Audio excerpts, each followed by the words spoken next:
Okay, let's get this done with. Hey, Catherine, it's us. Got any new commissions? Specifically one with a huge more attack, perhaps? Paimon's just being enthusiastic. We're old friends now, she gets it. It's always a pleasure to see our two most avid adventurers again. Looking for the next challenge, I see. Actually, we do in fact have a rather urgent commission that is still open. Having read the details, however, I don't believe you'd consider it to be lucrative. Don't worry about that. We were just kidding. So what's the situation? To put it simply, the requester is looking for a temporary replacement actress for their musical. The original cast member ran into some issues and is currently unable to perform the role. But the troupe has also been experiencing some financial difficulties, so unfortunately they cannot afford to pay the replacement actress. That does sound like a tricky situation. So basically they're looking for a volunteer? That's right. Our adventurers reached out to many actresses, but none of them were willing to take the job. There are only a few days left until the performance. If they can't find someone in time, they'll probably have to postpone the show. And delays tend to create all sorts of new problems. Got it. Oh, this one's a doozy. What do you think, Traveler? Any ideas? Even if we took the commission, neither of us have any experience starring in musicals. If you're interested in helping, why not start by having a chat with the requester? He's right over there. Maybe you can't fill the role yourselves, but you might be able to help him figure out another solution. Maybe there's something he hasn't thought of. Oh, it's that guy, huh? No wonder, he looks like he just ate a sour lemon. Paimon approved, let's go!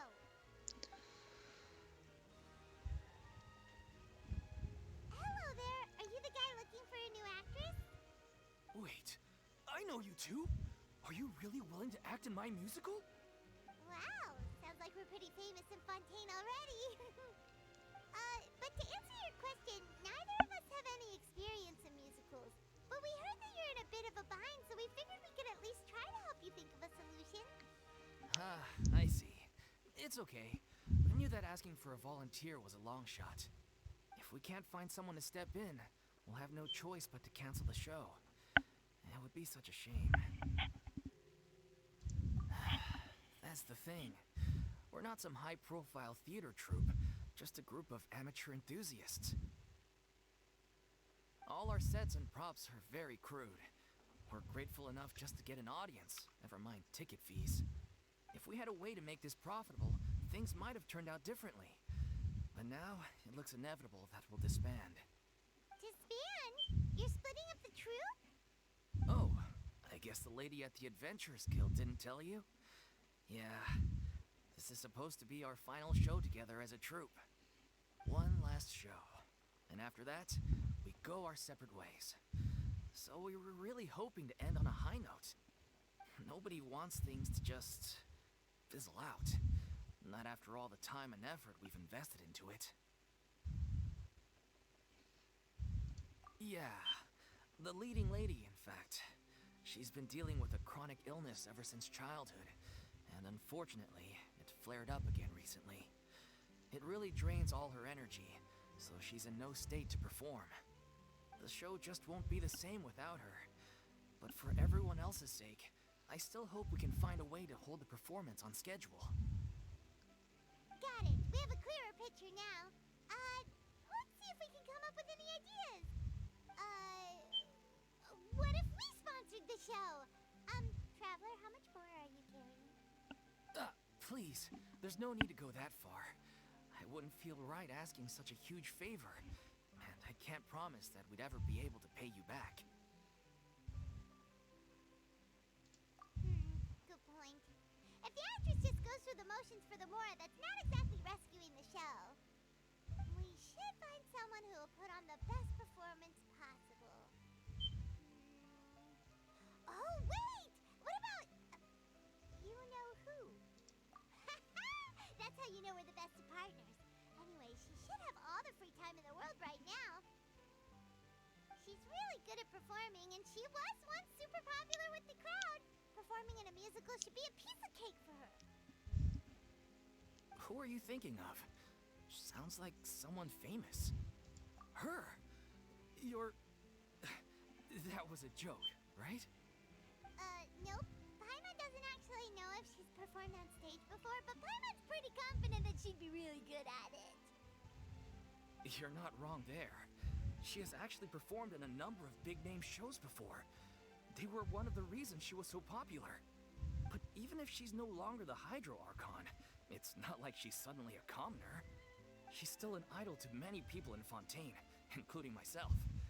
I just think Lady Furina might feel a bit out of place in an amateur troupe like ours. Well, yes, but... Fair enough.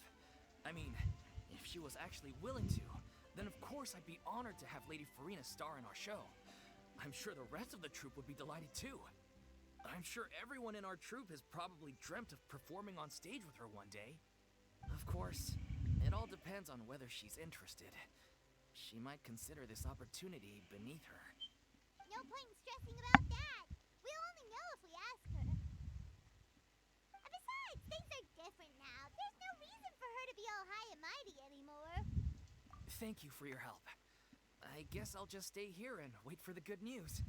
Good luck. Wait, where does Furina actually live nowadays? She used to live in luxury at the Palais Mermonia, but she's, moved out, right? As it happens, I have her current address here. I can provide it to you. Woo! When did you get here? I came over when things were starting to sound more promising. I thought I should be at the ready in case my assistance is needed. It is my duty to support commissioners in any way I can. Thank you, ma'am. Thank you so much. Well, now that we've got the address, we'll go find Furina. Back in a jiffy. Okay, that was a lot of dialogue. Jesus Christ. Where am I off to? Oh, I'm only down here.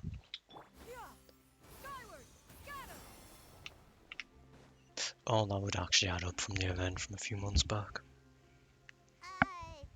Did Catherine really give us the right address? She lives here?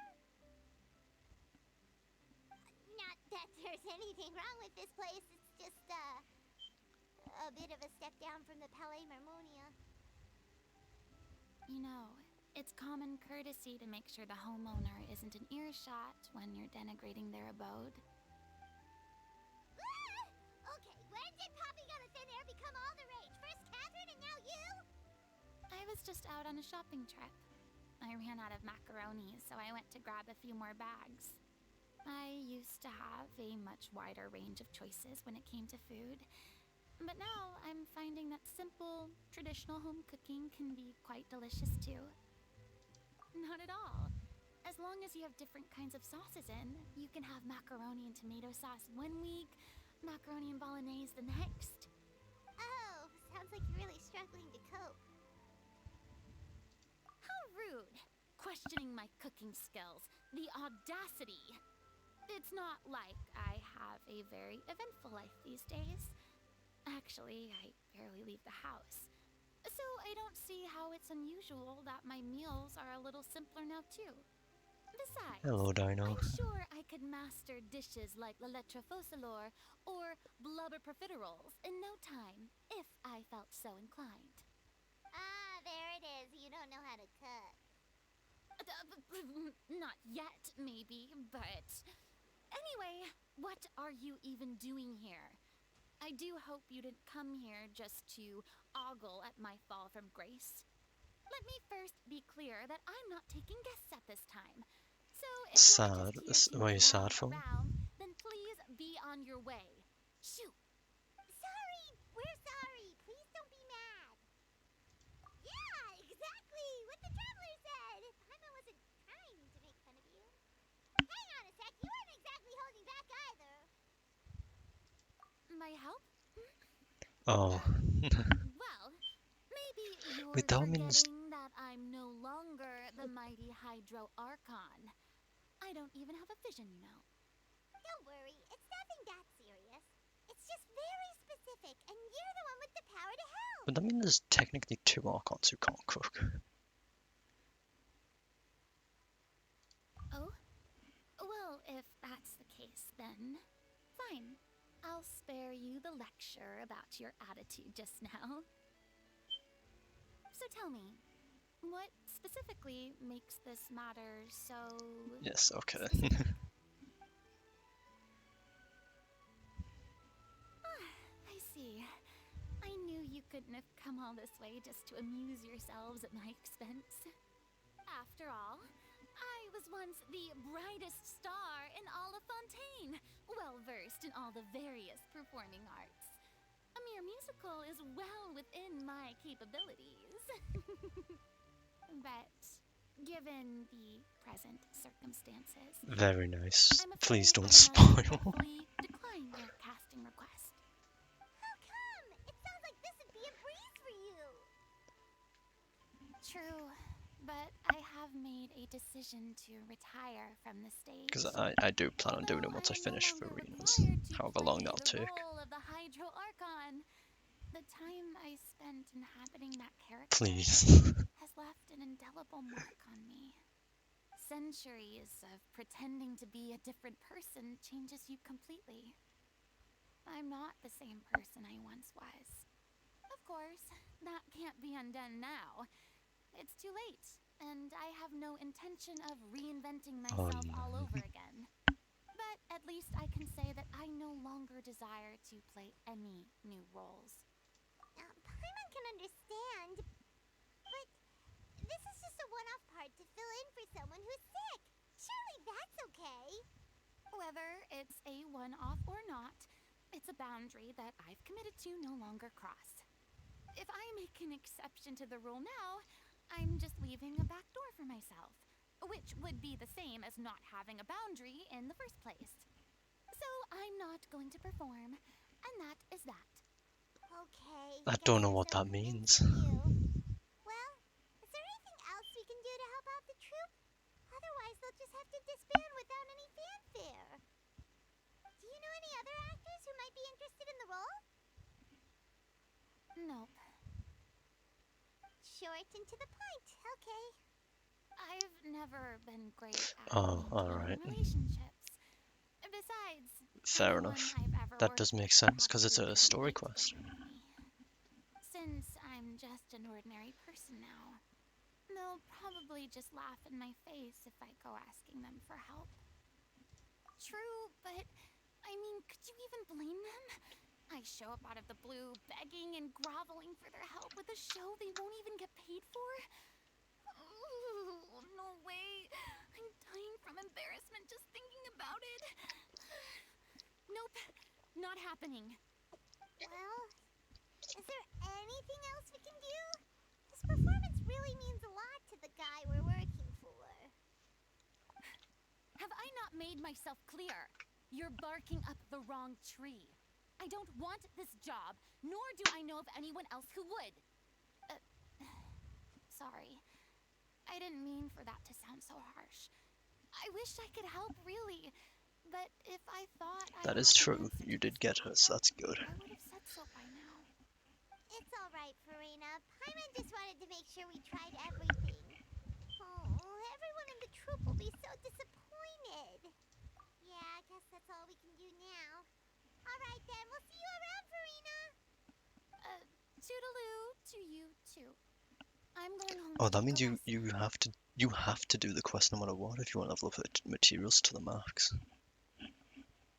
Because of the boss material. Well, not boss materials. It's too bad, but we have to respect Furina's decision. Maybe the thought of performing brings up too many painful memories now. That's okay. That makes sense. Huh? What's going on? Are they arguing?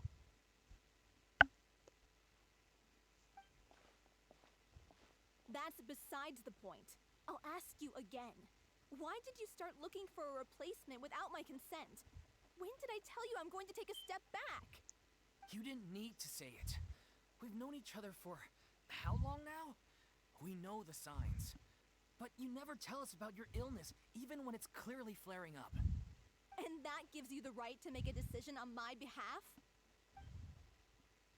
Shortly after you left, the troop's lead actress came to the Adventurers Guild. She Oh wait, believes yeah, that you she's can healthy enough to perform. Excuse me, but can you both take a moment to discuss something else for now? The adventurer assigned to your commission has returned. Wasn't there a new feature they I was just put dealing in with that a you can do it little early? misunderstanding. So, how did your conversation with Furina go? Sadly, it's a no from her. We tried to persuade her, I but don't she know what the wasn't feature's called. having it. She doesn't want to play the role for personal reasons. I see. Well, circumstances have changed a little, so maybe that's not such bad news after all. You see, our leading lady has just informed me that she's well enough to make it to the show after all. Staging the musical with the full original cast was always the dream, of course. Oh, right. Sounds like everything worked itself out then. Yeah, she'd be livid. We'd get the scolding of a lifetime.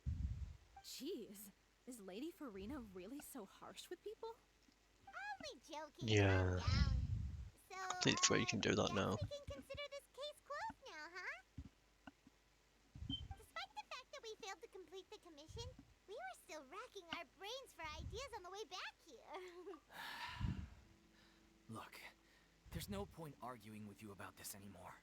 You've made yourself very clear, so I'll stop looking for a replacement. This is the last chance we have, though.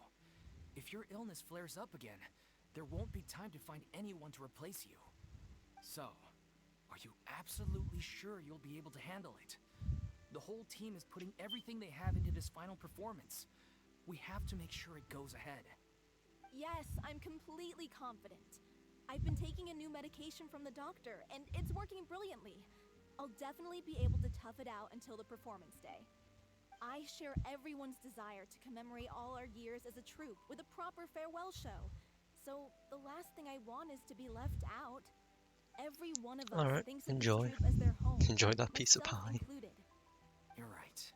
I'm sorry. I let myself get too worried about the show.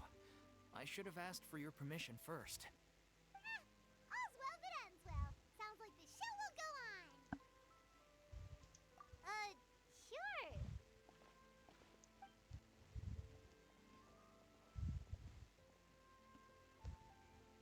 Hey, how did you... I was just passing by because I realized I forgot a couple of items on my shopping list. Alright, I'm coming. No need to drag me.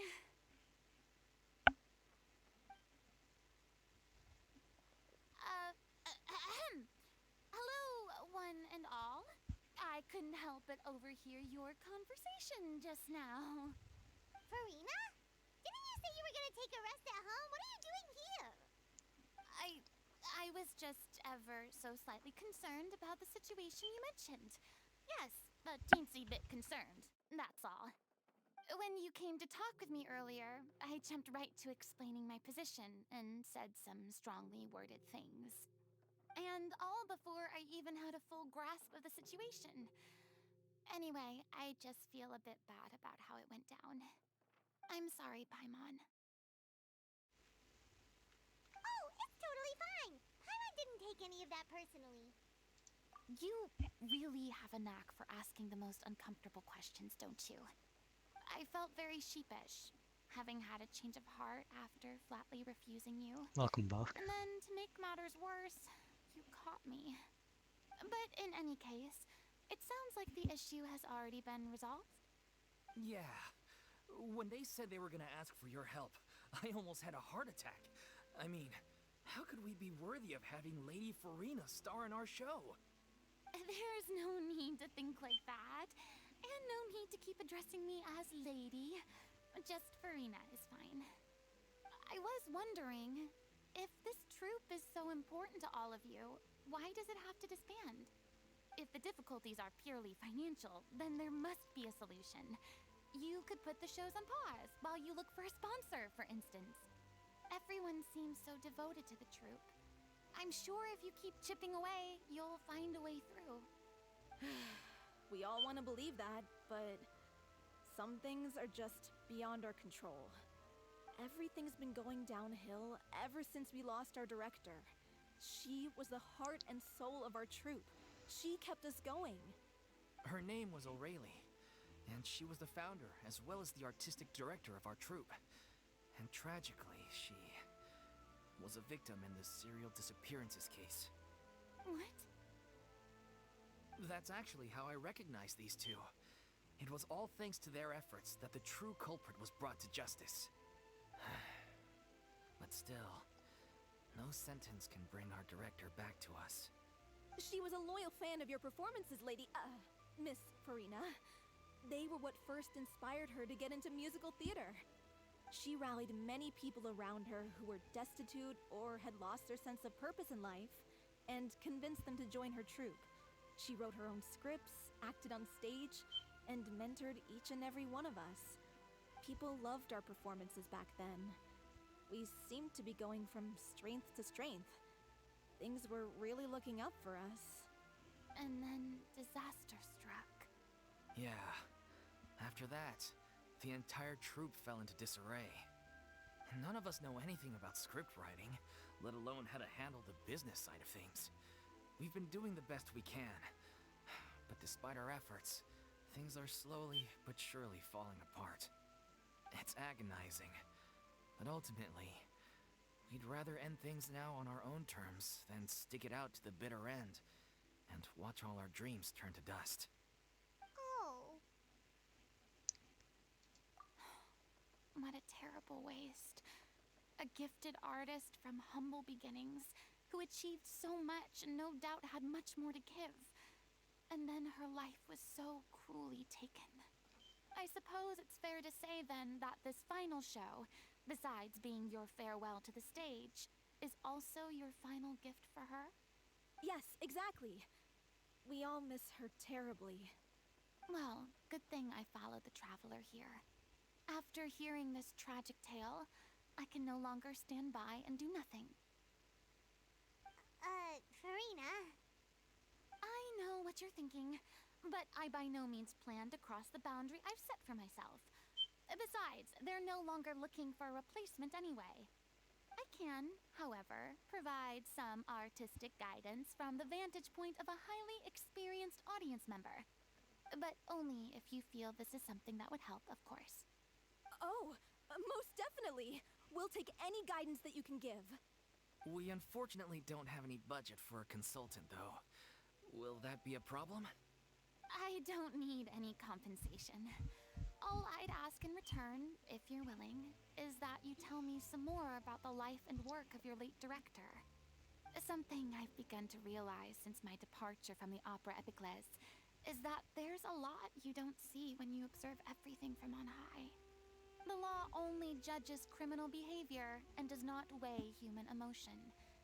The court's verdict can settle the question of criminal liability, but what about all the unresolved emotions of the parties involved? What happens to them?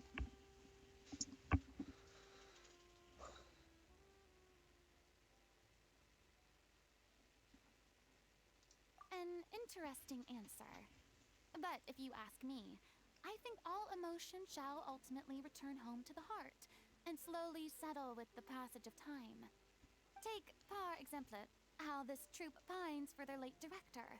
Things such as this I have never witnessed before, and so I should like to observe, perchance to understand. Still a fan of your old dramatic monologues then, huh? You just want to get back in on the action, don't you? No. This is a completely different situation. Pearls before swine. The name's not Swine, it's Paimon! Would you be willing to join me? Come on, take a break from adventuring to listen to a story. Thank you all so much. Our director was a huge fan of Miss Furina's performances, as of course we all are. Alright, follow me. We'll go to our usual practice space. Please excuse the size. It's a little on the smaller side. Maybe? Actually, there's probably a way to check that. Hold on. Enemies. Boss? No. Domains.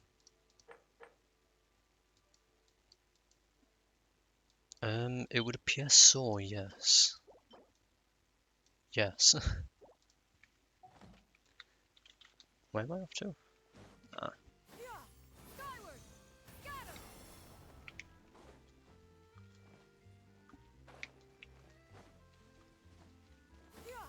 Skyward! And you can only, oh yeah, you can only claim a certain, every boss's reward once that week as well, can't you?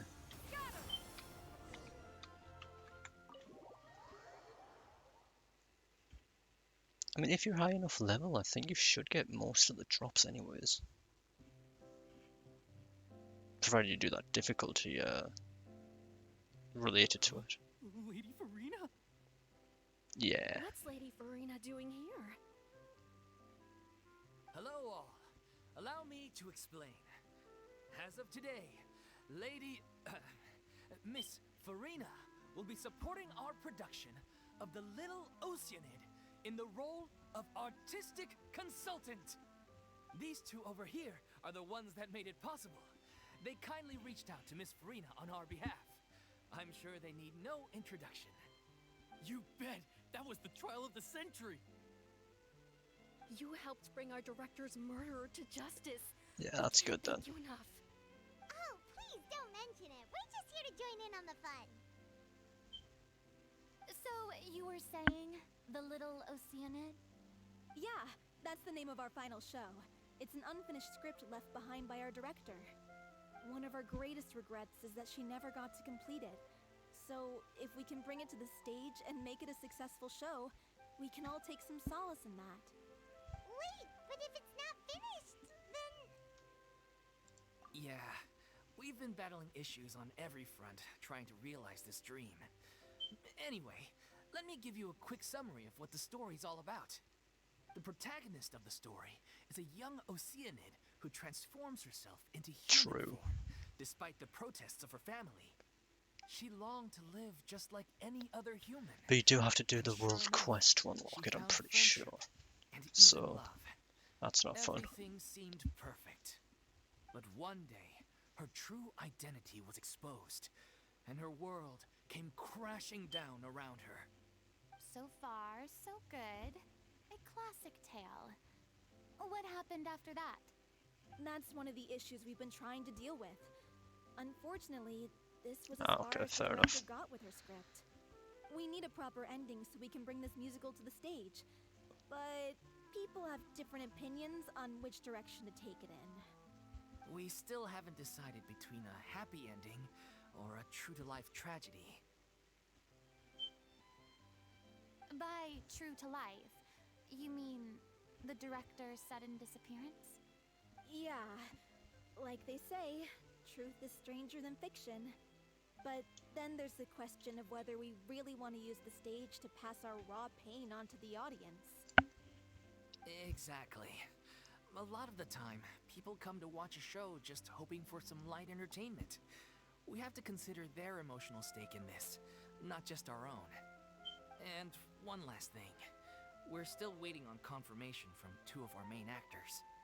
The first is Paulo, who plays the protagonist's lover. He's locked himself away to focus on writing an ending for the script. But the deadline's passed, and we still haven't heard from him. The other is Villemont, who plays the main antagonist. He took the director's death pretty hard. Hasn't set foot in the city since. He did write to us, promising that he'll be there for the final performance, but we haven't seen or heard from him since. So we're not really sure what to make of that. Huh. Although, now that we have Miss Furina helping us, maybe we should take the opportunity to get everyone back together. What opportunity? What do you mean? Maybe you're unaware, but your name has always been like a rallying cry for us. Our director was constantly singing your praises. All of us look up to you as a role model. Oh, stop. You're making me all flustered. Although, not in a bad way. I suspect the reason they're dragging their feet is that they have their doubts about whether the show will really go ahead, considering all the issues you've been facing.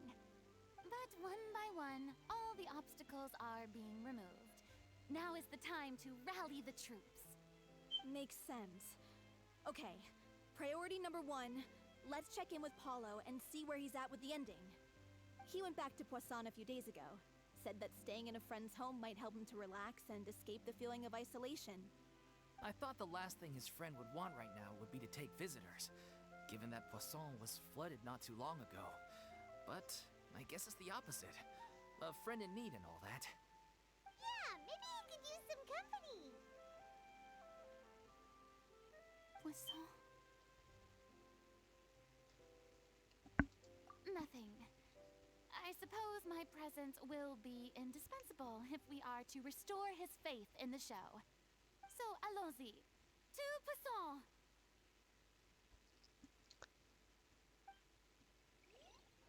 Okay. Oh, can I just teleport from in here? I can. Cool. Means I can just teleport from inside the building.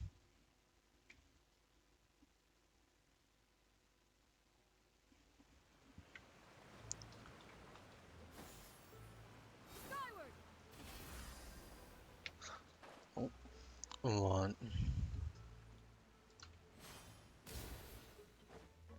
Oh, oh, something happening? If I remember correctly, this is where he's staying. Oh, okay. Who is it? It's me. Is the script ready? You came all the way here for that?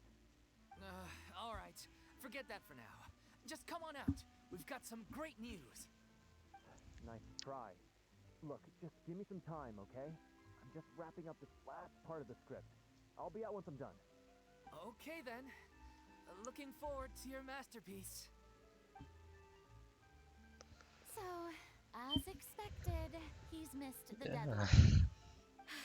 The ending is one of the most important parts of the show. Even once he's done, it isn't final until we've all had the chance to read through and make sure we agree on it. Someone told me they'd just seen you in Poisson. I assumed it was a case of mistaken identity, but sure enough, here you are. And Furina, too. I was wondering if we might run into her. So, you're here for Paolo? Looks like he could be a while, so feel free to take a stroll around town in the meantime. Hello. I've made all the arrangements already. Oh, it's okay. We can just wait here. Thank you for being so considerate, Miss Okay. Navia. That sounds wonderful. We'll take that stroll. Get over here, you! How oblivious are you? How are things in Poisson now? Any better? Things are on the mend, but it's a slow process. Some people may never recover from the trauma they experienced. I'm sorry to hear that. I wish there was something I could do. Please, must our conversations take such a depressing turn every time we meet? We all have painful memories, but we don't have to let them cloud everything we do. And if you're trying to make a new start, perhaps it's best if you don't bring up the past all the time. Thank you for your words of comfort. You make a very good point. But for now, at least, I think I should stay with the way I'm feeling for a while longer. It's okay. These things take time. Moving on from a painful experience is easier said than done. Which brings me to why I'm here. I thought you should probably know that not everyone here is ready to forgive and forget after the Hydro Archon's inaction in the face of catastrophe. To avoid upsetting the peace, I told the townspeople that everyone here is a member of the theater troupe, and that you are just an actress playing the role of Furina. It's not a perfect solution, but hopefully it means you won't have to lie low while you're here. That's so thoughtful of you, Navia. Well, what do you expect? I am the courageous and considerate president of Spina di Rosula, after all, like my father before me. Anyway, that was all. Look after her now. Off we go then. Let's take a look up there.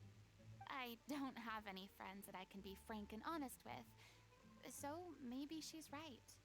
You're the closest thing to friends that I have.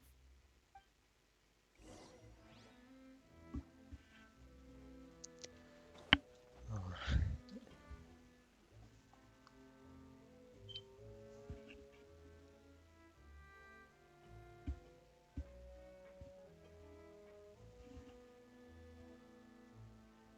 I'm so grateful that Miss Nafia was so understanding. To be perfectly honest, I didn't know if I was ready to meet her. It's always easiest to just run away from your problems. But that never fixes anything. You can't get around the obstacles without facing them. So that's why you were nervous when they brought up Poisson. Yeah. I'd be lying if I said I wasn't scared of coming back here. Still, I felt it was something I had to do. As I was saying before, I want to see for myself the things that I never could in the past. I'd be overjoyed if the people here could find it in their hearts to forgive me. But they're more likely to unleash a tirade of vitriol against me. Which, of course, I completely understand and accept. Yeah, I can tell people are watching me.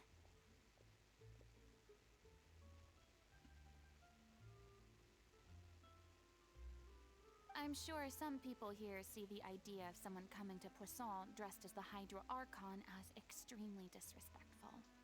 I used to be terrified of the gaze of other people, especially when they had suspicion or Yeah. in their eyes. I mean, you could also get lucky and win the I first, wasn't quite ready for this after all. but you never Why know. are you making yourself go through all of this?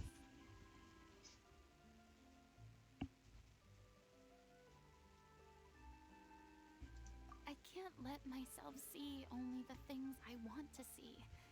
How would that make me any different from before? Look! There seems to be a crowd gathering over there. Probably time we made a move. How about we check out Spina di Rasula's ship? We should have a view of the whole of Poisson from there. Oh boy, back onto the ship. Yay. I just need to remember not to use the skill whilst going up. Oh.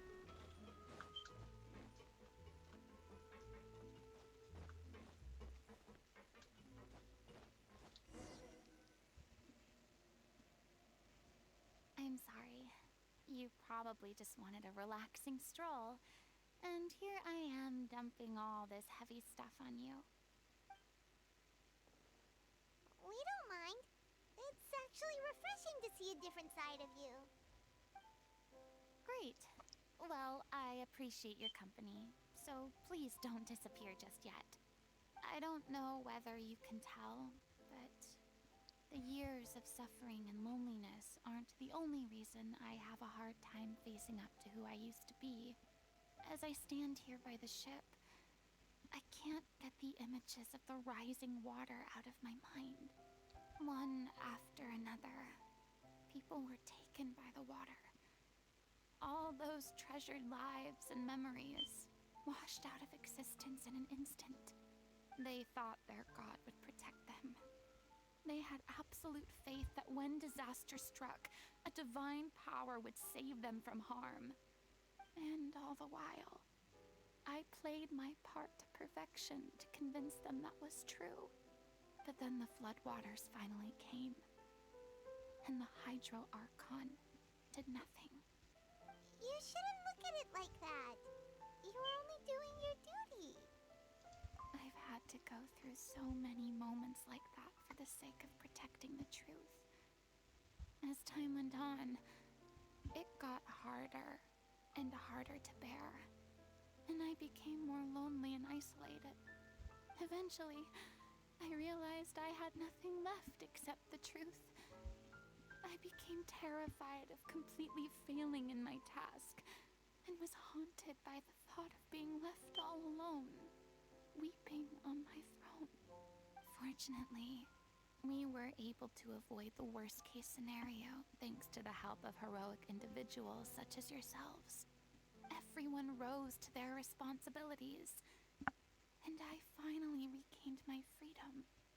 But on some level, freedom also means no longer being needed. I have no further use to people. Paimon would have never imagined you'd see it that way.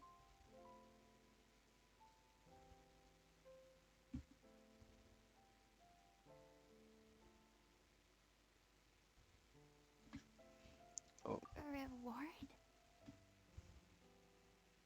I guess so. Back then, I didn't even dare to dream about having someone to confide in. I was scared of someone recognizing me for who I truly was, and exposing a secret I swore to protect. Believe in the Furina you see on stage. She is the one you can trust. C5. I had That's to an keep odd all my one you want. feelings, Wouldn't it be all better to my get a curiosity C6 about R5? life to yourself. Or C6 No one R4? could be allowed to know. That's what I really meant when I said I'm no good at maintaining relationships. So that's where you were coming from. Paimon totally thought you were just a bit of a diva at heart.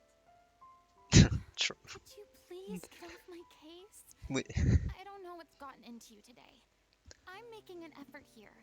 You could at least try to do the same. for every 2 weapons you try and get, you would have... No, you'd be more likely to get C6 than you would R5. I do. I once had nothing but the truth, and now I'm finally free to live my own life again. And even though I have no idea where I'm going right now, at least the choice is in my hands. All right, it's about time to head back. Paulo should have finished the ending by now. Sure. Okay, let's head back and check it out.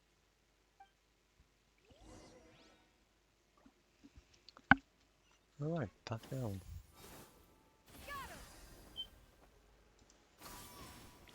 Why is this game giving you a list to kill? Didn't you say you needed to watch what you eat? You're supposed to be cutting down on fried foods. Please not don't say that's a wolfing down spoiler to the copious next quest quantities of fish and chips, that I'm gonna you know? do. Come on. It's not every day we get to dine at Spina di Rosula's expense. Can you believe how generous she is? I'm not about to pass on free food. Anyway, my character doesn't need to be slim and good Okay. looking. That's your job. Are you kidding me right now? It's not your character's health I'm worried about, it's yours. I've spent my whole life battling the effects of ill health, and it kills me to watch you willingly ruin yours by filling yourself up with junk all the time. Oh no, looks like they're arguing again.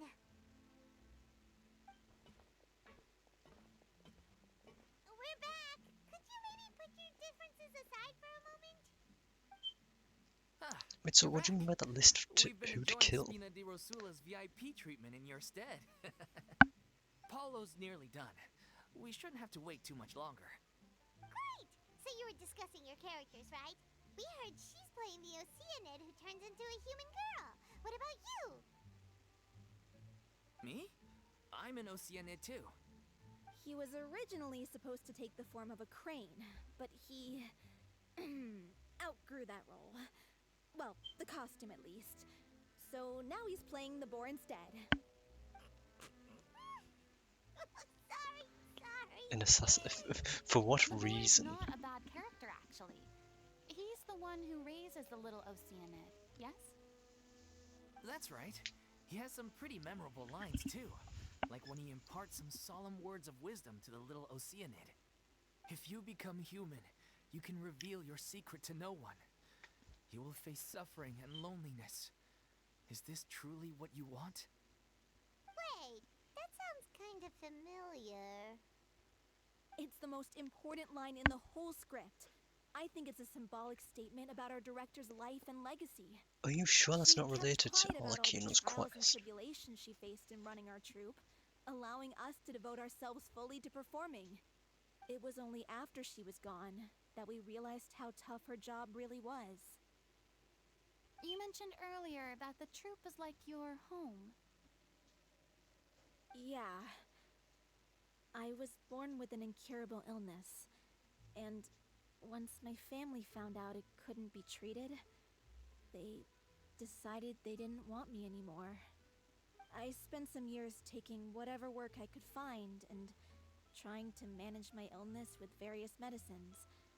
But whenever I had a bad flare-up, I'd be lying in an alleyway for days at a time. It was like that until the director found me one day. She told me I had a great voice and asked if I was interested in studying singing from her. I said yes. She took me under her wing, taught me to both sing and act, helped me find Mora for my meds, took care of me when my condition decided to flare up. I know it was all a huge burden on her. She sounds like a really incredible person. She really was. She gave everything she had to her troupe and the people in it. All of us were so proud to call her our director. I was a lost child too when she found me. As the child of a murderer, my parents weren't around when I was little, so I got sent to an orphanage. The other kids were always picking fights with me. They'd say things like, "Come on, you must be pretty tough if you're the son of a murderer." It was just to taunt me, though. I was an easy target, and they knew it. One day, I got beaten up so bad that I just couldn't take it anymore, so I ran away. I lost all faith in humanity by that point. Thought the whole world was out to get me. Let me guess.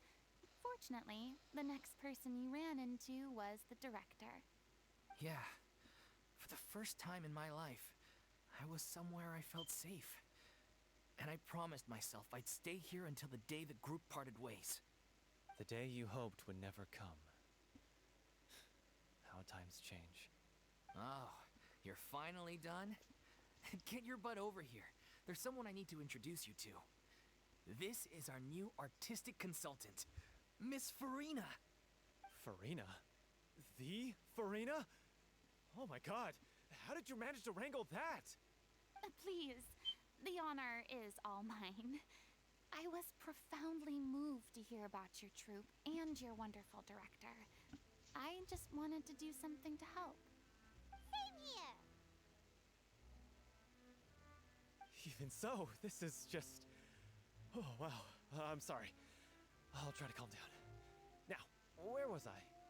Ah, yes, the script, Alright, of course. enjoy, Let I'm me give you a assuming, rundown of how the the story unfolds quest. in my version of the script. I'm sure you're already familiar with the beginning of the story.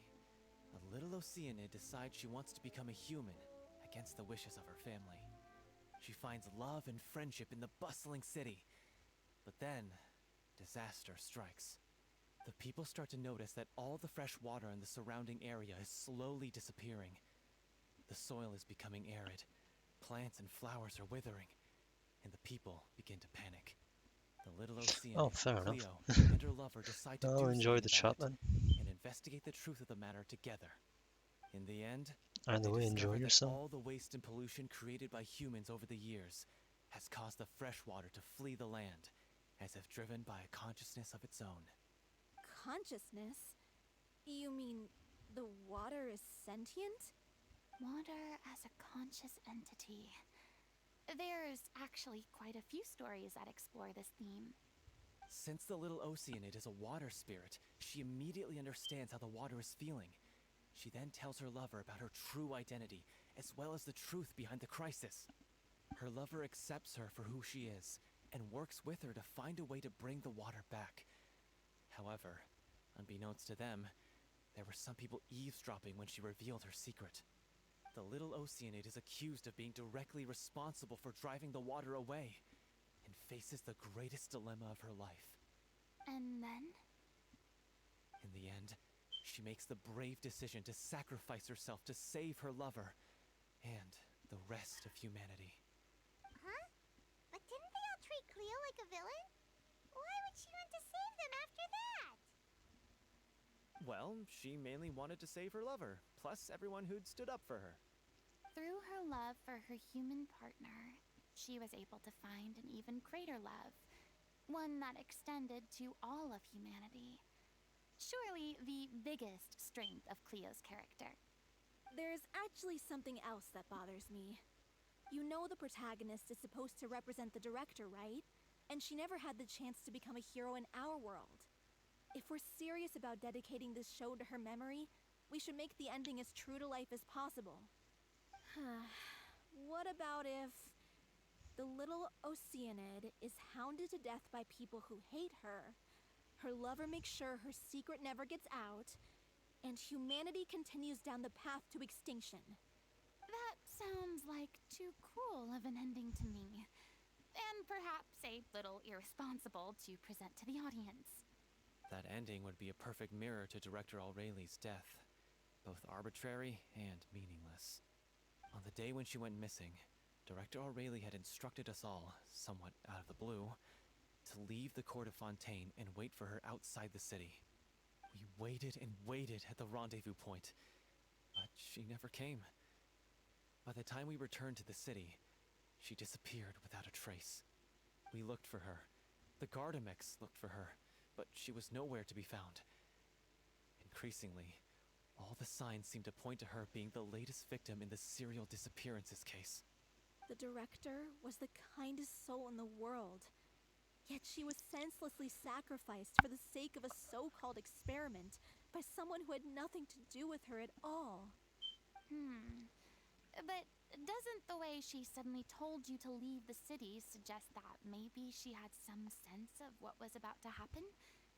It almost seems as if she was moving you to safety. I've been trying to follow up on that ever since, but all my efforts so far have turned up nothing. Villemont might know something, but he won't open up to me. Villemont? The one who's playing the role of the villain? Yeah. He's been overwhelmed by grief. I think the director's death hit him hardest of all. Grief? Guilt, more like. Also, I have a hard time imagining that anyone took it harder than me. Because, well, speaking of the play being true to life, I was deeply, madly in love with Aurelie. What? You kept that one quiet. It's time to be upfront with you all. No more keeping secrets from each other. We'll never be able to agree on the ending if we can't be honest about how we feel. I did tell her how I felt once, but she turned me down pretty much straight away. She said that we were all like brothers and sisters to her, and she'd never considered us as potential romantic partners. Not that it came as a shock or anything. It was what I was expecting to hear. So I told her I'd always be there for the troupe, and I'd always be there for her. I said, maybe one day in the future, when everyone's settled into their own lives and on the up and up, and managing the troupe no longer required her constant attention, well, maybe then she could reconsider what she really wanted in her life. And now, that day will never come. Wait, it shows people's names when they I'm want the to one join. writing Oh this no. Then I'm gonna make sure it does right by Aurelie. I won't let anyone get in the way of that. In that case, you have to straighten things out with Villemont once and for all, face to face. We've all had our differences of opinion over the ending, but those two have never seen eye to eye on anything. One of them has to compromise if we're ever going to reach a final decision. Well, if that's where we're at, looks like it's time to go visit Villemont.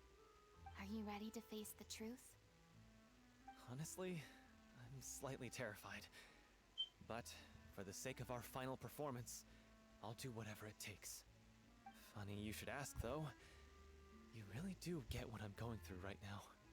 I certainly do. Come on, everyone. Allons-y! I really hope you can disable showing people's names when they join. That's not gonna end well for a lot of people, I imagine.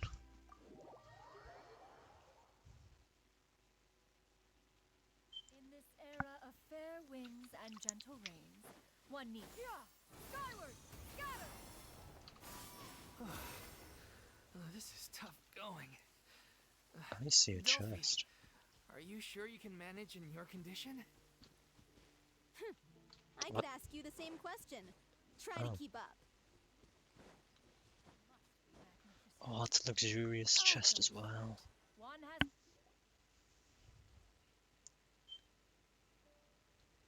Ugh, as if this journey wasn't tough enough already without a roadblock.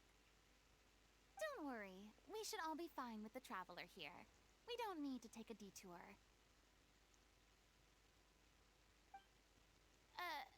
Wait, why are you all looking at me? You're not seriously expecting me to fight, are you? We're just curious, that's all. I don't think anyone's ever seen Furina in a fight before. Yeah, but don't you remember why? The Hydro Archon willingly gave up all her power so it could be converted into indemnitium. Miss Furina said so herself.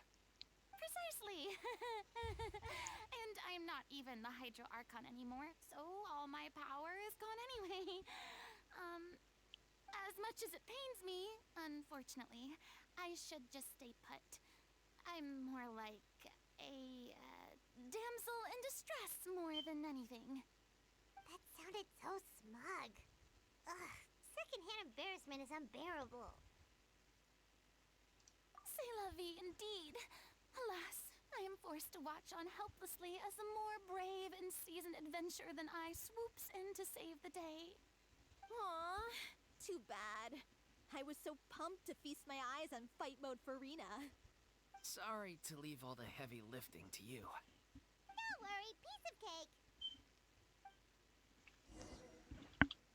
Alright. At least these fights are always easy. This one's got your name on it. Why?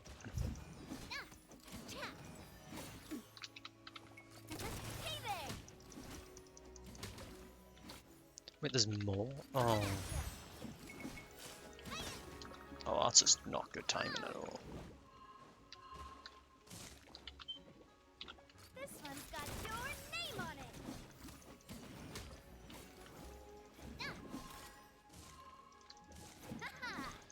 Okay. Watch out.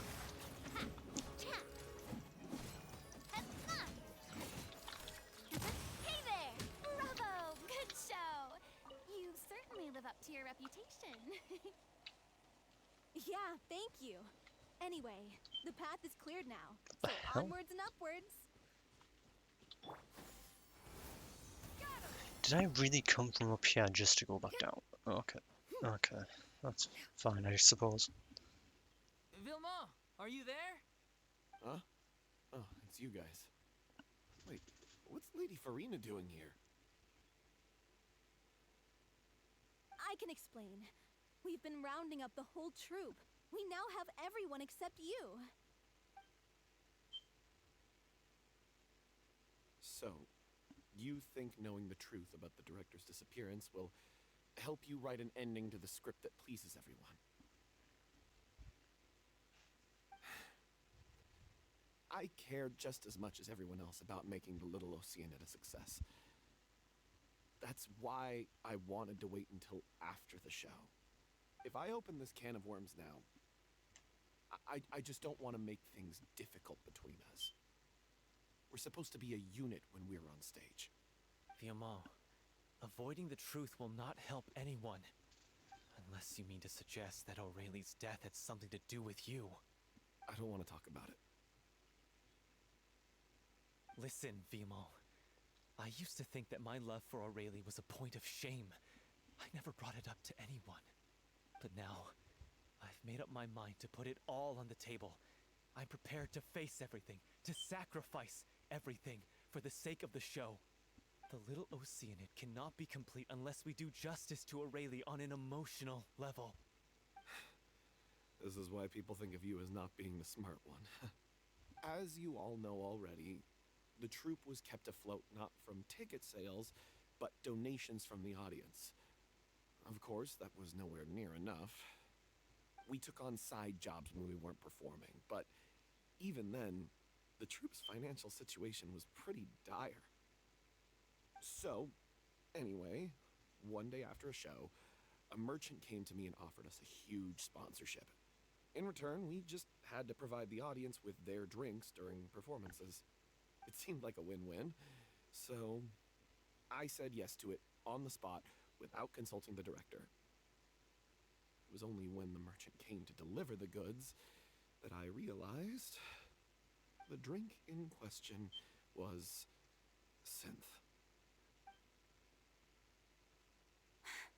Isn't that the drink peddled by the culprit behind the serial disappearances case? I freaked out when I saw the boxes, and I told the director everything right away. She was completely shocked as well. Welcome back, Dino. But she didn't reprimand me for making the decision without consulting her. Instead, she contacted the merchant and stated that the troupe could not agree to this collaboration. The merchant was furious, berated us for going back on our word, and threatened to sue us for damages. The amount was astronomical. There was no way we'd be able to pay. And then? I was going to sort it on my own, but the director stopped me. She said that this was an issue for the whole troupe, and it wasn't my fault. But things only got worse from there. The synth merchant just wouldn't let up, and then suddenly the director told us all to leave the city one day. I knew then that things must have reached a boiling point. I admit this whole thing was my mistake. I didn't dare to tell any of you the truth back then, and after the director disappeared, I was even more afraid to say anything. Yeah, I got Arlecchino killed.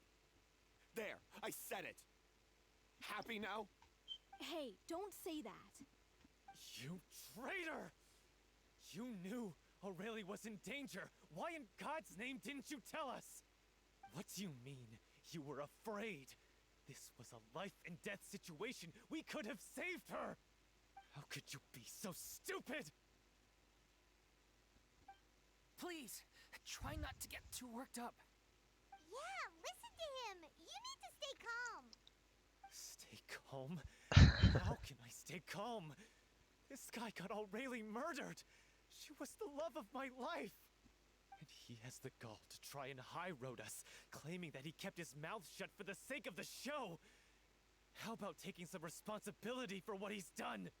All I can say is I'm sorry. Truly. I wanted to apologize to everyone in the troupe, but that won't bring back the director. What good is my apology now? I'm just a coward who made an awful, terrible mistake that I can never take back. Beat me up if you want. Kill me if you prefer. It's what I deserve. End my life. So I can meet the director and apologize to her in person. Get out of my sight. Go, get lost. I don't ever want to see your face again. That's enough! You've screamed and shouted at each other for long enough. Now pipe down, both of you! Can you stop conflating the show on stage with your real-life relationships in the troupe? You keep saying that you want to use this final performance to pay tribute to your director and celebrate her life. How can you do that if you're just using it as an excuse to vent your own emotions? You're right. I'm sorry. On stage, the lead role is the focal point of the audience's attention. And you're all used to seeing the director as the heart of the troupe. But in her own life, her greatest desire wasn't to be the center of attention. I can tell how much she loved you all, and how much she loved the troupe. What she wanted was to build a warm home for all of her brothers and sisters. To shield you all from the storms that rage in the world outside. That's how you should remember her. And that's what you should be celebrating.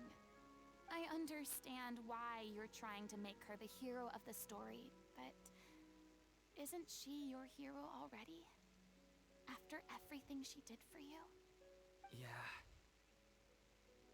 So think hard about what that means.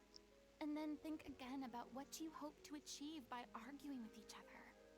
If you really hate each other and can't reconcile your differences, then you could just call it quits now. Why bother with the final performance if the group is already fractured? But you can't bring yourself to do that, can you?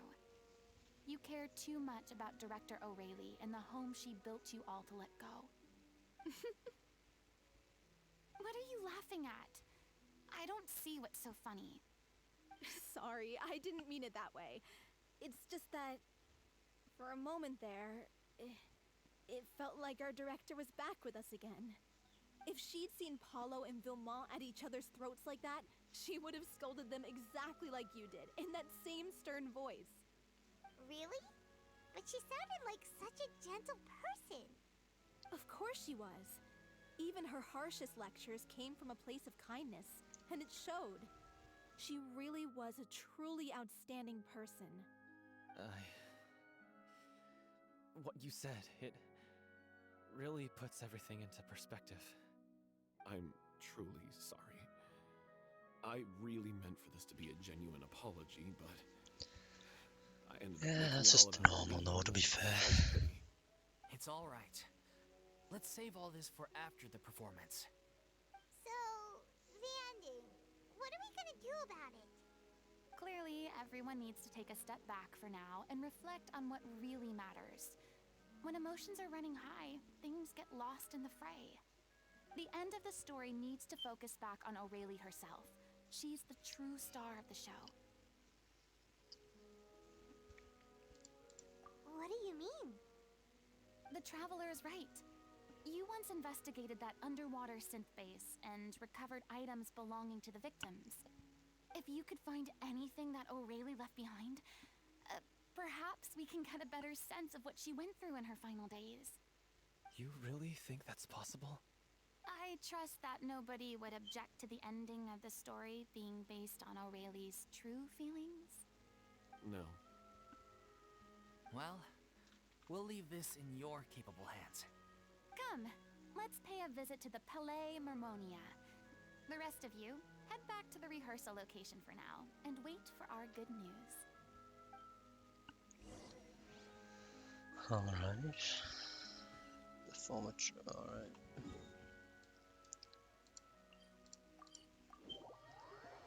I didn't realize Arlecchino's story quest is going to take place in that new location, won't it?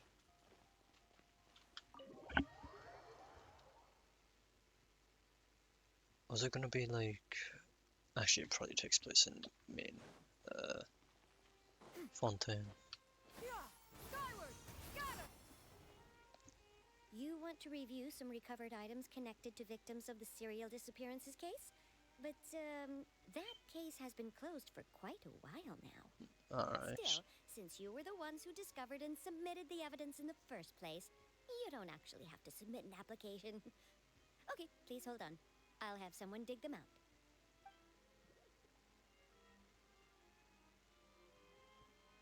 So, this is all O'Reilly left behind. Just whatever she was carrying on her person and this tattered old notebook. Hey! It's full of script lines! And sketches, too! Looks like they show where the different props should be placed on stage. Let me take a look. Maybe there's something in here from after she was kidnapped. Aha! I found something. To whoever discovers this diary. Let's see. Looks like she kept a detailed record of her captor's actions. She even mentions the truth behind the experiments on dissolving young women. If we'd had the chance to examine this notebook carefully back then, it would have been a conclusive piece of evidence proving Vachey's guilt. Vachey took so many lives. It's still so unthinkable how many victims he had. I guess O'Reilly must have written all I'm this used to down in the hope being that under the her water records because of would one day be farming the used to investigators. damn crabs and stuff. Wait, it cuts off. Her handwriting here gets patchier and more illegible by the line. She probably didn't have much strength left. Her final words are... I'll let you read them for yourselves. So that makes 6.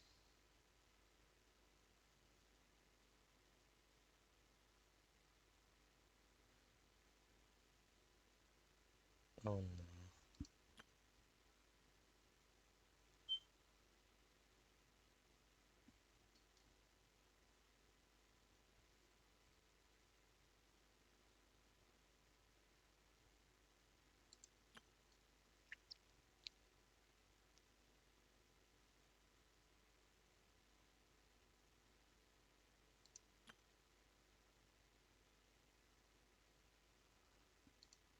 Oh.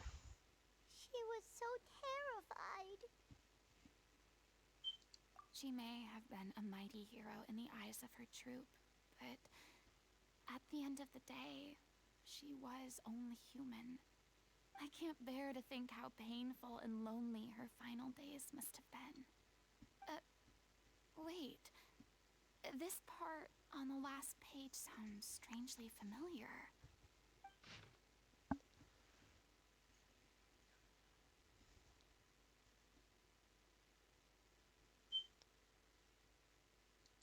If you become human, you can reveal your secret to no one. You will face suffering and loneliness. Is this truly what you want? Isn't that the most important line in the Little Oceanid? Because I am an older sister to them. Oh. So she didn't regret her decision, even as she sat in silence, waiting for death to come. I'm sure this is what the troop would have hoped to hear as well. She had their utmost trust, admiration, and love, and she truly deserved it. Let's go. It's time for them to learn Director O'Reilly's final thoughts.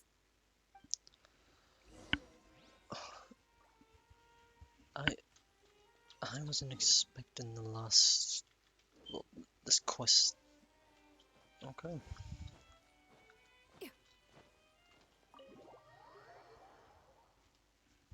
This is not what I expected from this quest. But at the same time, I really should have expected that.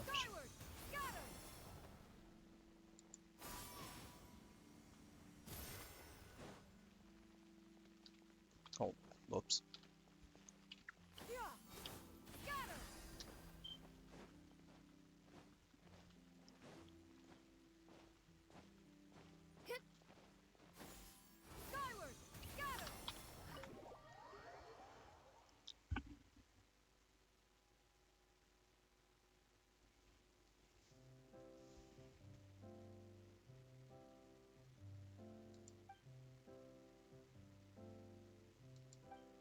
She deserves a hero's farewell.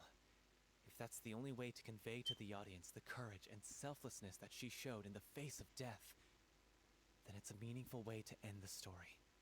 Even in the last moments of her life, she was still leaving a trail for others to follow. She did her best to protect as many people as possible, even if it meant sacrificing herself. We know what choice our little Oceanid would have made now. I don't think any more discussion is necessary. Well, Vilmont, if we put the past aside for now, do you think you can bring yourself to go ahead with the show? I will channel all my regret and put it into my performance to make this a show worthy of our director. I won't ask for your forgiveness, and you don't need to worry about my feelings. This final farewell show should be about Director O'Reilly and her alone. Then it seems like we've reached a consensus. I have a feeling that this will turn out to be the most mesmerizing performance of your lives. Really? How can you be so sure when you've never even seen them perform before? Don't underestimate my experience. After watching a countless number of musicals, I've learned one important thing. If you want to move the audience with your music, you must fully commit and immerse yourself in your role, pouring all your emotion into your performance. And aren't human emotions love, hate, regret, and hope just the most mesmerizing things in this world? I don't believe anybody could be more committed to bringing this story to life on the stage than they are now. Thank you for the vote of confidence, Miss Furina. And thank you for supporting us through all this. Then, let's not delay things any longer. We need to discuss the details of the ending and get it nailed down once and for all. Actually, before that, I'd like to make a proposal. During the curtain call, please allow me to use the director's name instead of my own. Huh? But then... After all, this role was originally meant to be played by the director. I'm just filling in for her. Besides, a role commemorating her life should be associated with her name. Well, if you're sure you're okay with that, I have no objection to it.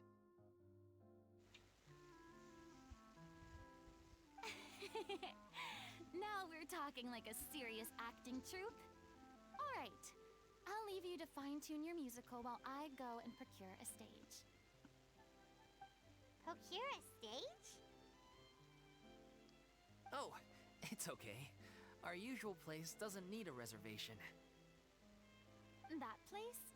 Oh, don't be silly. For an extraordinary show, we need an extraordinary stage. By which I, of course, mean the Opera Epiclese. Whoa, wait, what? No.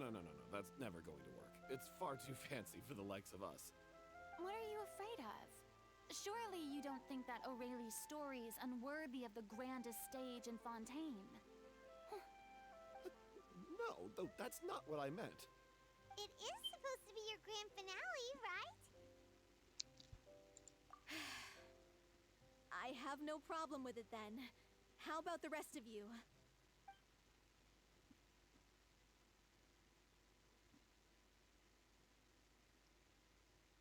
I'll take your silence as a yes. Thank you for giving us this opportunity. It really is a dream come true. Well, then don't disappoint me. If you mess this up, it'll reflect poorly on me too. Come on. We'll need to get the go-ahead from Nerilette. I know just where to find him.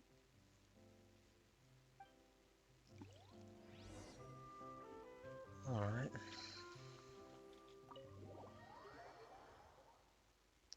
I think that at some point I really do need to start seeing what the characters say when they're just idle like that. Oh. No. What? Oh, it's because I wasn't close enough. Oh my god, please. Why does it change the positions every time? Wait, what? Skyward! Scatter! Hey, look at that! Looks like I guessed right. The characters when they're You were idle. just guessing? Like during story quests when I they knew go you'd be idle for a here. bit while you go to a different objective. I'm here merely for a short break. It has been a while, Miss Furina. And you too, traveler in Paimon. What might I assist you with today? I would like to book the Opera Epiclese for an event. You see... Yeah. I understand. The process for booking the Opera Epiclese is complex and can be somewhat cumbersome. But given that the request is coming from the three of you, I see no reason to make things unduly difficult. The story of the Little Oceanid is most fascinating. I'm looking forward to seeing it performed on stage. I will say, however, that I am surprised to see your passion for the performing arts rekindled after all that has happened. Huh? What do you mean? Do I look excited? Yes. This is the first time that I've seen you like this since your departure from deityhood. At first, I just felt bad about rejecting them. So I wanted to learn a little bit more about their situation. But one thing led to another, and... well, here we are. In the past, we sat in our high chairs in the court, giving our opinions on isolated cases, all while knowing very little about the human stories behind each and every one.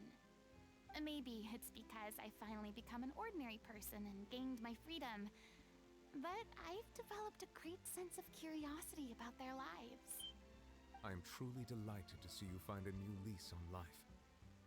Now that you've regained some confidence, have you had any thoughts regarding a return to the stage? Why would you suddenly ask a question like that? Well, if the Little Oceanid turns out to be a great success, it will no doubt become a classic. Many theater companies are certain to add it to their repertoire. The experiences and decisions of the protagonist Cleo are all modeled after your own. Naturally, this makes you eminently suited to playing the leading role. It would truly be a shame if you did not take this opportunity to allow audiences to enjoy your outstanding acting talents once more. Haven't I already made myself clear. I won't act or perform in any role ever again. No exceptions. Nor do I think it is any great shame. There is no lack of fine actors or inspirational stories, either on or off the stage. This experience is a case in point. I feel like I've learned a lot, and it has already been well worth the price of admission. I must admit, though, I'm a little envious. They're quite fortunate to be able to bid farewell to their past in such a magnificent manner. I see. Well, I'm glad to learn that you have found a role to play that you enjoy, be it on the stage or not. I sincerely hope the show will serve as the grandest of finales. I will have my staff book the date and mail the relevant paperwork to the troupe once the details are confirmed. Thanks, Nervalette. You are very welcome.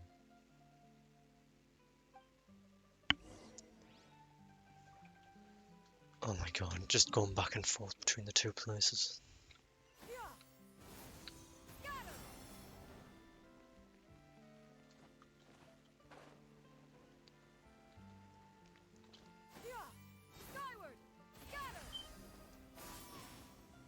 Okay.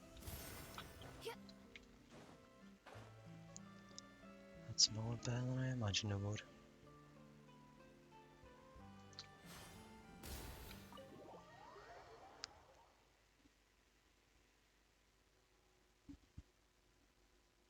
Good news, everyone. It's done. The opera epiclese is booked. Thanks to my eloquent and impassioned speech, Monsieur Nervalette was moved to provide us with a fitting stage for this special performance.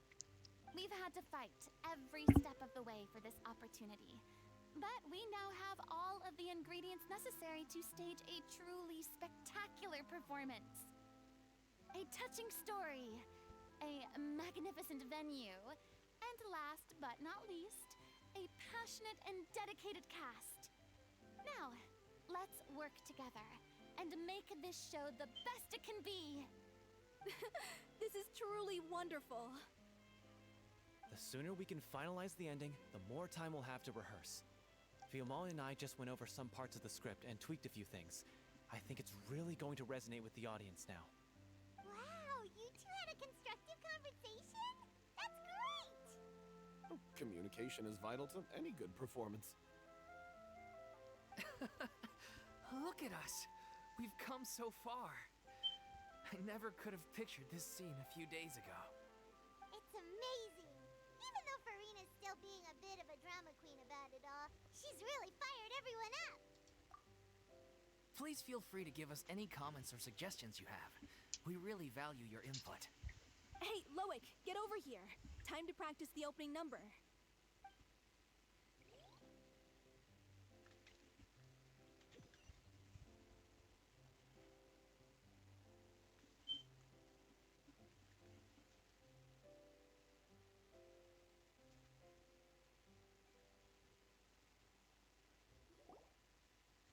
Cursed Cleo.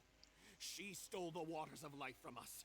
She's a fraud, and she must pay for her crimes. This has nothing to do with her. The ignorance and hatred of our people is to blame. How can we hope to win back the water's favor if we don't change our ways? This guy could be useful. Take him hostage. If Cleo wants him back, she'll have to show herself. Leave this place, oh little Oceanid, and never, ever look back!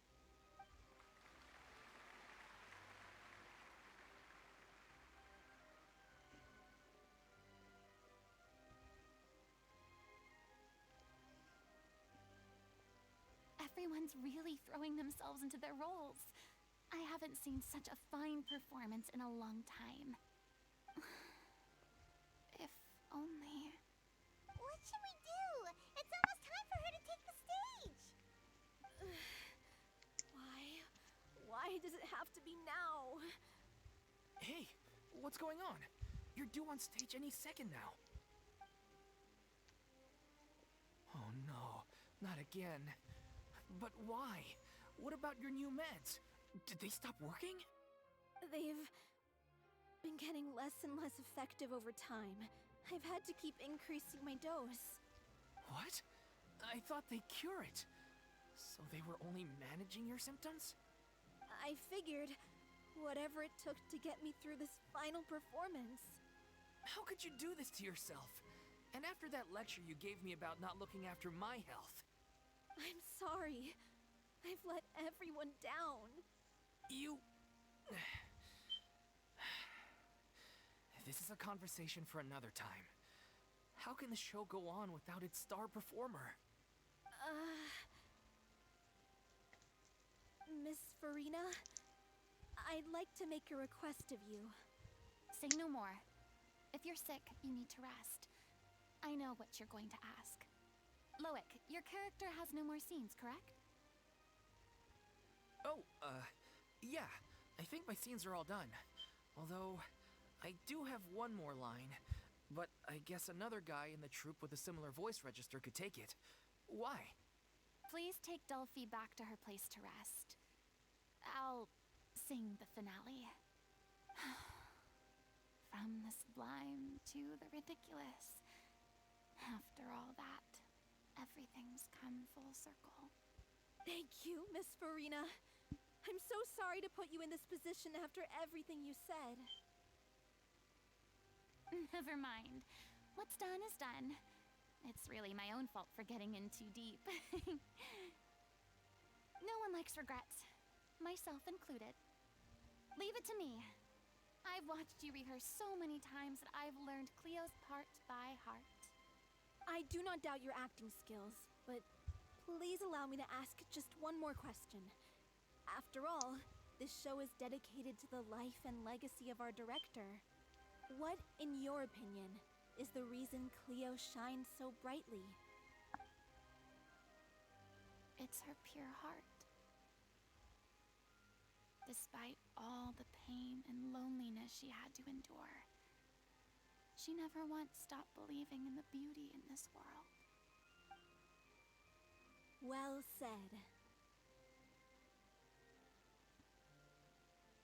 I leave Director O'Reilly in your hands.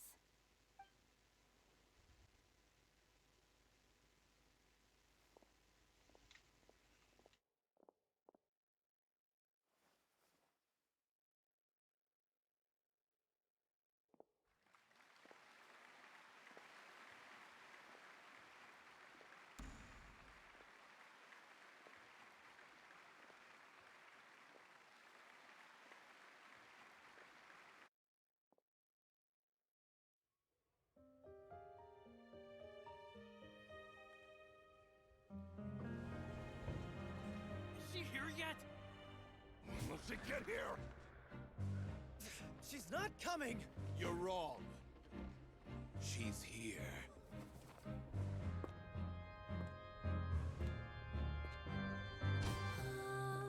Si je pouvais vivre dans l'eau, le monde serait-il plus beau? Me pardonneras-tu, ô chère mère? L'eau dans son courant fait danser nos vies, et la cité elle nourrit, ainsi que toi, mon doux amour.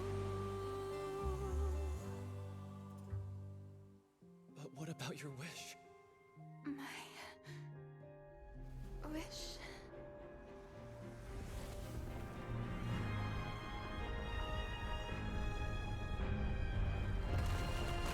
If you become human, you can reveal your secret to no one. You will face suffering and loneliness. Is this truly what you want? Le grand amour ne suffit pas, seul un adieu fleurira. C'est notre histoire de vie, douce et amère. Moi, je serai toujours là, à voir le monde et s'inventer.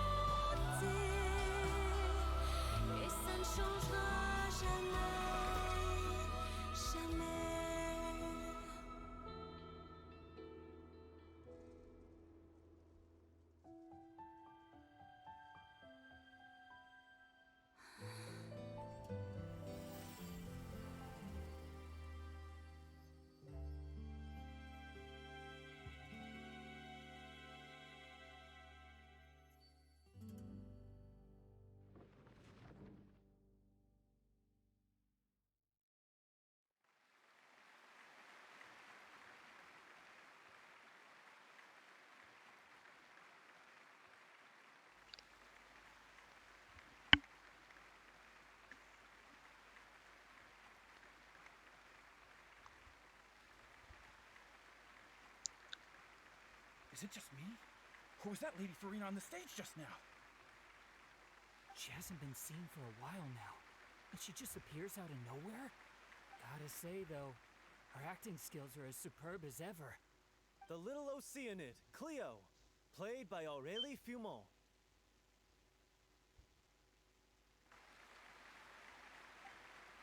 Wait, that's not her name. What's going on? I don't know. Maybe it's just a doppelganger. I've spent a lot of time out of the spotlight, and they didn't use my name during the curtain call either. Hopefully, not too many people recognized me. It's too bad that I had to break the one clear rule I'd managed to make for myself, even if I had no choice. Still, I have to admit that, despite everything, it felt good to be back on the stage again. Finally, we would like to give a special thanks to our artistic consultant and event coordinator, Miss Furina. Hey, that's not what we agreed on. Oh, so it was Furina after all. She's back. Honestly, what is he doing? He should have run that by me first. All right, calm down. Don't be mad. This was a group decision. We just didn't want your contributions to go unacknowledged. After all, it's been the rule in Fontaine since ancient times that everyone's work, visible or invisible, is equally deserving of recognition. Yes, I know the rule, but it should still be applied on a case-by-case basis. I wasn't ready for this yet. It's no big deal. What's the worst that could happen? Oh, yeah? Well, since you think it's so easy, you can sign them for me. This is a great chat and all, but can we talk about that crazy thing that happened during the show? It nearly gave Paimon a heart attack. Paimon flew over to where she was supposed to be and was about to drop the prop vision, and then suddenly, a real one popped out of thin air! Oh, that. I've got no idea what happened there either. But hey, it worked pretty well, didn't it? I'll bet the audience has never seen such a realistic prop. Wait, what about Dolphy? I wonder how she's doing. Let's go check on her as soon as we finish clearing the stage. Yes. Plus, she'll definitely want to hear how the end of the show went. If nothing else, we can safely say that we accomplished what we set out to do.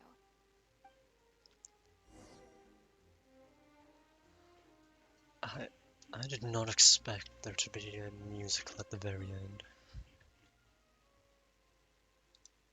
That's underground. I don't know.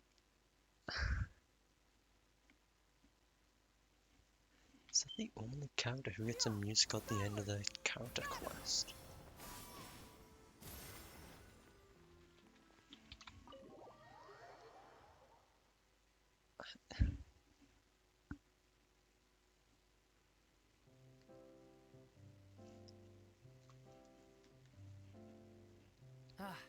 You're back.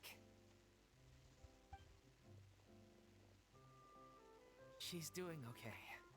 Her condition stabilized after taking some of her original medication. From experience, though, I'd say she still needs a few more days of rest. How did the performance go? Was it a success? Did the audience like it? You'll be glad to know it was fantastic! Also, you're not gonna believe what happened while Furina was on the stage. You'll probably be able to read all about it in the Steambird first thing tomorrow morning. That's wonderful. I'm so sorry I failed to see it through to the end. I guess I was wrong to try and tough it out to begin with. Don't worry about it. Like they told me Oh, after announcing my name that's during good. the curtain call, everyone's work deserves recognition.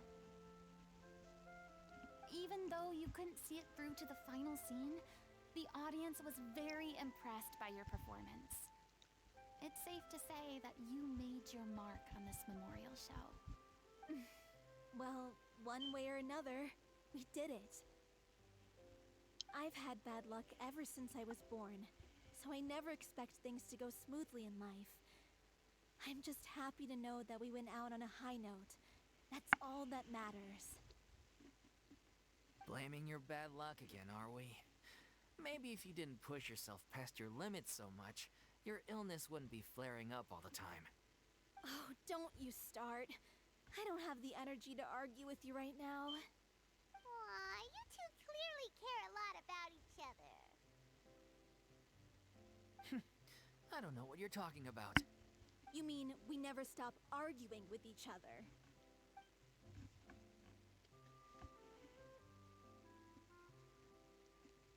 So, any plans for the next step? After the brilliant performance you put on, the reputation of your troupe is sure to spread through Fontaine like wildfire. You won't have to disband if you don't want to. You could capitalize on the rave reviews and license out the Little Oceanid to the bigger theater troupes out there. That would do wonders for your financial situation. No, we should still disband. Yeah, it's what we all agreed to. After all that's happened, I should give you guys some space. But maybe our paths will cross again one day. Hey, don't just walk off!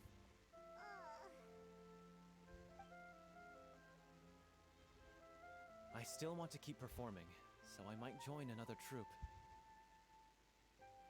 After watching Miss Furina's performance, I think I'm starting to understand our director's infatuation with musicals. You should do it.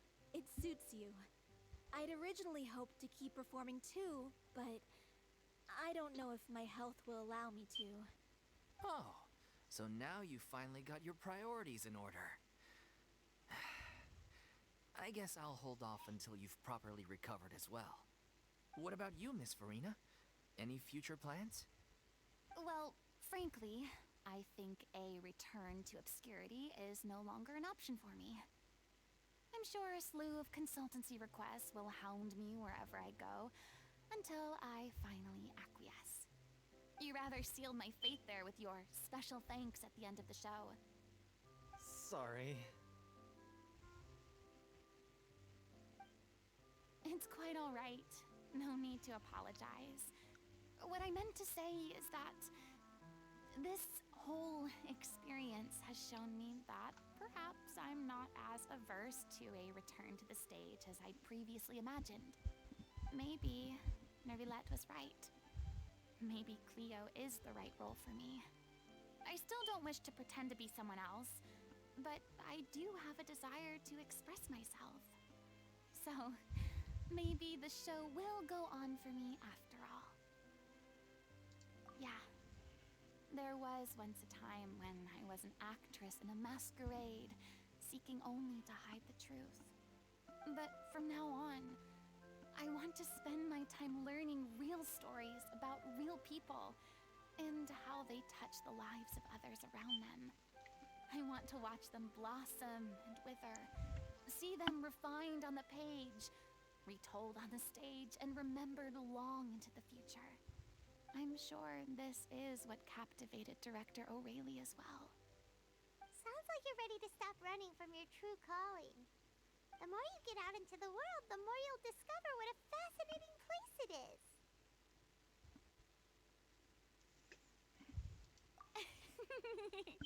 Then it's a deal. If a vision is a gift from the gods, then I should do my best to honor it.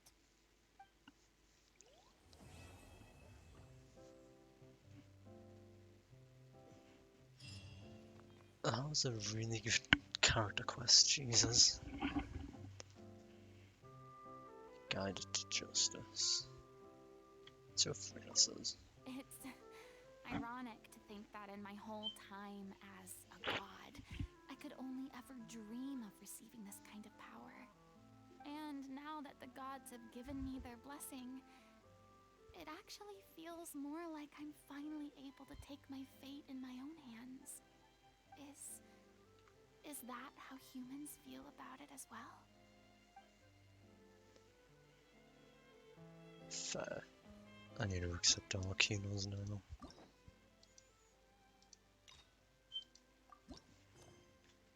Enable focused experience mode to avoid. Oh, okay. When the heart. Wait, what's this one? Heart flame, heart flame. Yes, I did. Why is it acting like I've got a different quest I can do? Sure.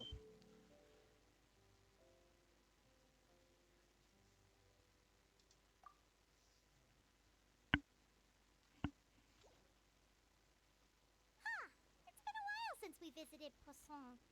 Maybe we should head over and have a look around. What have I just enabled?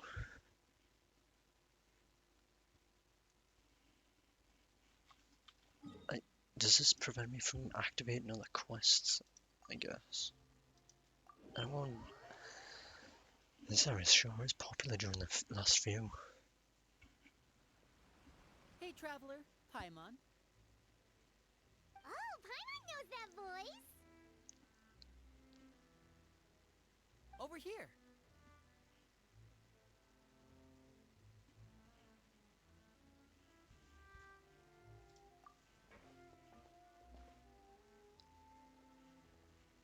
To borrow one of the more popular turns of phrase at the moment, this appears to be quite the fated reunion. Running into you two out of the blue like this has really made my day.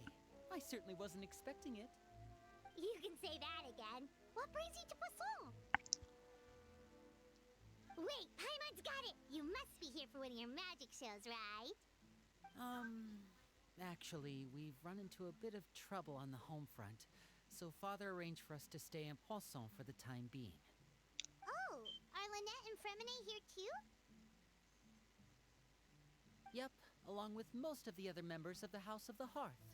You may have noticed Poisson seems a bit more crowded than usual. So you're saying nearly the entire organization has moved to Poisson? Sounds like you've run into way more than just a bit of trouble. What's really going on? Well... Since the two of you are so curious, perhaps I can fill in the gaps. You scared Paimon half to death! Father, you're here. You know... on second thought, maybe we don't need to know? It's all probably super confidential House of the Hearth stuff, right? We totally weren't trying to pry or anything. No need to be nervous. I could sense your genuine concern from your conversation just now. Of course, I can also understand your confusion. Sending so many Fatui here to Poisson, it's only natural that some might suspect an ulterior motive to be involved. I understand. I'm well aware you've had your fair share of confrontations with the Fatui in the past, and I can't exactly guarantee that we'll remain on good terms in the future. As for right now, however, I would say we have little reason to be at odds, wouldn't you agree? The House of the Hearth could stand to be more open with those who have worked so closely with us in the past. As for the issue at hand, well, it hardly relates to any ulterior motive. To be frank, it all stems from a certain rumor circulating around the House of the Hearth. It's an internal matter. What sort of rumor? A rumor that a certain phantom child is hiding away in the House of the Hearth. A phantom child? I'm assuming it's because you're getting near the end of the A quest. spirit that should have long ceased to exist is lurking in the shadows of the House of the Hearth. So I decided to bring the children to Poisson before continuing to investigate the situation. I expect I should be able to track down the spirit fairly quickly. After that, it's just a matter of resolving the situation, if you will. It shouldn't be much trouble at all. If you're curious, or if you still have some concerns, it might be advisable to stick around for a few days. I'm sure the children would be exceedingly pleased to welcome some visitors. Lenny, I'll leave you to entertain our guests. I have some matters to attend to. Of course, Father.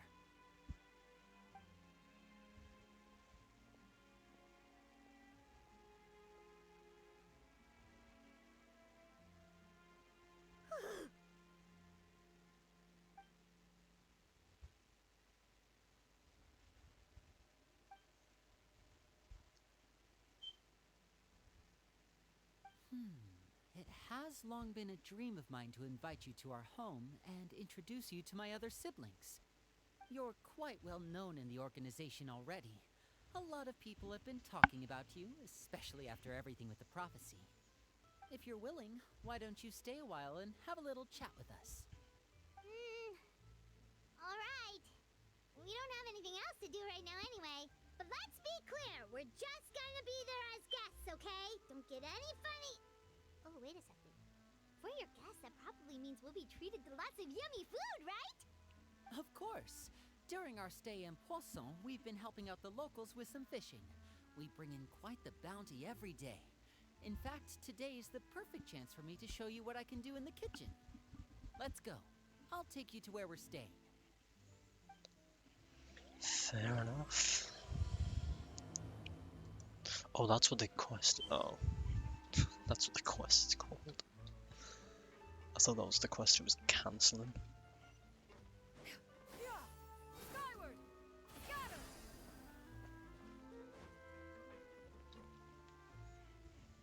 We rented this house from one of the locals to use as a temporary base. I'll come back later and tidy up a bit. After that, it should be all ready for you to stay in tonight. Awesome, thanks! So, where are we off to now? Well, when I happened to run into you two earlier, I was actually in the middle of distributing some supplies. With this many people staying in Poisson, we have to bring in outside supplies every now and then. I should probably make sure the rest of these provisions get delivered. Otherwise, people might start to get antsy.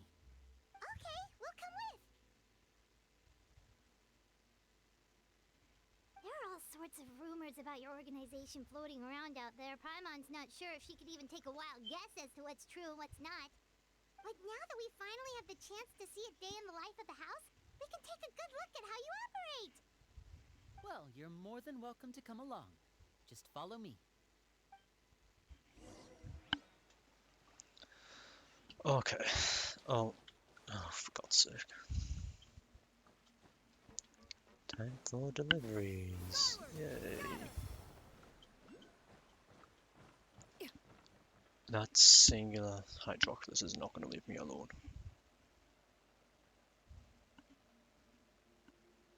Linny! We're finally here.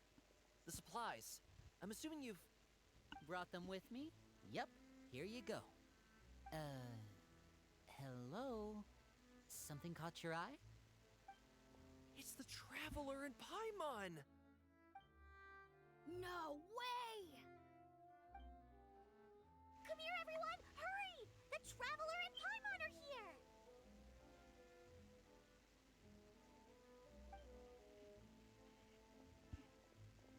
One at a time, please. Don't crowd around them all at once. We don't want to scare off our guests now, do we?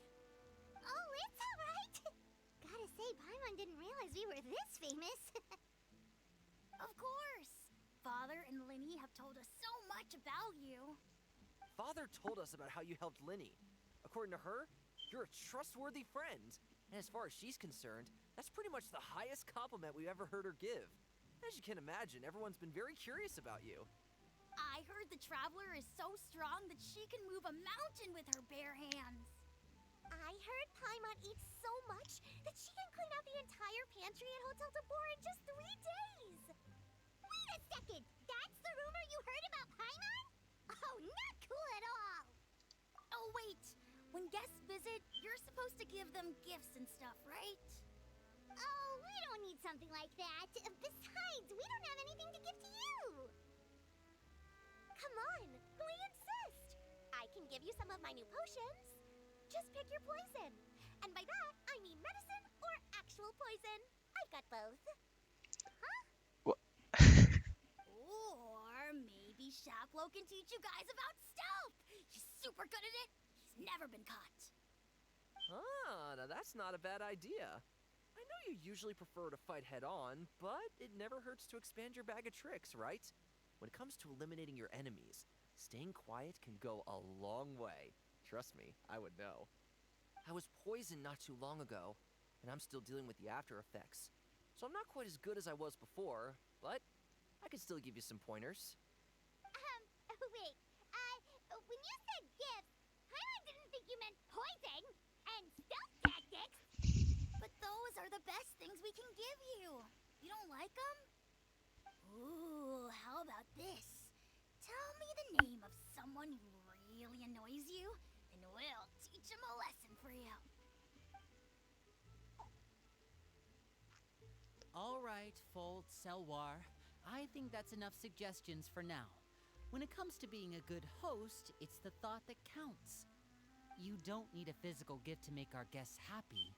In fact, pestering them with suggestion after suggestion might make them more annoyed than anything. I would say your enthusiasm has certainly gotten across. Really? Awesome! It's been so long since we've had guests to play with. If there's anything you need, just let us know. Yeah, especially if it's poison or something. I've got all sorts of potions for that. Well, we'll talk to you all later. We've still got supplies to distribute. All right, see you later.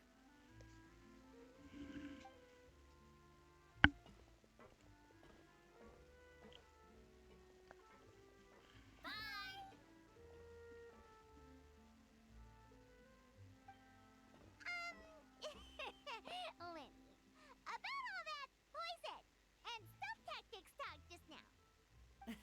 Scared you, did it? That kind of talk comes with being part of the House of the Hearth. When Foltz was really young, he strangled all of his family pets, just out of curiosity. He was labeled a dangerous problem child and was abandoned by his family. Elwar has an unnatural obsession with potions. Father has forbidden her from trying all the different concoctions she comes up with, but she still tries to test them in secret. You really have to keep an eye on that one. Chaplot is around my age. While I'm mainly responsible for collecting intelligence, he handles surveillance. He's very passionate about his work and has no reservations about taking on some very difficult missions. I know you two probably aren't used to that kind of talk, but I can promise you they only had the best of intentions. Things like stealth tactics and developing different poisons, they really mean a lot to them. They were just trying to share the best of what they could offer, that's all. I have so many questions. What the hell? Okay. That's not at all what I was expecting. Filial, supplies are here. Thanks. And who are these two? Outsiders? Allow me to introduce you. This is the Traveler and Paimon. Oh, you're the famous duo I've been hearing so much about. It's nice to meet you. I heard you've traveled to all sorts of places. Is that true? Of course! We're making our way all across to that! Oh, good for you. You must be pretty familiar with Fontaine by now, then. Have you seen the new opera that started running recently? I think it's called... The 4,000 Thieves? Oh, this is the first we've heard of it. It seems like it's going to be fantastic. From what I've been able to tell from the posters, anyway. You should definitely check it out if you have the time. Oh, and there's The Blind Maiden, too. That one is supposed to have audience interaction. Seems pretty interesting. After this mission is over, I think I'll go get a manicure. Oh, maybe I should dye my hair. Wonder how much it'll cost. Is it just Paimon, or do these two seem much easier to get along with than the others? Looks like the House of the Hearth has some normal members after all. I heard that. Oh! Oops. I'm guessing you're referring to Foltz and the others? Yeah, we're definitely not all like them. I bet those crazies are practically foaming at the mouth right now. I'm sure they just can't wait to get back to Snezhnaya to carry out the plan.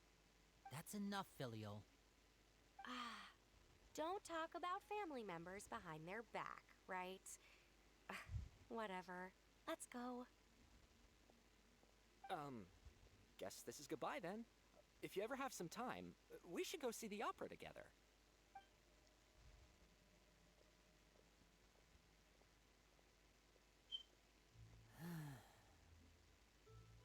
Well, that's it for the supplies.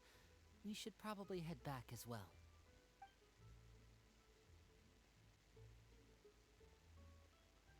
Well, they didn't seem too happy with each other. Seems like there could be something more going on here. You're right. We're only here as guests after all. Oh, Linny's getting super far ahead. Come on, let's catch up.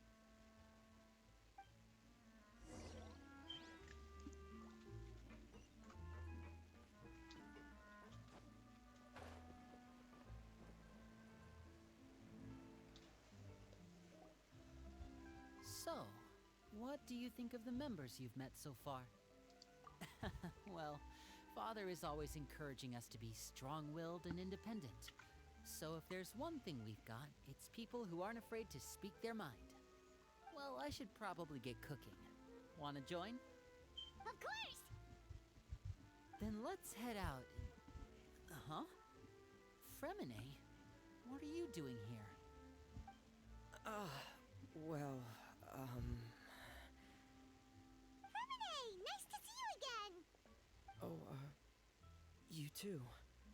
I heard you're here as guests of House of the Hearth. Welcome.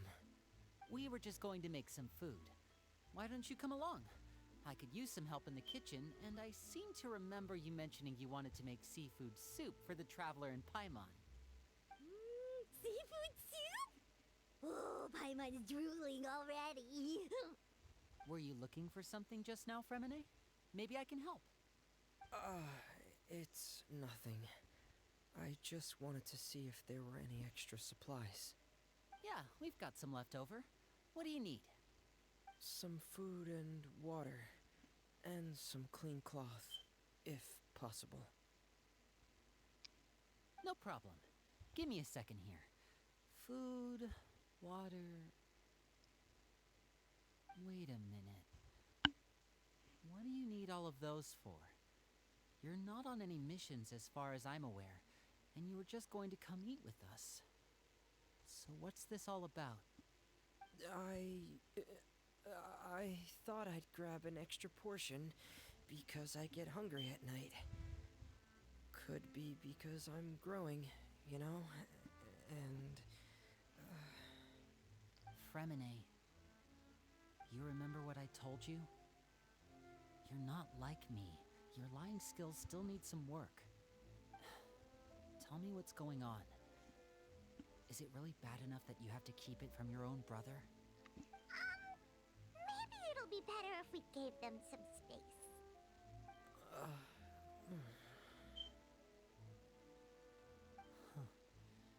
This is the first time I've seen that kind of look on your face.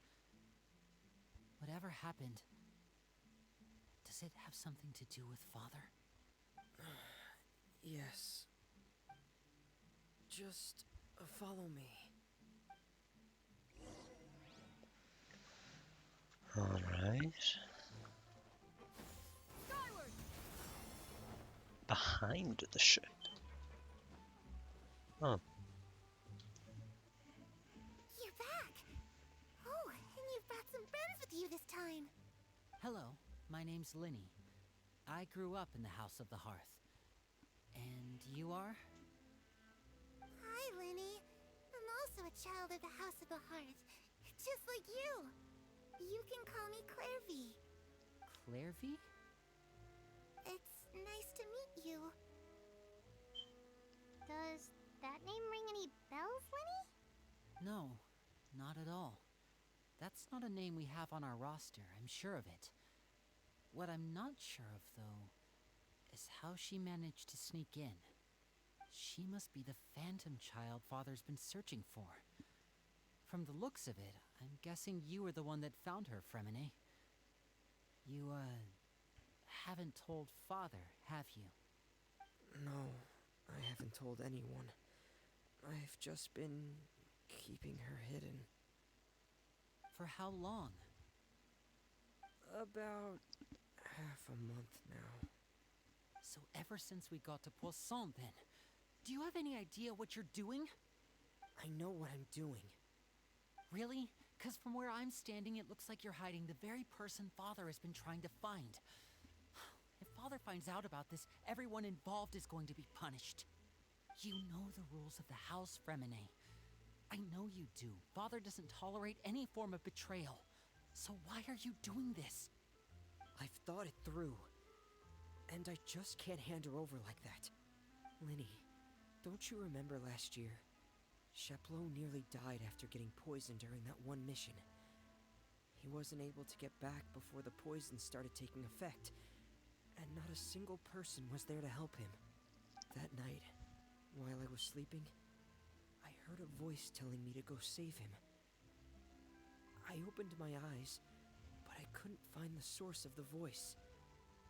I thought maybe I was just hearing things, but I went to look for him anyway. Luckily, I got there with enough time to save his life. That feeling of being haunted, of hearing voices, it's happened many times in the House of the Hearth. I'm sure you've noticed. So what you're saying is, that was her? She was the one who spoke to you that night? Unless there are other spirits roaming around the House of the Hearth, I don't think there's any other possibility. If Clairvy were our enemy, it wouldn't matter whether she was a spirit or an actual child. I would have acted without a second thought, because that's what Father ordered us to do. But she's been living with us, helping us from the shadows all this time. I think that makes her family. I couldn't just hand her over to be dealt with. Not when there's so much we still don't know. So what's your plan then? You can't keep her here forever. Someone is bound to find out eventually. I haven't thought that far yet. I don't want to disobey an order from Father, but I also don't want to put Clairvy in danger. Come with me. There are a couple things I'd like to say to you in private.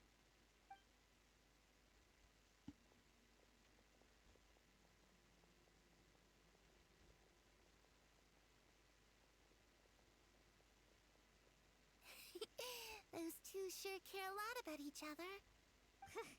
Well, they got a funny way of showing it. From where Paimon was floating, it sure seemed like they were about to bite each other's heads off. No way! They have a really deep bond. I could tell right away, because I also have a friend like that.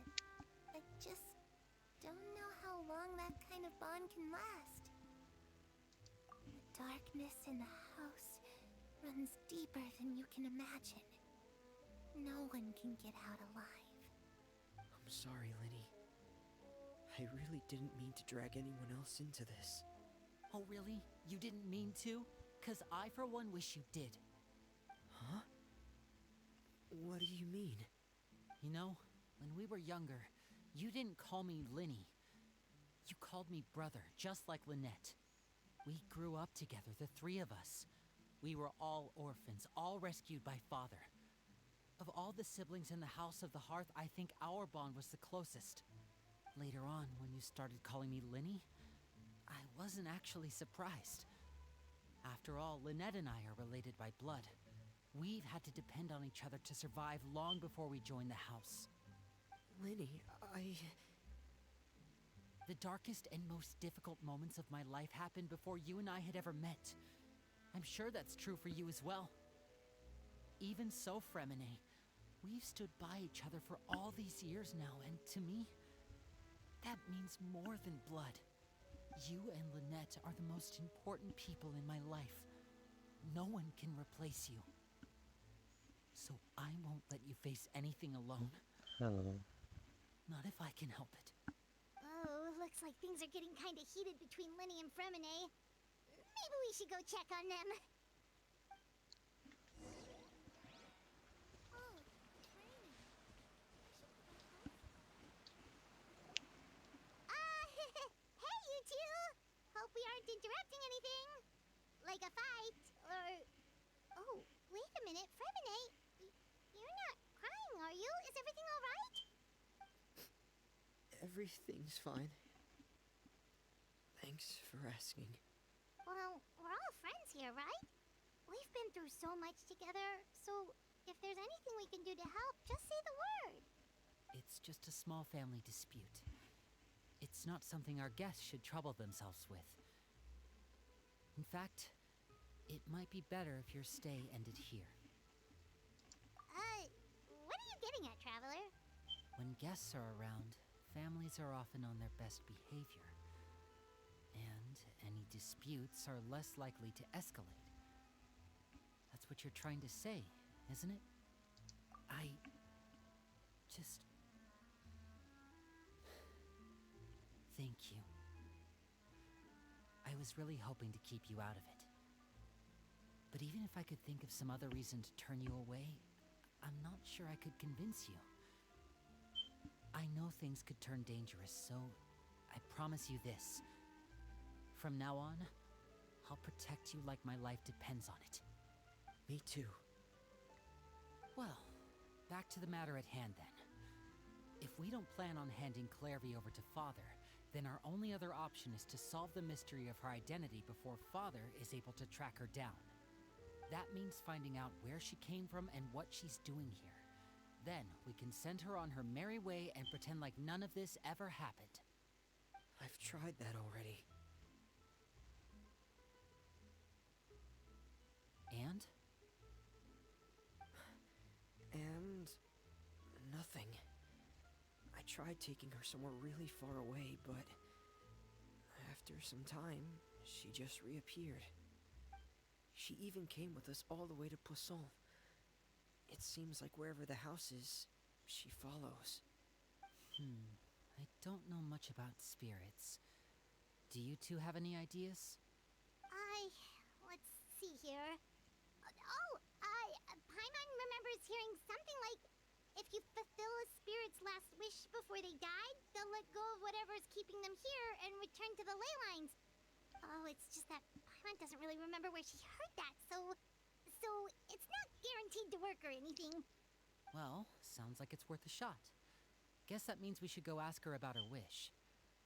But first, Fremine, I need you to promise me something. What is it? I need you to promise me that this will stay between the two of us. We're the masterminds behind this whole thing. No one else gets involved. Can you do that for me? Of course. I promise. All right.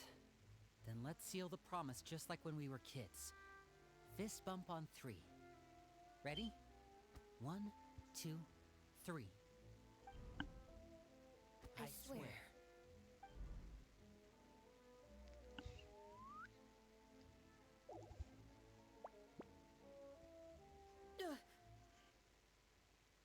Whoa! Lynette! But what a surprise! What brings you here, dear sister? And, when exactly did you get here?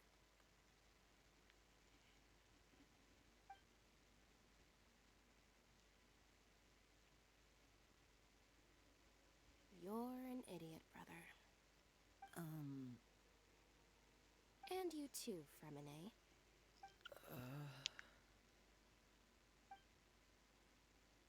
You 3, Traveler. And you 4, Paimon. Wait, what did we do? Alright. I've seen Clairvy around the House of the Hearth before. I hadn't seen her in Poisson, so I figured she must not have come with us. But it turns out, you were just hiding her. I heard you talking about your plan. Rather than steering clear of the situation, I'd rather fully join in.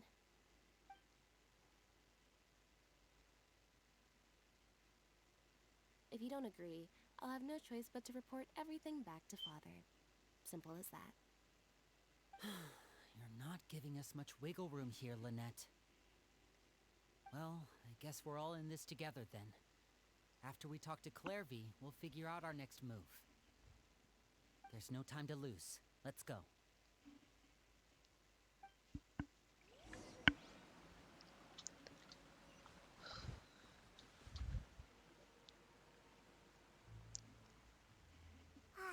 I'm full. Thank you for bringing me this food, you guys. She said she's full, but the food doesn't look like it's even been touched. That's right. Based on what I've been able to observe, it doesn't seem like Clairvy can interact with the physical world at all. Still, when she's presented with food, she'll always linger around it for a good little while. Maybe, in her mind, she really is eating those things. Does she know that she has already passed away? I've tried to ask her, but she didn't answer. My guess is that she's just as confused as we are. Or maybe she couldn't understand the question at all. Clairvy, if you've got some time, I'd like to ask you a few questions.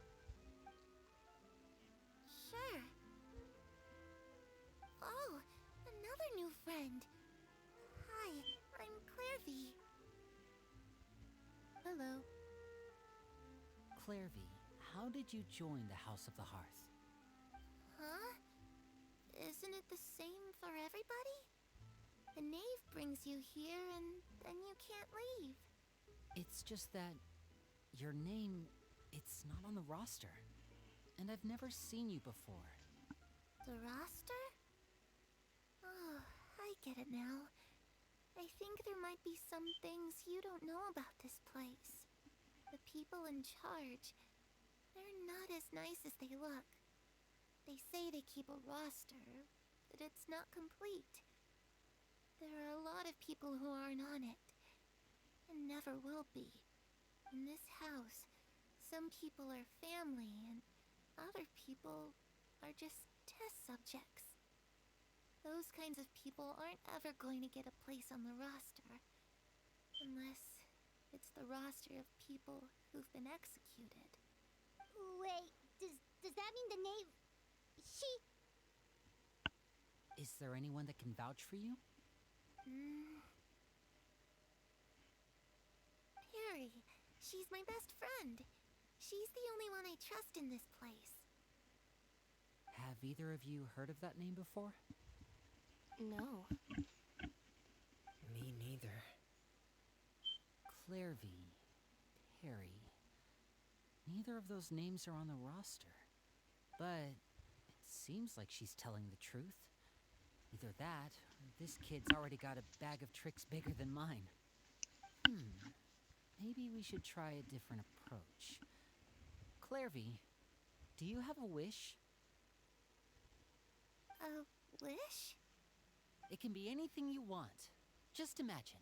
It's your birthday, you're blowing out the candles, and your wish is...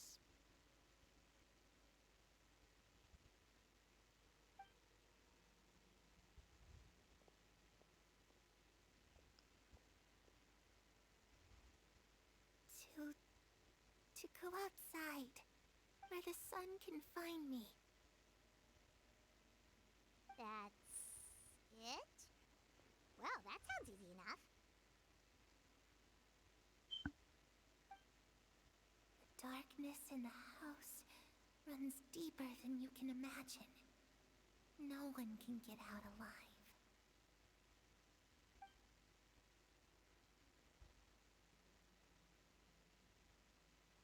Okay, time to divide and conquer. Listen up, I've got a plan. I'll try and find a way to use basic illusory magic to take Clairvy outside and bring her somewhere with sunlight. Lynette, try and find the list of executions that Clairvy was talking about, and see if her name is on it. Fremine, you stay in Poisson. We can't be the only ones who've had run-ins with Clairvy. I need you to collect intel on everything she's said and done. Understood. I'll try my best. What about us? What should we do? I really appreciate your willingness to help, but this is a family matter. I don't want to drag you in too deep. It's too risky. Let me think. Since Father considers you to be guests, maybe you could stick by her side for a little while. You don't need to do anything except keep up some nice, casual conversation. Paimon gets it. You want us to distract her. I'll give you a magic bird. If Father suspects something, all you need to do is release it when she's not looking, and it'll alert me that something's wrong. Of course, that's only as a last resort. If Father doesn't seem to notice us, there's no need to make contact. We'll reconvene here tonight after all's said and done. If the worst-case scenario happens and we're discovered, just tell Father everything. We're not going to let our guests get punished for our own actions. That's where we draw the line. You too. Okay, this is where we part. Father should be at the beach nearby.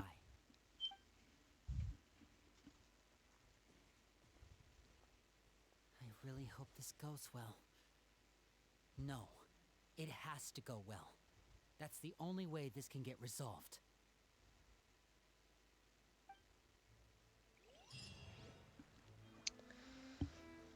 Oh boy. Seabreeze Rendezvous. Okay. That waypoint isn't above, that's below. It's in the tunnel.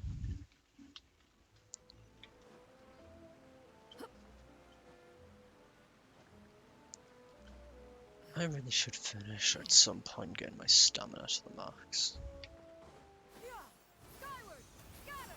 Concern it's gonna help me a lot more.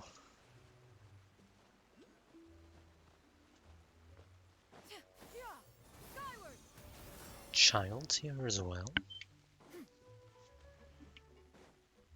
Oh. It's the knave and child. Hey, aren't you supposed to be in Snezhnaya recuperating? What are you still doing in Fontaine? Oh, it's you two. I didn't expect to run into you here.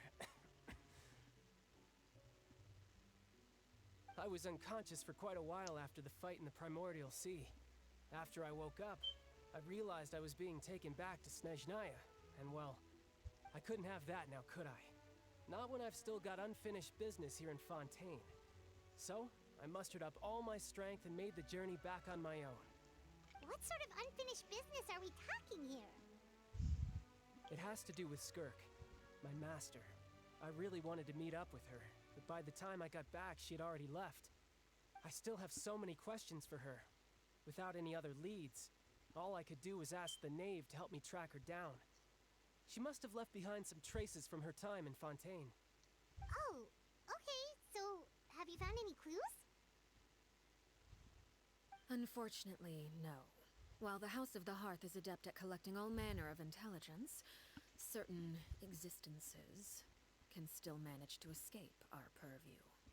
Basically, unless Master feels there's a need to meet with me, she's not going to be found.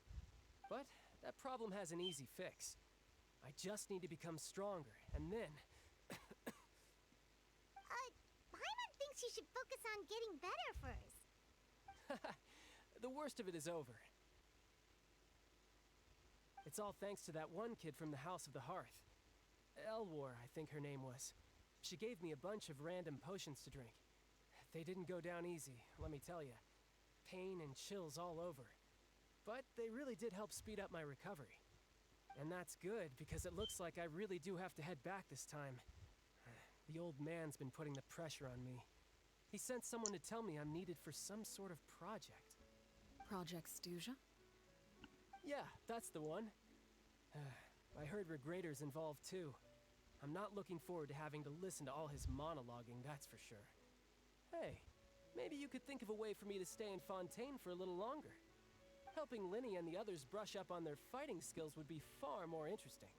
If you and I could spar, that would be even better. I've been waiting for a chance to see you go all out. And what a sweet little daydream that is. But I also have a role to play in all this. I'll be leaving Fontaine shortly as well. Besides, considering how little they see fit to step outside the homeland, being called on to return to Snezhnaya by such illustrious dignitaries, what a great honor. Wouldn't you agree? One I could do without, I'd say. Is it just Paimon? Or does it kind of seem like they're... So, dear guests of the House of the Hearth, to what do I owe the visit? Well, we just... right! We're super close to Linny and the others, but we we still don't know much about you. Is that so? Introductions have already been made, have they not? Oh, well, you see, there's only so much you can learn about someone from a short introduction. At least tell us something a little extra, like, why do you call yourself father? Huh, good question. I'd also like to know. The fact that you have to ask tells me our intelligence work has been quite successful. Telling you the answer to that question would only serve to undermine that success. And we can't have that, now can we? Spoken like a true diplomat. That was some expert sidestepping right there. Well, if there's nothing else, I think I'll take my leave. I still have a small matter to resolve at home. Wait, don't go!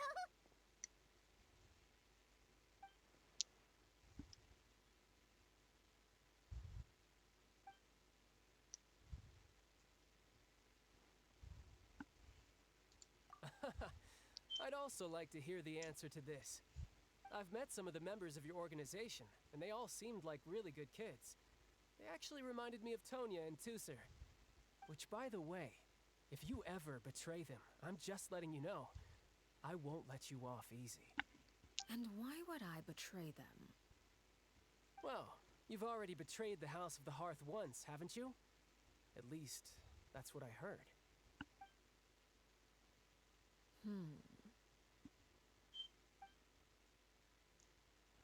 Okay, I admit. That's just what the old man told me. The rooster, I mean.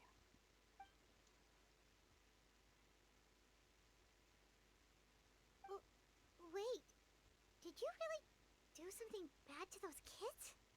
Never mind what I've done. I'm more curious as to what the mighty rooster had to say. Care to enlighten me? Well, nothing much. Just some stuff about you taking out many other members of the House of the Hearth, and even going so far to attack your own family. I see. Oh, based on your reaction, I'm guessing it's all a bunch of lies. Hardly. I don't appreciate his particular turns of phrase, but I suppose he didn't say anything untrue. Although, it would be more accurate to say that there is a certain level of prejudice involved, but I don't intend to clear that up just yet. Prejudice has a funny way of concealing the real truth behind certain things, an attribute that I find to be quite advantageous. Call yourself a Fontainian, for example, and people will assume all sorts of things, when the real truth is that this is simply the land where I was raised. Huh? You're not actually from Fontaine? But then why did you try to help out with the prophecy and everything? Oh boy, I was that trying sounds to like protect the fun. children born in Fontaine. Claiming that I myself was a Fontainian simply made it easier to operate. People would hardly suspect a fellow Fontainian of having any ulterior motives. Who wouldn't want to save their homeland after all? The primordial sea wouldn't have any effect on me, but it would have caused great harm to the House of the Hearth. Well, you wanted extra information, didn't you? There you go. I hope that satisfied your curiosity.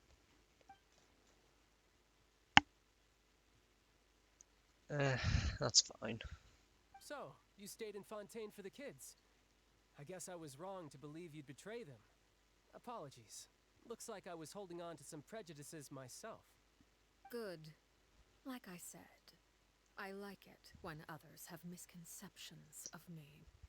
Actually, while I was recuperating at the House of the Hearth, there was something else that really caught my attention. I heard that members always resolve disputes and arguments with a friendly spar, and the loser has to back down. Seems pretty cool if you ask me. Would also give them plenty of opportunities to hone their skills.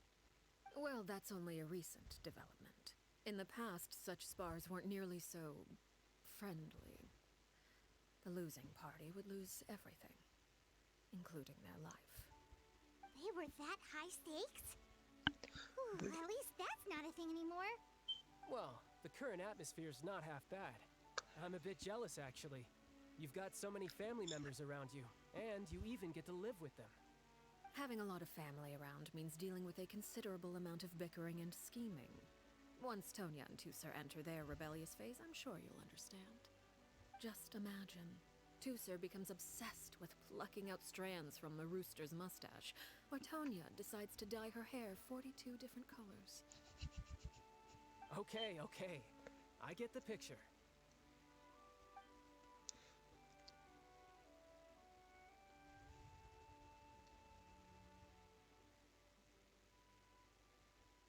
Well, would you look at the time? I should probably get going. Traveler, Paimon, I'm not sure where our paths will cross next, but the next time we run into each other, we should definitely try and find some time to spar. Again, maybe this is a conversation we can have when you look less like you're gonna keel over. All right. Well, thanks for everything, Arlecchino. No thanks necessary. You also played a part in obtaining the Gnosis. I would say we can call ourselves even. I like the sound of that. Well, I'm off. See you all some other time. We should probably get going too. Do you want to head back with us?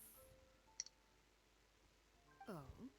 You want me to leave so soon? Oh, well, you see, I'm rather enjoying the evening breeze.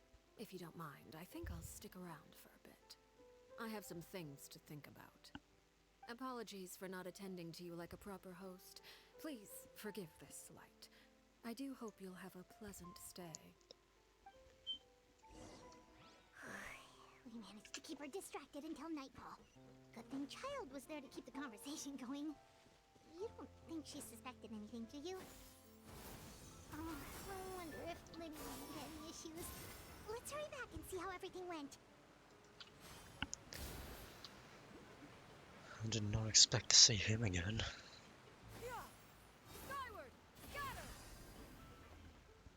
Oh well, I wouldn't be surprised if we have to see him again in either Natalan or if we wait until Snezhnaya.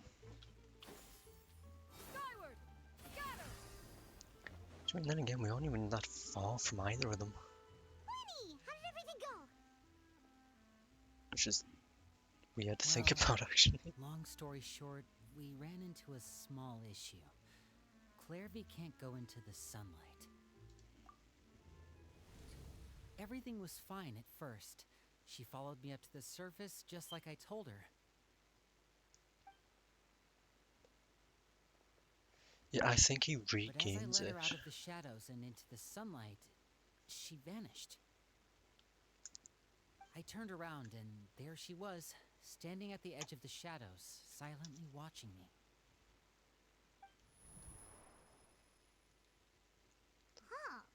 Maybe she's afraid of sunlight, or... No, it wouldn't be her wish if that were the case. Well, we could always try pushing her into it. Oh, true. I wouldn't be surprised if he does get his vision back, Tried it all already. because it has Nothing been a worked. while since we see him. Eventually, the sun went down, so all I could do was bring her back here. How did it go with you, Lynette? Good. Probably have to do I've got Child's the list. Quest. It's right here. Oh, maybe. Well, what are we waiting for? Let's take a look. Just seeing as he is returning to Snezhnaya. Oh, that's a lot of pages. Oh, it's gonna take forever to get through it all. We can each take a section. Here. Yeah. La Pouillade, L'Endroit, Chambert, Horaire. Oh, okay, thank you for that. Oh, yikes. That Horaire guy has a huge scar on his face. He's kinda giving Paimon the creeps. Ah, I've met him before. The scar is from an injury he received during a mission. I still remember him joking with me about it. He said any future lover would take one look at him and then lose all interest. Did he say anything else? Well, I asked if there was someone he was interested in. He said no, and that's where our conversation ended. It was only later that I learned he really did have someone he liked. He risked everything to escape so he could be with her, but it didn't work. One day, Father asked to see him, and, well, I never saw him again after that. Wait, so that means the knave, she... It may seem cruel, but it's just one of the rules of the house. Betrayal is not to be taken lightly. We know too many secrets to come and go as we please. So, if you do try to leave, you pay with your life. Oh. Her name's not here, huh? Well, that's not too surprising. It doesn't seem like this list is complete. It only contains records dating back around 5 years. Let's shift our attention then. Fremine, were you able to find anything out? Fremine. Sorry. I was thinking about something. I managed to talk to quite a few people, but I couldn't help but notice that the atmosphere in the house was a little... strange. Strange? Yeah, I mean, I know there have been arguments in the past, times when people haven't gotten along. Chaplot and Filiol are a good example of that. Oh, those are two of the people that we met while delivering supplies. Paimon can see how they might not get along. They had very different vibes, and their, interests seem to be pretty different as well. That's to be expected, actually. Father brought us all here, shared her knowledge with us, taught us how to fight. That's one thing we all share. But that's also where the similarities end. Not all of us feel the same desire to stay here. As members of the House of the Hearth, we're also considered part of the Fatui. And to a lot of people, that's an identity they never asked for. Certain members get older and realize they want something else for themselves. But considering the rules of the house, most people would never say that out loud. People like Chaplot and Foltz are loyal to Father and her vision. They're proud to be part of the Fatui. Filiol and Nantoy, on the other hand, well, they aren't quite as enthusiastic. These kinds of conflicts have always been there. It's not like Father is in the dark about any of this. Well, that's true. But it just feels like things have gotten worse lately. Filiol and the others, it seemed like they were meeting in secret to talk about something. I can't say for sure, but I think they've met Clairvy. You think she's been inciting them to act out? No, not exactly. Oh. But I wouldn't be surprised if she said something to them about... Another thing that's going to sit in my inventory unused. And how deep it runs. She's told me about it before. Experiments being run on children. People being used as pawns on the battlefield without so much as the strength to survive. And they just believed all that? Without any evidence? Clairvy's words probably gave them the excuse they were looking for. Whether they actually believe them to be true is secondary. This is all because of Project Stuja, isn't it? Whoa. Hold on a second. What's this Project Stuja all about, huh? This is the second time it's come up now. Sorry, but I'm not sure of the details either. I only know what Father has told us, which is that it's something the Rooster and Regrader have been working on together. Apparently, it has to do with the Fatui's strategic plan for the future. Because the House of the Hearth was so successful in obtaining the Gnosis, we now have the honor of playing a key role in Project Stuja. Wait, but isn't that a good thing? Wait, no, he was in it because he has a second quest coming up. To us, the whole thing is an inconvenience. Father thinks so too, but she's in no position to refuse. I'm gonna go find it. Their plan isn't exactly unreasonable, and they've been funneling the house a lot of funding. It's just that we'll lose a lot of members in the process. Participating in the plan, it's an honor in name only. Let's see. What they're really trying to do is subdue us. The existence of an intelligence organization outside their control makes them feel uneasy.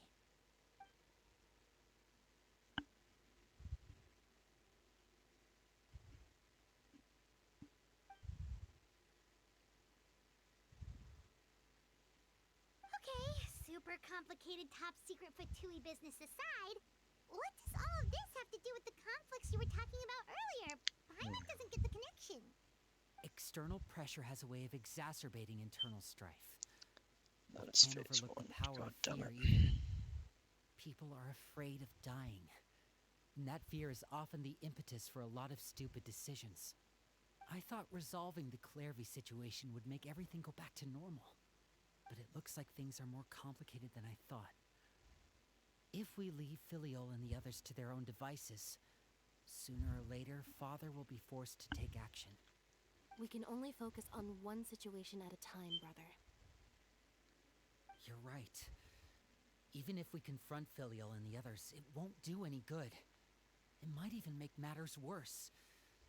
We should focus on Clairvy for now. Well, it's getting late. We should head back and get some rest. We'll try again first thing tomorrow. Lynette, you stick with me this time. Fremine, keep a close eye on Filiol and the others. Make sure they don't do anything they'll regret. Good work today, everyone. Have a good night, and I'll see you tomorrow. I couldn't find her on Twitter, but I feel like Sinnoh's second quest must be in the second half of this patch. Because it's not part of phase one. I'm always looking forward to an early night, but she can't sleep at all. Hey, you don't think the knave will be too angry with Linny and everyone if she finds out about all this, do you? She's even scary when she smiles. If she were to actually get angry... Ooh, you have to protect Paimon if that happens, okay, Traveler? Trust is ever, Traveler. Look! Look over there! Quick! Let's catch up with her before anyone sees!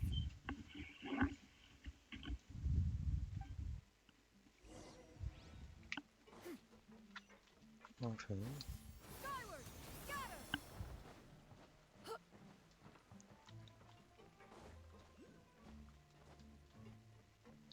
Over there! Wait, oh my god, I know what that oh no, it makes sense on what that Hydroculus is for.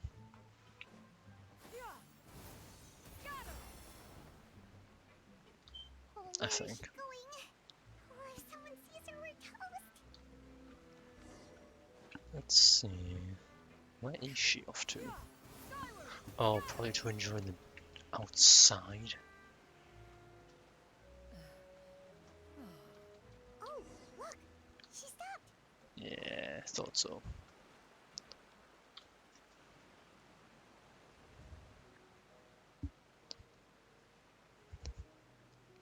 Clairvy! Shh. I opened the window while no one was looking. Look how pretty the outside is.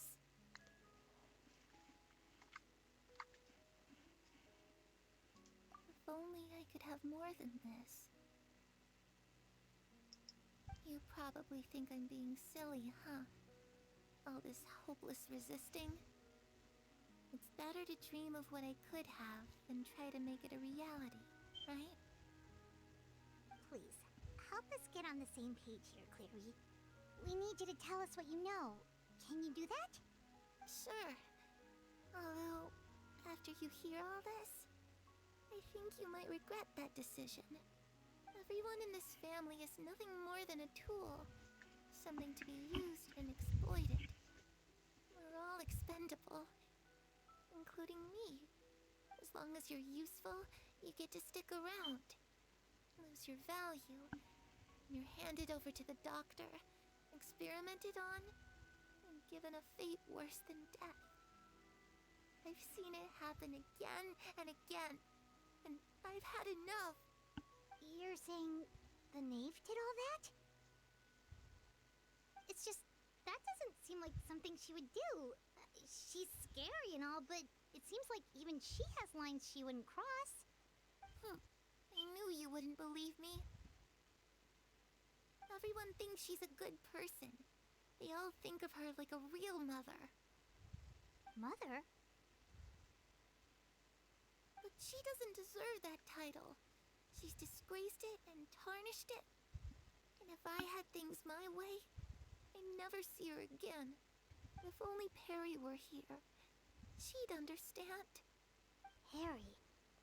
There's that name again. Also, Paimon's getting a strange feeling. It almost feels like she's not really here with us. Paimon can't tell if she's actually talking to us or if she's mistaken us for someone else. Well, in any case, it seems like she really needs someone to talk to. We should keep her company for a little longer. She looks so young. But it seems like she's been through a lot. It's getting windy. I should close the window. Ooh, look at the moon. Isn't it pretty? Hey, wanna hear a secret? I heard that if you look up at the night sky in Snezhnaya, you can see the aurora. It's supposed to be super pretty. Even prettier than the moon tonight. Perry and I promised each other that once we're older, we're gonna go see it together. But I can't find her. I'm worried she's also been... No, that wouldn't happen to her. She's special. Mother likes her a lot. I should really go talk to Mother, but we just fought. She doesn't want to see me, and I'm too scared to face her. What should I do?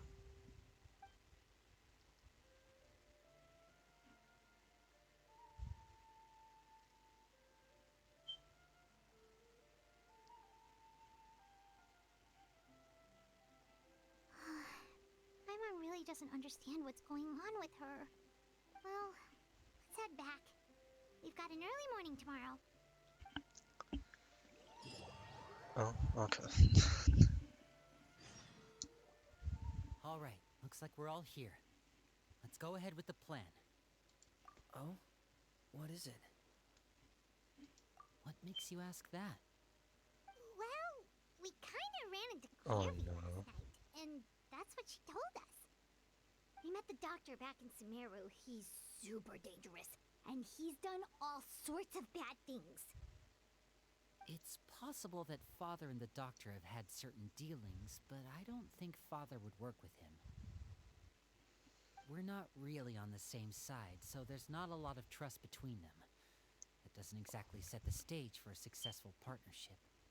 I did hear, though, that when Father first became a Harbinger, the Doctor offered to work with the House of the Hearth. Father rejected most of his proposals, except for one. It had to do with some sort of secret experiment. Secret experiment? Could that be what Clairvy was talking about? I don't think so. I don't know any details about the experiment itself, but I do know it's an entirely independent operation. The Doctor only proposed a direction for the research. That was the extent of his involvement. I still don't think that counts as working together. The details of the experiment are confidential. How long but is this complete records quest? are kept on all participants. That doesn't seem to be the case with the situation. Because based on every Clairvy other efforts. quest, I there's know you only don't about agree with some of 40, Hifitui's methods, about 30 and I'm minutes not left of asking you this. to. But I am asking you to trust us on this. The House of the Hearth has its own principles. There are certain lines we're not willing to cross. Alright, that's good to hear at least. Not really long, alright. Clairvy seems to think the Knave and the Doctor worked together to do something horrible. If that turned out to be true, Paimon doesn't know how he would even face you guys. It's just that it doesn't seem like Clairvy is lying either. The easiest thing to do would be just ask the Knave directly, but Paimon doesn't think she'd tell us. Father didn't come back last night. She's probably still near the shore. We'll be counting on you to distract her. Lynette, you're with me. Fremine, you know what to do. Be on your guard, everyone. Why Alright, would let's get to it. why would she still be near the shore? I thought she would have returned to the court area. I need to get this Hydroculus, it's annoying me.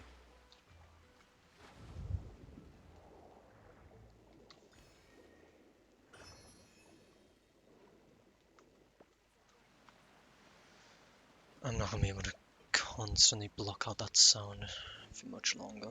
Where do I need to go there?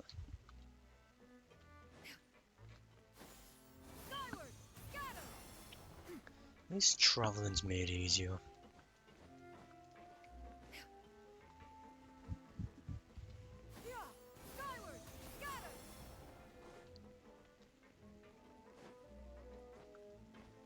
I'm really interested in this ending you're talking about as well. If it gets sadder rehearing the dialogue. But hey, I'm probably nearing the end, but so won't have to wait long.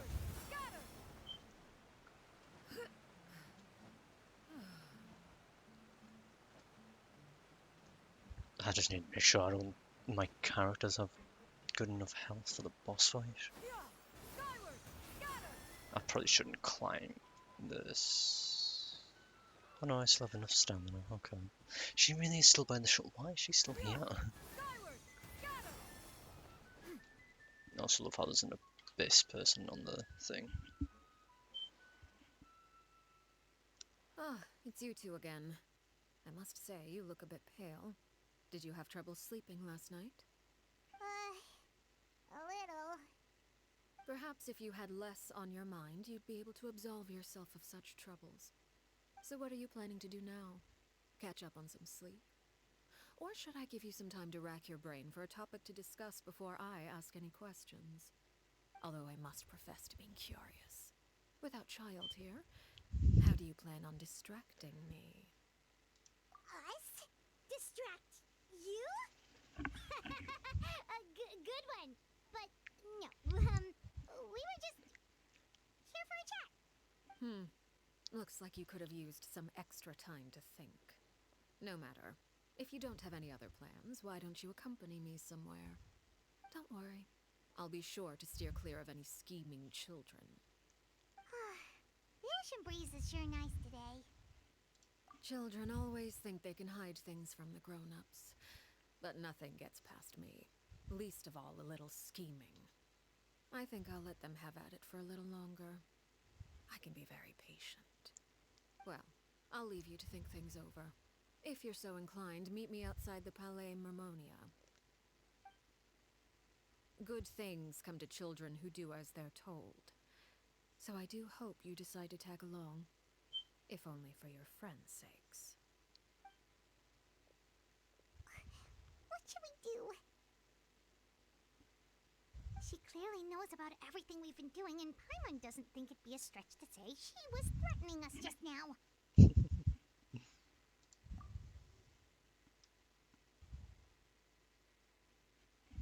Oh, good idea. Hopefully he sees it in time. Well, we should probably head to the Palais Mermonia. Paimon doesn't want to find out what happens if we don't show up. Based on what the knave was saying just now, it sure didn't seem like it'd be anything good. Okay, then we probably shouldn't keep her waiting. It seems like Linny and the others are on thin ice, so let's do our best to not get them in any more trouble. I am not surprised she's already aware. That's somehow in character. Seeing as we still have some time before my meeting, we might as well enjoy some pleasant conversation while we wait. I'm glad to see you get along with my children. Being surrounded by good companions is necessary for a child's development. You're not planning on doing anything to them, are you? I assume you're referring to Lenny, Lynette, and Fremine. Although, there's that situation with Filial and Nentoy as well. It appears quite a few people have been acting out lately. No matter. I'm not one to discriminate. All those who betray the house meet the same fate. There are no exceptions. Does that mean you're going to kill them? Oh, are you here to beg for their lives? I'm sorry to disappoint, but the rules of the house change for no one. In my organization, everyone is responsible for their own actions. But don't you care about them at all? They really respect you. They even call you father. You must feel something for them. Any organization in which feelings come before principles is one destined for ruin. The House of the Hearth is hardly an exception. You could say our principles are more stringent than most. Perhaps I can offer you this consolation at least. As our guests, you two will not be held accountable along with them. I would imagine Linny, Lynette, and Fremine will be able to keep their lives. As for Filial, Nantoy, and the others, I'm afraid there's little I can do. They can try to escape, but once you know our secrets, there's no getting out alive. But that's awful. Ah, you seem concerned. Out of consideration for my guests, I suppose I could turn a blind eye for a little longer. If Linny and the others manage to dispose of Clairvy in the meantime, all evidence of their wrongdoing will be lost. In that case, I could hardly punish them for something I couldn't prove. If their efforts are unsuccessful, on the other hand, all will be held accountable. And the punishment will be severe. Of course. Oh, and here, I believe this belongs to you. Do try and keep better track of it next time. It takes a considerable amount of time to train a bird like this. It would be such a pity if you were to lose it permanently. Wait, where did you get that? Well, I'm afraid that's all the time we have to chat. Now, for the matter at hand. I asked you to meet me here because I have business at the Palais Mermonia.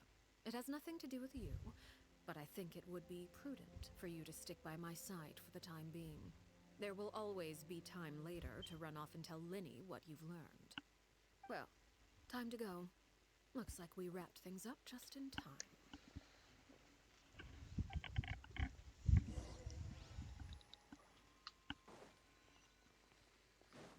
Huh. Well then.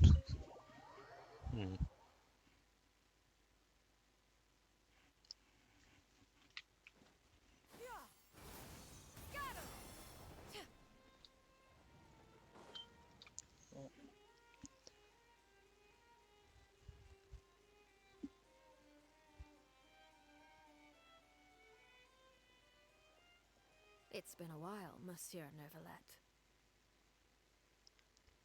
I must say, I wasn't expecting my meeting request to be approved quite so quickly. The Palais Mermonia operates with an efficiency worthy of admiration.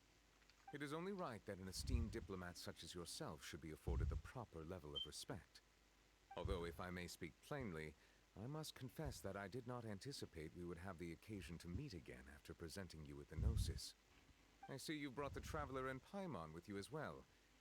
If I may inquire as to the purpose of your visit. I'll be departing Fontaine shortly. There is, however, an outstanding matter that I would like to see resolved before I go. It requires a rather lengthy explanation, I'm afraid. So I took the liberty of explaining everything in this proposal. Please review it at your leisure, Monsieur Neuvillette.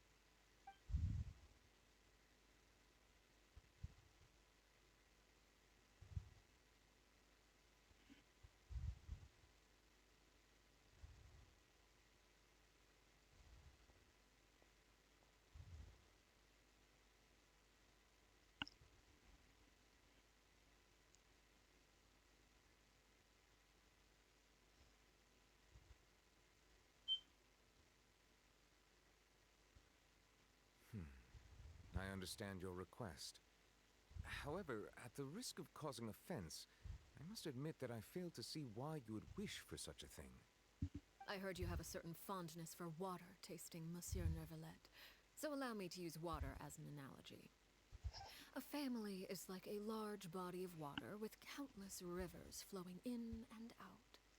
As someone who watches over this system, I would hope that each river that flows from the source will eventually reach the ocean.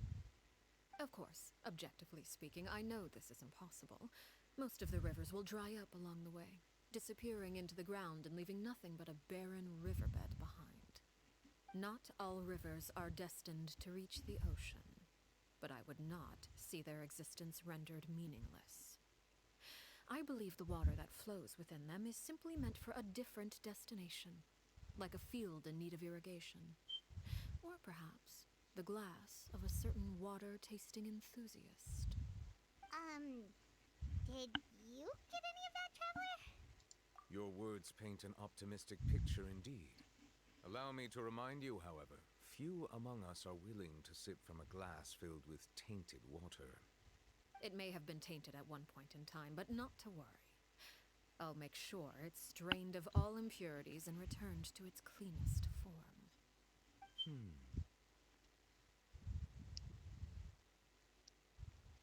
I seem to recall there being a transactional aspect to your proposal. Perhaps you could expound on that? If you accept my proposal, Monsieur Neuvillette, I will gradually withdraw my forces from Fontaine. And, unless absolutely necessary, I will no longer carry out any special missions within Fontaine. I presume I can take your words to mean that, in the future, cases similar to the Tartuffe assassination will cease to cross my desk? Tartuffe? Ah, that thief who embezzled funds from all those charities, you mean? My deepest condolences to his family, but without any evidence, I cannot imagine how the House of the Hearth might have been involved in his passing. Of course, if you accept my proposal, Monsieur Neuvillette, I'm sure certain measures could be taken to reduce the frequency of such troubles. You choose your words carefully indeed. In that case, I am inclined to accept your proposal. My thanks for your generosity, Monsieur Neuvillette. Well, with that settled, we should be going now. I took the liberty of bringing along 2 bottles of spring water from Snezhnaya for you to enjoy. I do hope I get the chance to hear your impressions. Perhaps at our next meeting, yes? Indeed. I trust you would not overlook your commitment in the meantime. All right, Traveler Paimon. Time to go.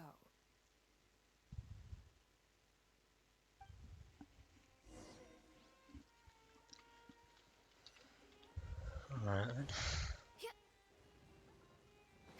There definitely does not seem to be much time left on this quest.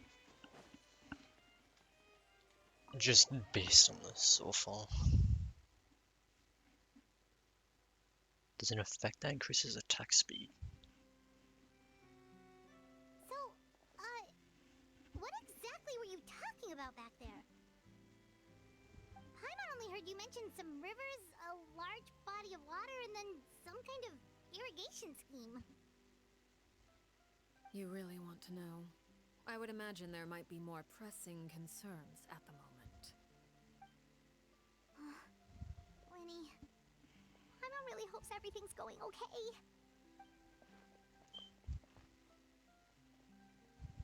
Oh, Paimon recognizes that look. You've got your tiki cap on, don't you, Traveler?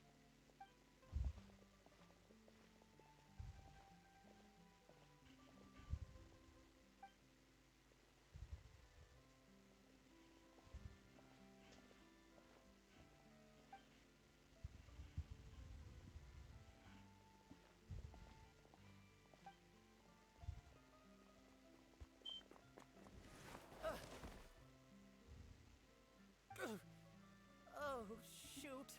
Are you alright? Oh, jeez. I'm so sorry. I was so focused on selling these papers, I wasn't looking where I was going. Well, let me make it up to you at least. Here, take this paper. On the house.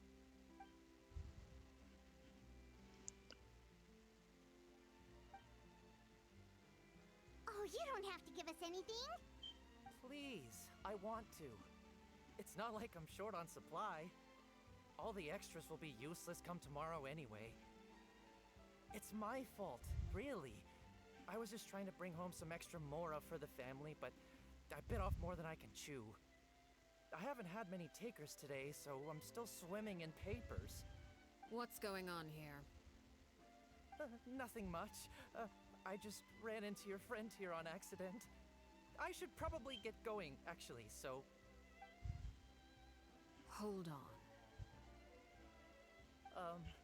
Of course, I'm happy to compensate you with Mora. It's just, I don't have any on me at the moment.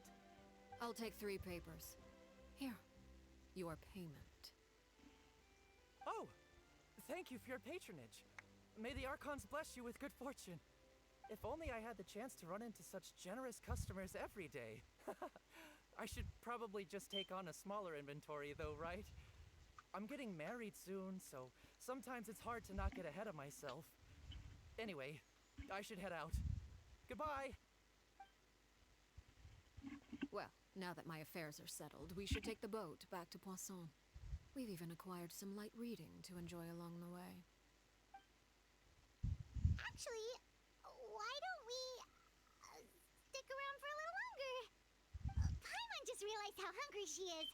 She can't head back to Poisson on an empty stomach.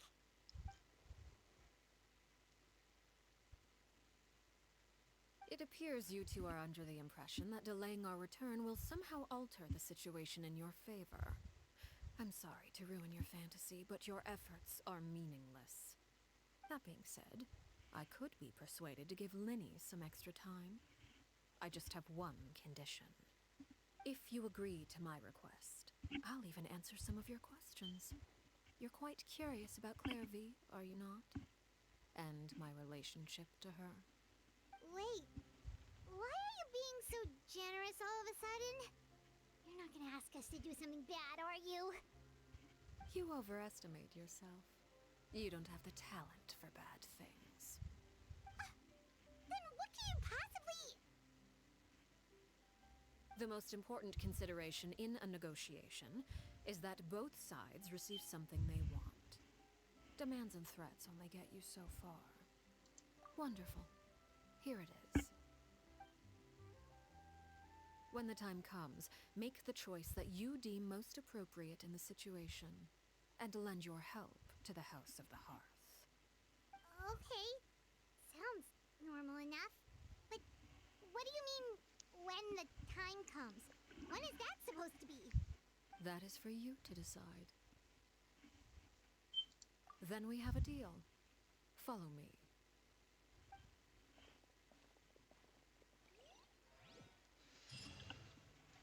Okay.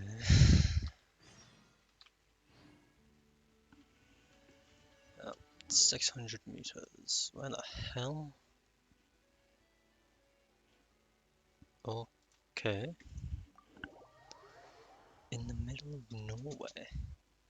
What?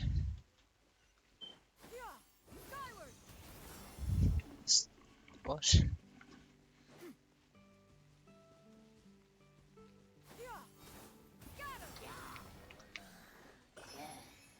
Don't care about remarkable chests. Skyward! Scatter! Why the hell would she just go to the middle of nowhere? Skyward! Wait. Oh.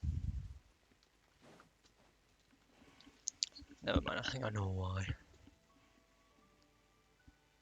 What is this place? Somewhere long forgotten by everyone. It used to be a grand building. Now it's nothing more than a pile of rubble. No one comes here anymore, nor does anyone care about what once happened here. Although, this place does have something to do with the story I'm about to tell you.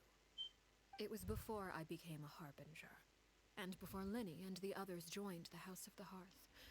Due to certain events, I first killed Clairvy and then her mother. And this is where it all happened. You were the one that killed Clairvy? Patience now. Allow me to explain Clairvy's side of the story first. I'll start from the beginning. Clairvy was 6 years old when she was brought by her mother, Crucibina, to live in the House of the Hearth. From the outside, it seemed like a fairy tale. A thriving family made up of kind adults and friendly children. Crucibina was the knave at that time, and the House of the Hearth was under her control. She was Clairvy's mother by blood, but she was also the mother to all the children in the house. Clairvy was happy here. For a time. But she quickly realized that being part of this family wasn't a fairy tale at all. It was a kind of purgatory. Purgatory? Exactly. The House of the Hearth takes in war orphans from all over Tevat. But as for how to raise them, that depends entirely on the person in charge. Crucibina came up with a novel idea. She would teach the children to fight, force them to duel each other, and then crown as the king of the house the child who proved themselves most worthy of inheriting her title. It's difficult to estimate the number of children who died or were maimed in the process. There's little I can say about the ones who died. The ones that emerged with permanent injuries, on the other hand, well, they still served a purpose. They would be handed over to the doctor to be experimented on, or sent away on dangerous missions. Nothing more than tools to be used and then discarded. So those were the experiments Clairvy was talking about. But what actually happened to her? You said that Clairvy was Crucibina's daughter, so if Clairvy tried to convince her to stop what she was doing, Crucibina probably would have listened, right? Despite being Clairvy's mother, Crucibina cared little for her daughter. She forced Clairvy to join the House of the Hearth only as a means to demonstrate her own impartiality as a mother, to prove that she treated all her children equally. Clairvy did try to convince her mother to change her ways, but it was to no avail. After her efforts failed, the only other option was to rise up and try to fight back. Unfortunately, the other children had already been thoroughly indoctrinated into the illusion of happiness Crucibina had created. Of course, there was one exception. Someone Clairvy's age who knew the truth about the House of the Hearth. Her name was Peruere. Wait, the friend that Clairvy mentioned? Friend, huh? I suppose we can call her that for now. Clairvy was a cheerful and passionate person with a tenacious spirit. Peruere, on the other hand, was rather cold-blooded. Her cold-blooded nature allowed her to see through Crucibina's facade. Yet, it was also this cold-bloodedness that prevented her from acting against it. At least at first. While Clairvy longed for freedom, Peruere was convinced that, amid all the fighting and violence, she would make it until the end. Despite their differences, the two became fast friends, united by their knowledge of the truth. Clairvy told Peruere that she hoped to create a real family, where no one would be killed or sacrificed. There may have been a certain naivete to her ideas, but Clairvy proved her determination many times over. She tried countless times to run away, ask for help, or expose the truth. But her efforts only earned her beating after beating. The only thing that kept her going was her strength of will. Even with her body racked with pain, she would still stand on her tiptoes and open the window at night. She and Peruere would look out at the moon together, a fierce longing for freedom shining in her eyes. But one day that light simply vanished. Oh no. What happened? Her hopelessness resulted from a culmination of things. 10 years had passed. 10 years worth of failure after failure. She and Peruere weren't children anymore, but finding any chance to escape still seemed as hopeless as ever. It was during this time that Peruere suggested a new plan.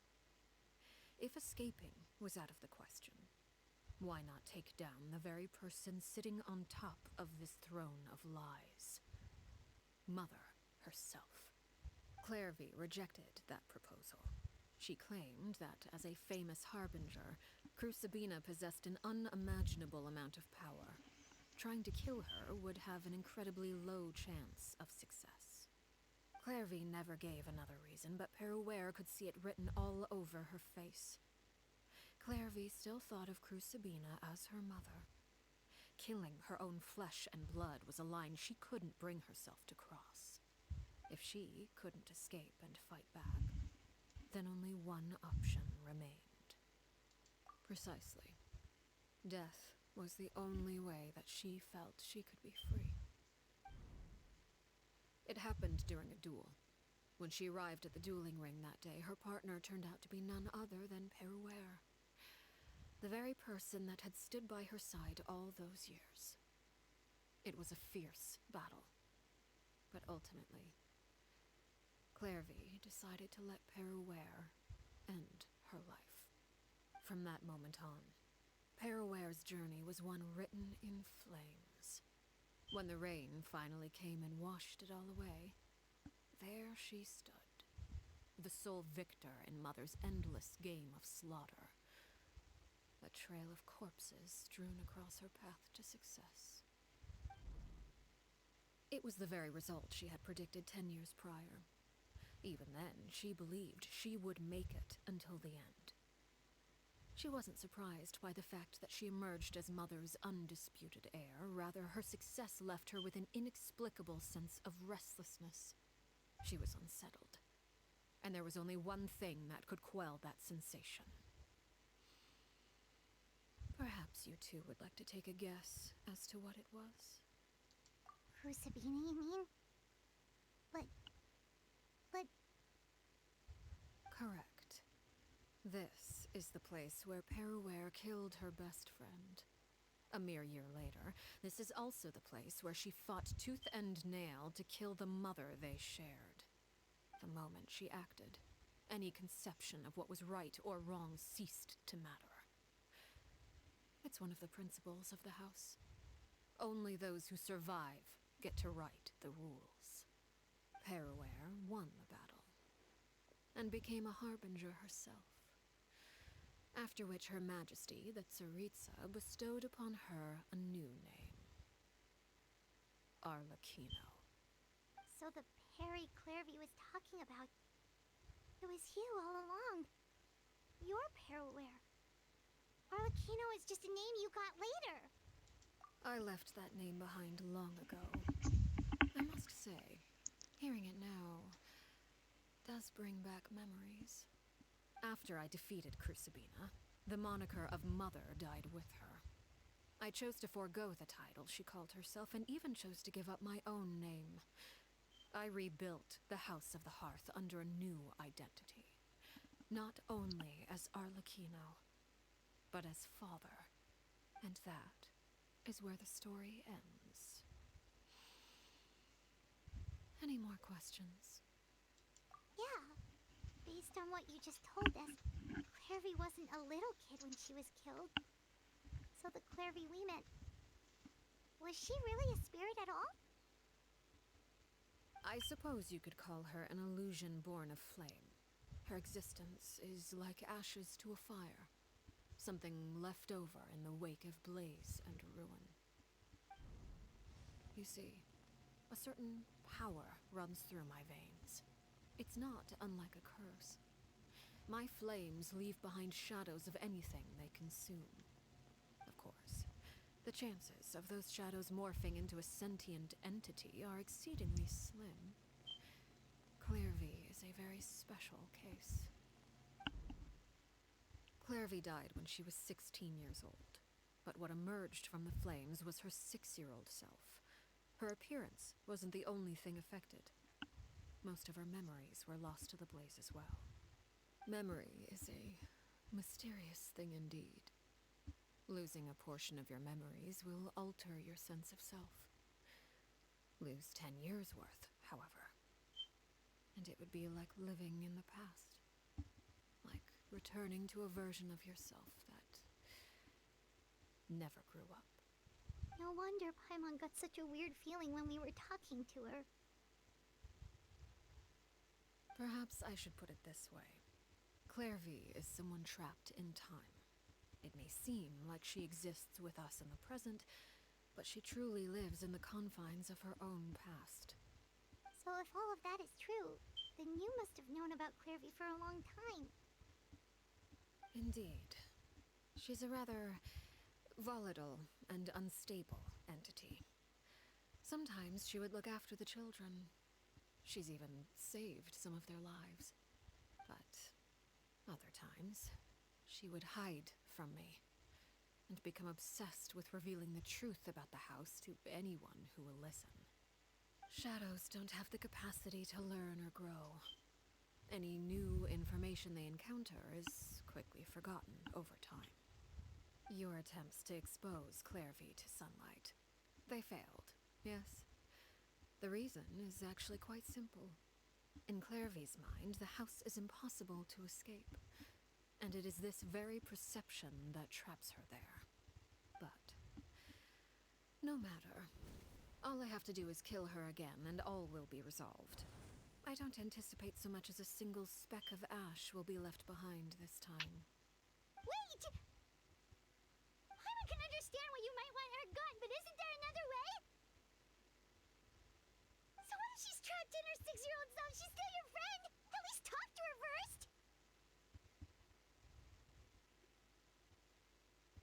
It's too late for that. She broke the rules, and now she must be punished. That goes for Filial and Nantoy as well. She's had quite the effect on them. I hope you understand. The difference between Crucibina and myself lies in our formulation of the rules, not our policy for enforcing them. Upholding the rules without question is a trait we both share, because that is how a household should be run. Is this really what you want to do? Whatever could you mean? Don't you want to say a proper goodbye at least? Whether as a killer or as a father, there are two things that must be avoided at all costs: anger and sorrow. Anger makes you impulsive. Sorrow causes you to waver. Well, it appears it's about time to proceed. Before we arrived, I told some of my well-behaved children to bring our troublemakers here by nightfall. I do believe I've kept my end of the deal. I gave your friends quite a bit more time. As for what happens now, we'll just have to wait and see.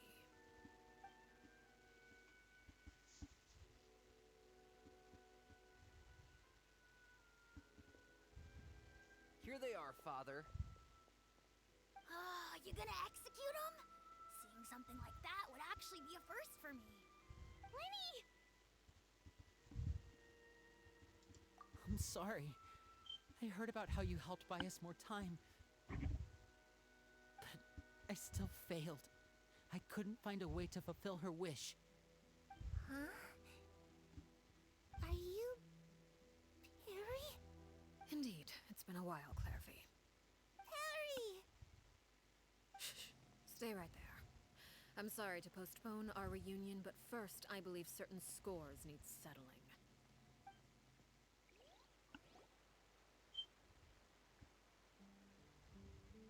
Father, let me explain. Out of my way. Father! You chose to conceal a threat to the house, and for that, you must be punished. Overall, however, I suppose your wrongdoing is hardly the most egregious of the bunch, so I'll deal with your punishments later. As for right now, the more pressing concerns are the traitors among us. By traitors? Do you mean us? Father, let me explain. We didn't mean to... Fultz, why don't you share what you heard? Yes, Father. Secret Midnight Meeting number 3. Participants, Filial, Nantoy, Sato, Toddy. Nantoy clearly said, if only Father wasn't the one who took us in. Sato added, I'm sick of this life. I just want to live as a normal person. Filial was the worst of them all. She called us crazies and said a bunch of mean things about Father. I did not! You're lying! Fultz is trying to frame us. It's not like I'm the only one who heard those things. After that, you and Toddy and a bunch of other people started talking about Clairvy. You were using all those things Clairvy brought up as an excuse to question Father. We're birds locked in a cage. The only way out is to destroy it. That's what you said, wasn't it? You little... You just want me gone, don't you? What did I ever do to you, huh? And you, Sheplo, have you forgotten who stood by your sickbed, watched over you, and changed your dressings? Come on, let's hear it then. What's your reason for all this?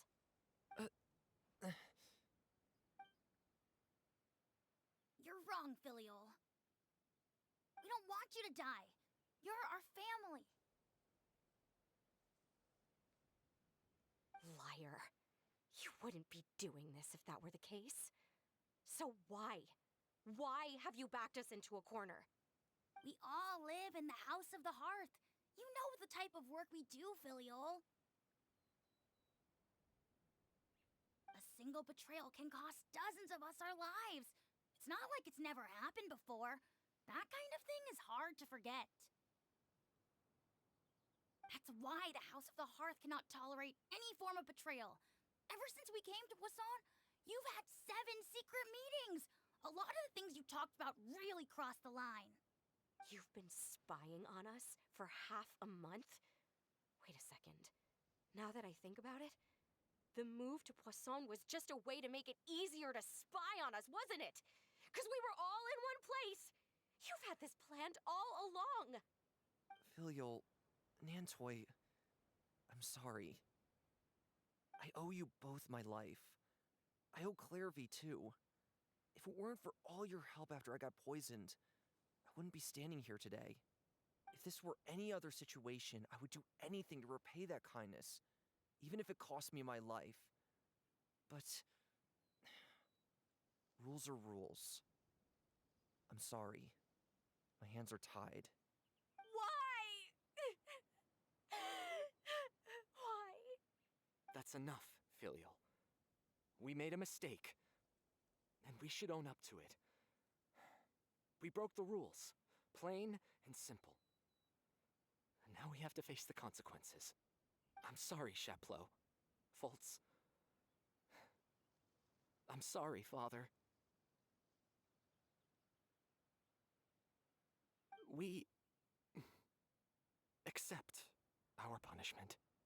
Chaplo, according to the rules of the House of the Hearth, how should these traitors be punished? All those who betray the house pay with their lives. And so it shall be.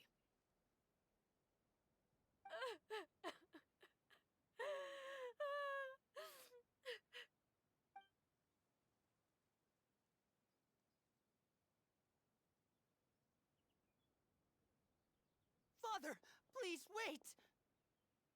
Something you want to say, Linny? Please reconsider, Father. What Filial and the others did, does it really count as betrayal? We all come from broken families. From the very first day we joined the House of the Hearth, we wanted nothing more than to make it a real home. But the truth is, none of us know what a real home should look like. I'm not saying I have all the answers. All I know is this. Killing Filial and the others may uphold the rules, but doing so will only bring us further away from being a real family than we've ever been. So please, Father, please reconsider. I agree with Linny. Father, please. Linny, you...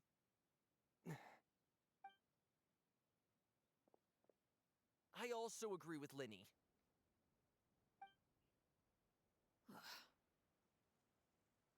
An order once given cannot be rescinded. However, given the extent of your determination, I suppose we shall have to go about this a different way. Draw your weapons and face me. Our weapons? Father, are you referring to a duel? Precisely. The rules of the house will not be altered. Traitors must be punished. However, resolving disputes with a duel is also one of our rules, one that also applies to me. Demonstrate a sufficient showing of strength, and I shall offer a concession. Wait. Beat Father in a duel? Impossible. Father is way too strong, even for Linny.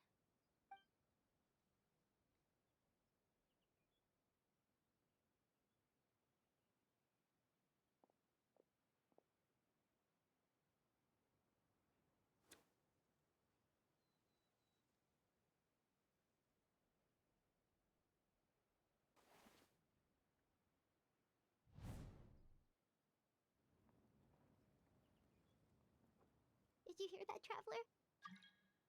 Letting the others have to duel the knave. What should we do? Can they really win something like that? If they lose, those people from the house are going to be executed. Okay. Hey, are you listening?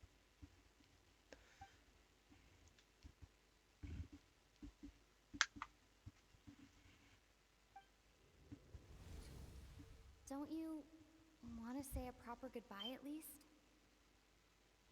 Anger makes you impulsive. Sorrow causes you to waver.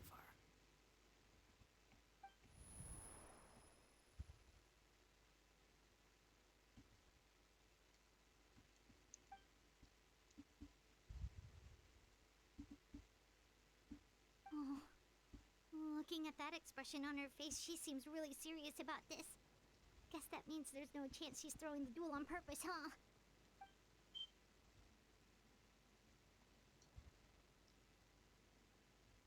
When guests are around, families are often on their best behavior. And any disputes are less likely to escalate. When the time comes, make the choice that you deem most appropriate in the situation, and lend your help to the House of the Hearth. What's wrong, Traveler? Hey, where are you going? Traveler?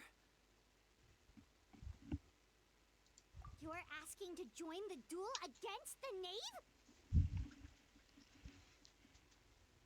I'll allow it.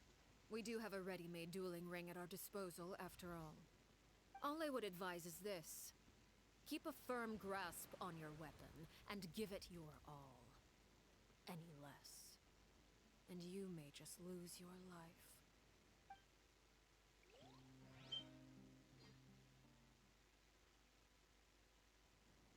Oh no, this is gonna be the fight now. How the hell do you do this fight? I'll catch it steady and steady, as a good knight should. At least heal. Is it my turn now? What? Someone needs assistance. Now's our chance! Wait, huh? Oh! Closer now. Watch out!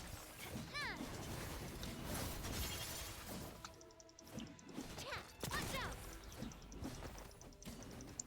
You can stun bosses. Father's even stronger than I expected. Now that's more like it. With these rising flames. Hey there! Oh god, stamina. Is it my turn? Stamina management is important. Get in gear!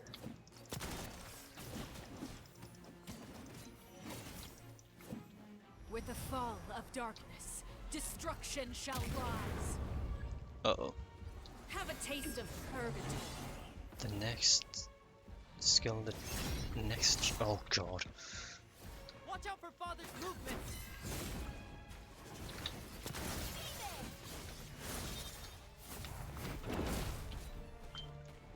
Is it my turn now?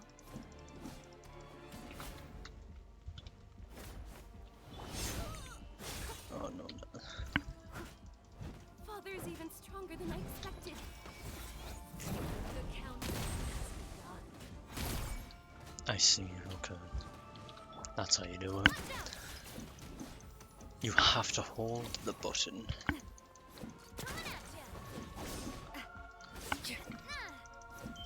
Look out! Is it my turn now? Oh, Spare your energy.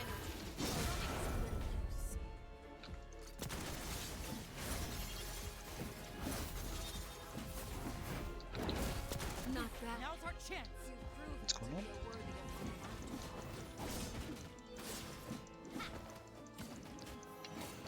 opponent. Alright, she's Pyro, so I'm getting Pyro effect.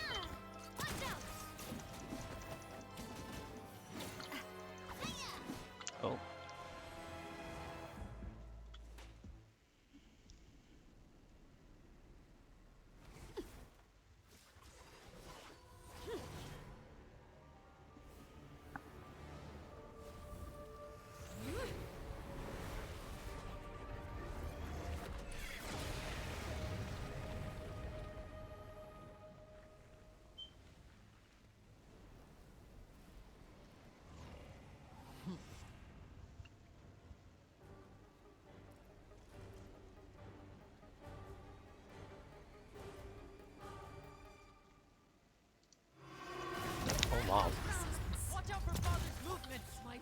Uh-oh. That remains.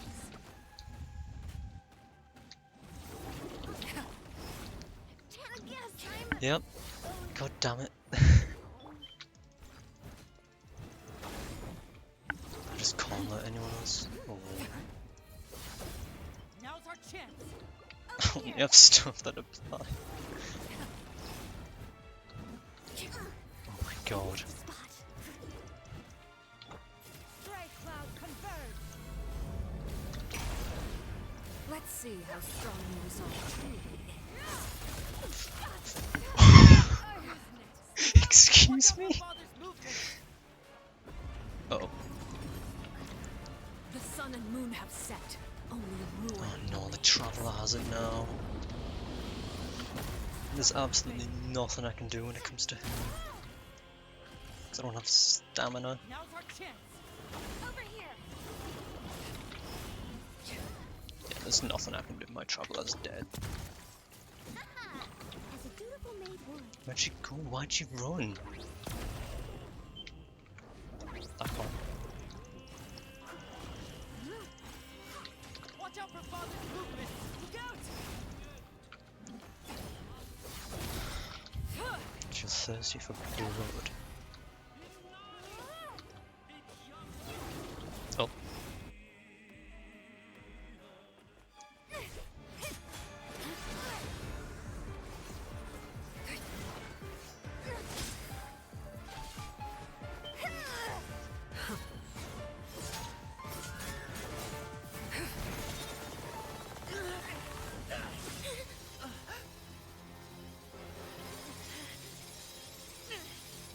You should know better than to crowd in one place.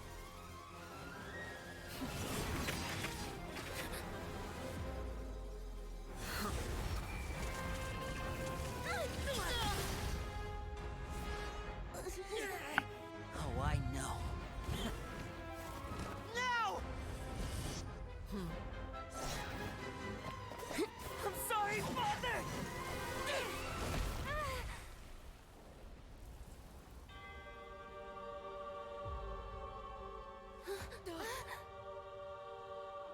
Sorry for what? This pitiful excuse for an attack.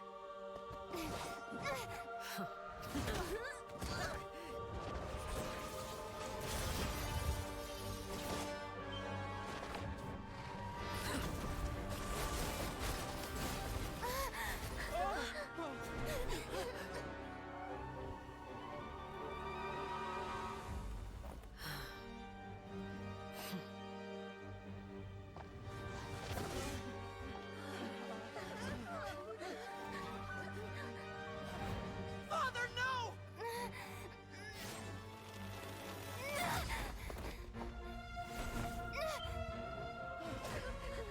Made it out, did you? You're stronger than I expected.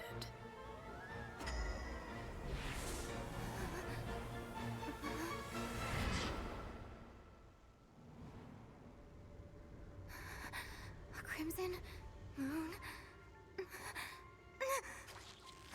I can't move.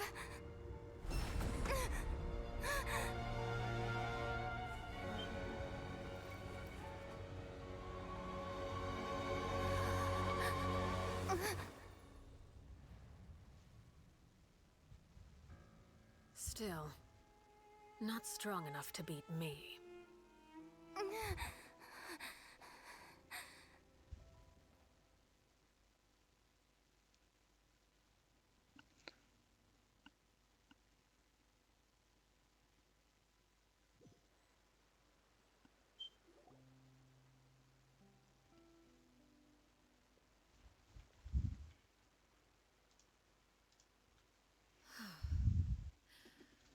I believe we can end things here.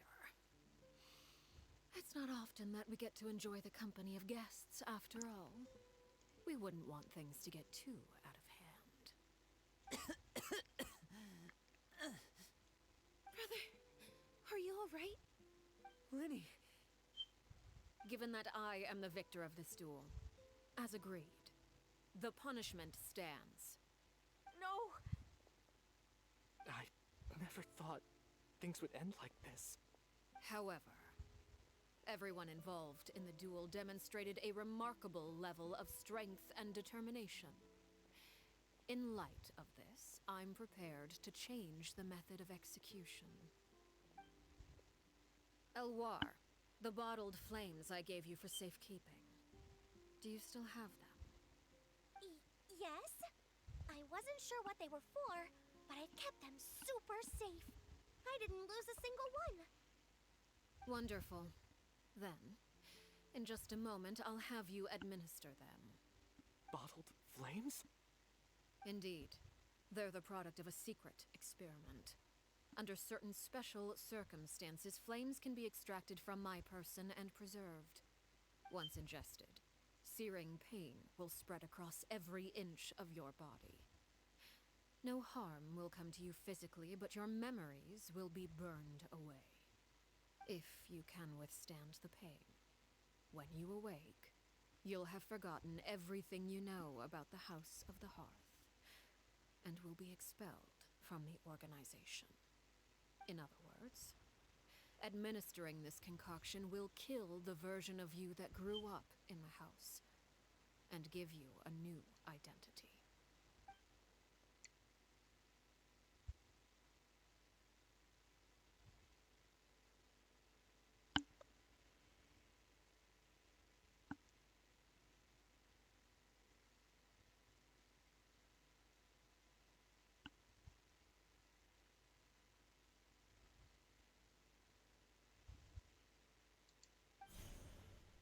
Memory is a mysterious thing indeed.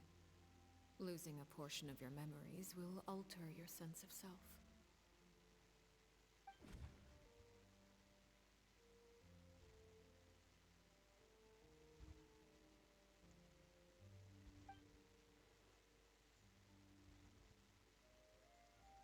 So, you're just letting us go, Father? You misunderstand. Memories are extremely important. Once consumed by flame, the version of you standing before me will die, and our secrets will die with you. So no, I don't intend to just let you go, because the person who survives will be nothing but a stranger. Even so, I won't have to live in fear anymore. I'm sorry, Father. I'm sorry I let you down. But I really... Don't cry, Filial. You haven't left the house yet, so there are still rules to be followed, yes? Remember what I taught you. Anger makes you impulsive, sorrow causes you to waver. Don't let yourself be controlled by your emotions. Of course. I'll remember. Dry your tears, and go pursue the life you really want. Yes, Father. Chaplot, Foltz, Elwar. Take them back to Poisson. And bring Linny and the others as well. I prepared 3 extra vials of bottled flames. As for whether to take them, the choice is yours. Goodbye, children. The next time we meet, I will no longer be your father. Thank you for all you've done for the house. I hope you have bright futures ahead of you.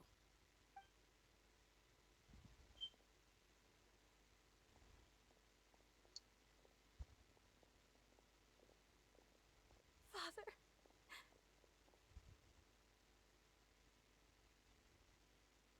Let's go.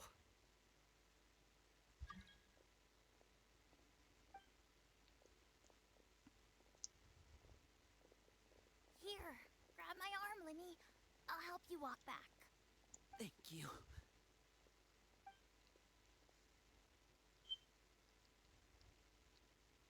Clairvy.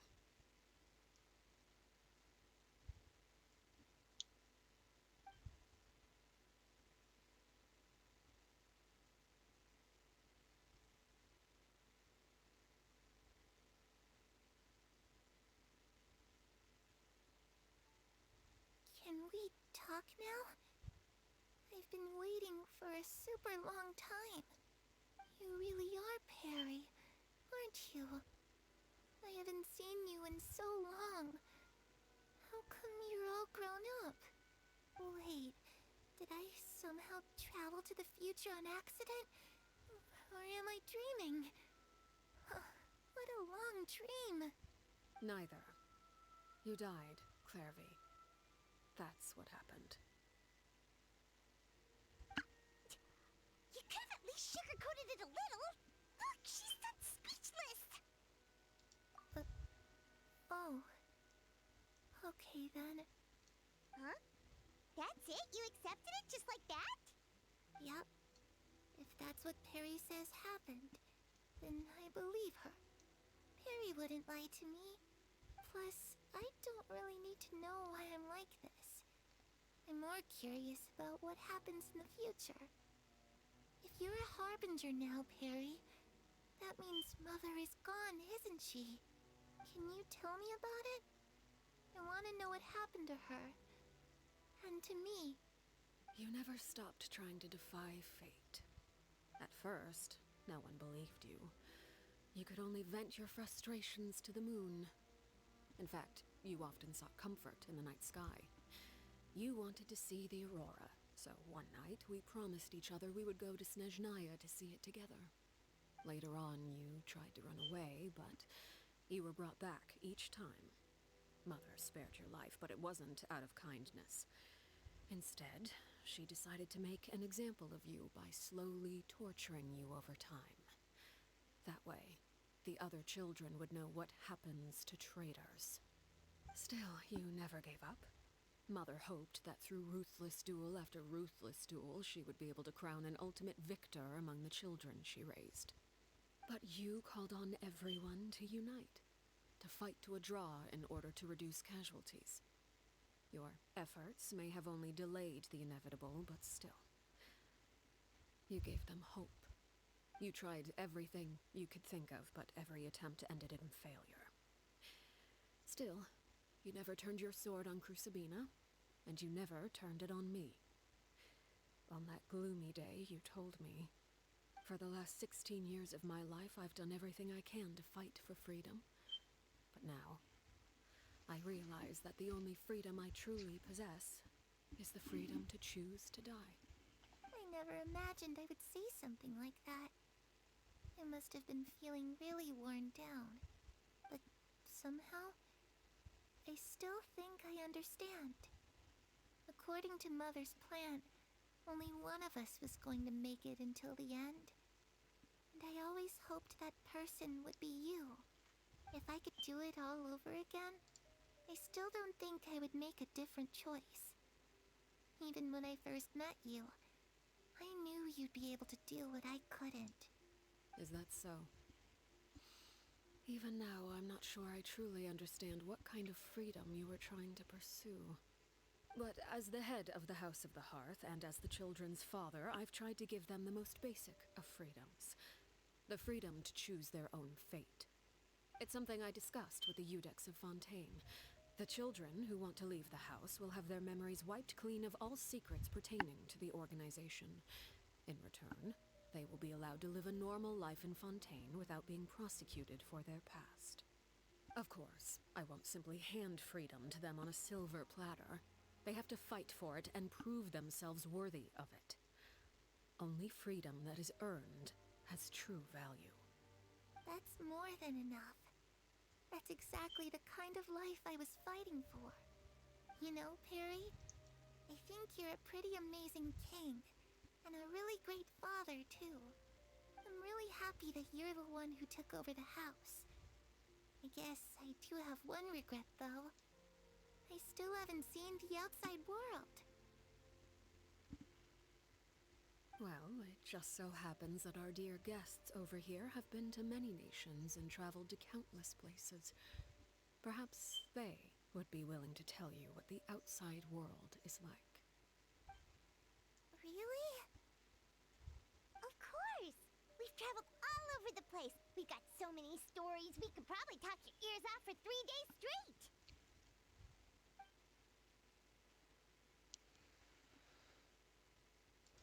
You know, I used to dream of being a bard.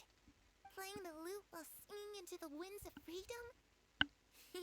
Even if there was no one there to listen, I would have continued to sing no matter what.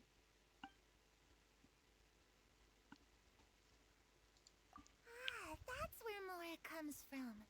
I never knew that before. If I had some more, I would buy 3 new dresses. One for me, one for Perry, and one for Mother. It's just too bad Perry doesn't like wearing dresses. And Mother, well, she probably wouldn't accept something like that either. I guess I'd just have to keep them all for me then. I could wear a different one every day. Those yokai you mentioned, what do they look like? I once saw a drawing of this one guy with horns on his head and a super scary face. Are there any yokai like that? Oh, sounds like you're talking about an Oni. Yup, we've met one, and let Paimon tell you, they're not nearly as scary as they look. I was always too afraid to skip Mother's fighting lessons. But at the academia, I bet you could do all sorts of secret things in class.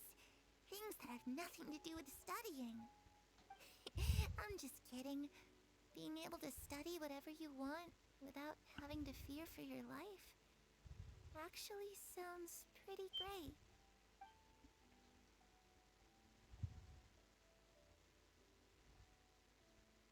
The situation was super dangerous. Lenny and Lynette were accused of committing a crime, and they were going to have to stand trial at the Opera Epicles. Oh no! That must have been hard for all of you. What happened next? Don't worry, we were able to turn the situation around super quickly, all thanks to Detective Paimon, of course. How'd you do that? Come on, tell me. Okay, so it was like this. After the failed magic show, we rushed to the scene and...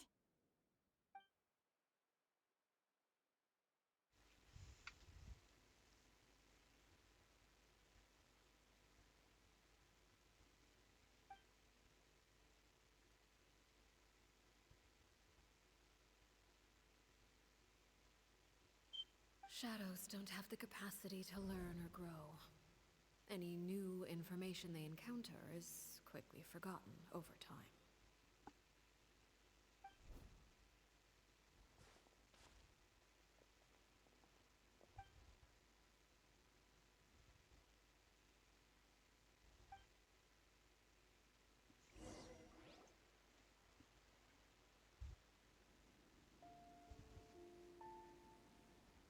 Clairvy, you've worked tirelessly from the shadows to overthrow the House of the Hearth. Now, by my authority as the Knave, I shall announce how this matter ends. You are hereby expelled from the House of the Hearth. You are no longer tied to this place, nor are you bound by its rules. You're saying that I can finally leave? I get to experience the outside world as well? Oh, I almost forgot. There's no getting older for me. Still, seeing who you grew up to be makes me really happy, Parallare. Take care of yourself. Goodbye. May we meet again someday.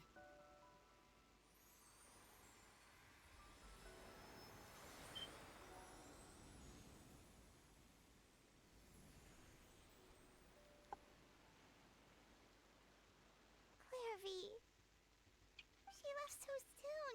Paimon didn't even get to finish her story. I also have certain sentiments left unsaid. I wanted to tell her that the aurora I saw in Snezhnaya was just as beautiful as the ones in the pictures. But a shadow's memories reset at dawn. Had we delayed any longer, we wouldn't have had the time to say goodbye. Whatever regrets may linger, let them be lost to the coming of a new day. Father? It's Linny! Hey, Linny!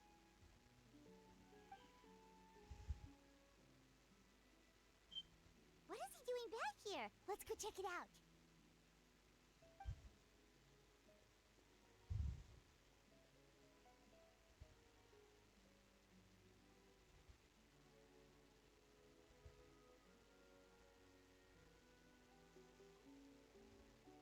Father, the bottled flames have been administered.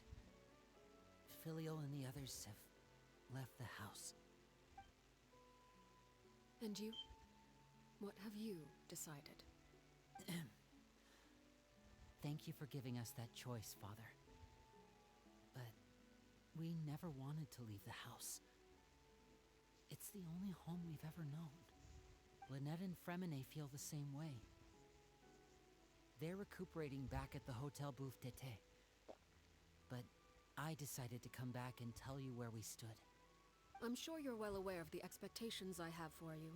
I want you to follow in my footsteps and become the next king of the house.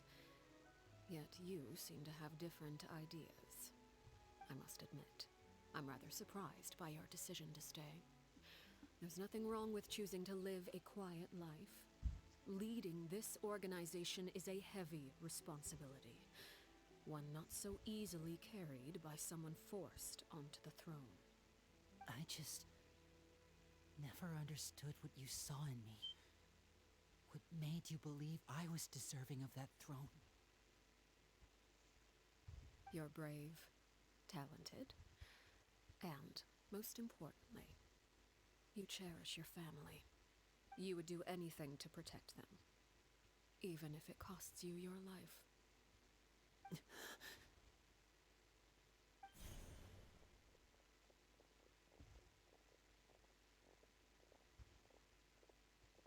Speaking up back there was so brave of you, Linny. It's all thanks to you that we were able to convince Father to back down.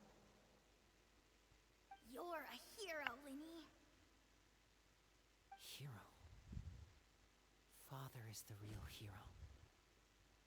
Had Father gone all out during the duel, there's no way I would have walked away with my life. She must have had it all planned from the beginning, from the very moment she suggested a duel. I'm not deserving of that title. I'm not strong enough or smart enough. You're wrong. In my opinion, all you need to be deserving of the throne is conviction and the necessary strength to act on it. We may have different ideas of what it means to be a family, but you can hardly be said to lack conviction. What you truly lack is strength. For someone of your talent, though, that's something that will come with time. Even without that strength, you still chose to face me in a duel, even though the odds were stacked against you. That capacity to honor your convictions is what I truly see in you. Father. No one knows what the future holds, what tragedy or triumph may be in store. Being at the head of this organization requires the strength of will to face whatever comes. Caution will only hold you back. If reaching a certain standard were required to go after what you want, I would never have succeeded in killing my predecessor. Back then, there was still a considerable gap between our abilities.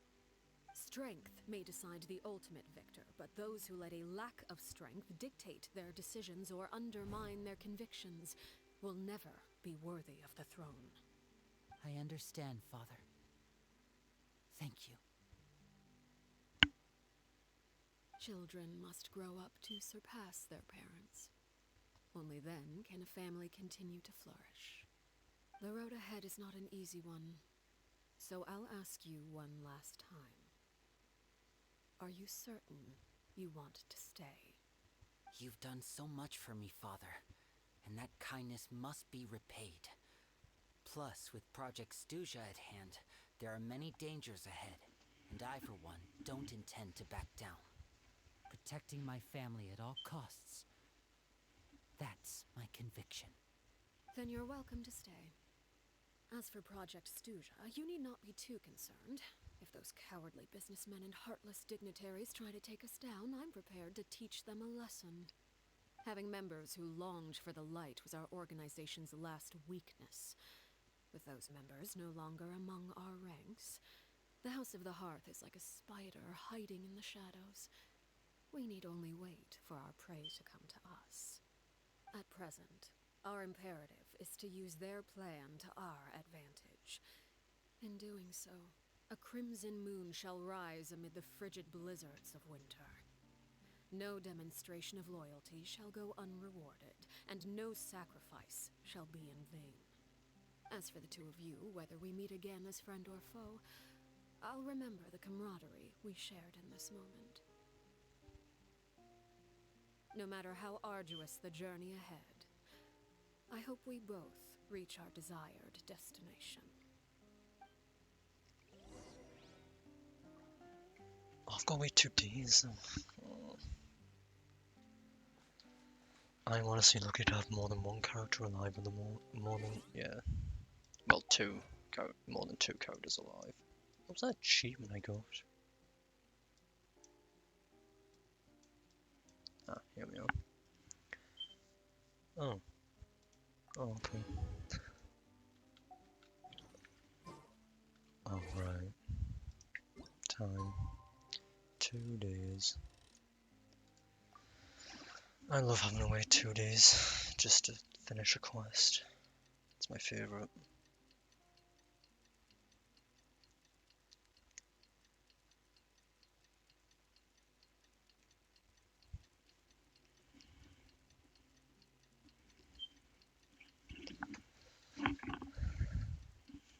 Yeah.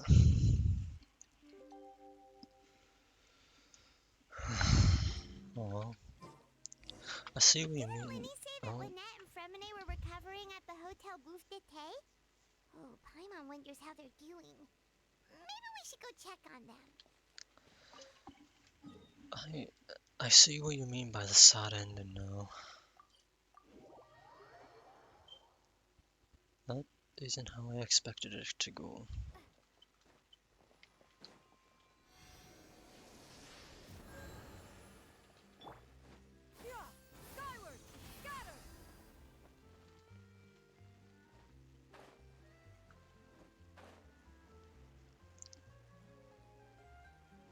This must be the very end of it though, considering the boss fight's done.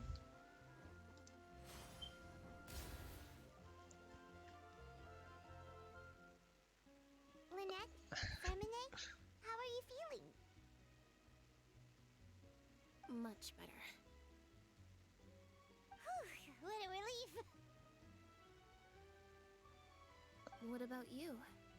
Are you feeling alright? I knew you'd come out unscathed. Us, on the other hand, well, we've been bedridden for 2 days. True. I couldn't even turn over. Oh, and I wanted to ask, is Clairvy gone? Linny and the other members have left Poisson and returned to the House of the Hearth. According to him, there haven't been any more sightings of a spirit roaming the house. It's your dice fist. Oh boy. I'm glad.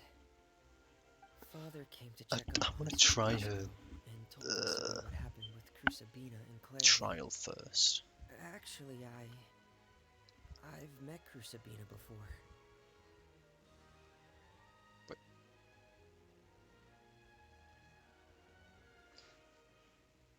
Wait, what?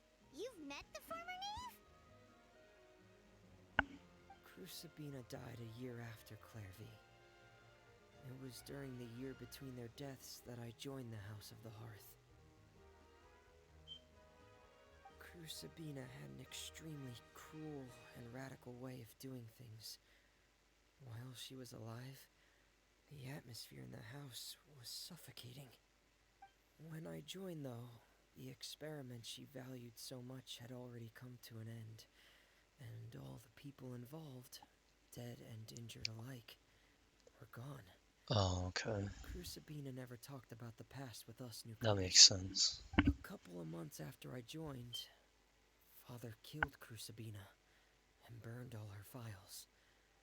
With that, the names of all the people subjected to her experiments, Clairvy included, were lost to the flames, along with the painful memories they represented.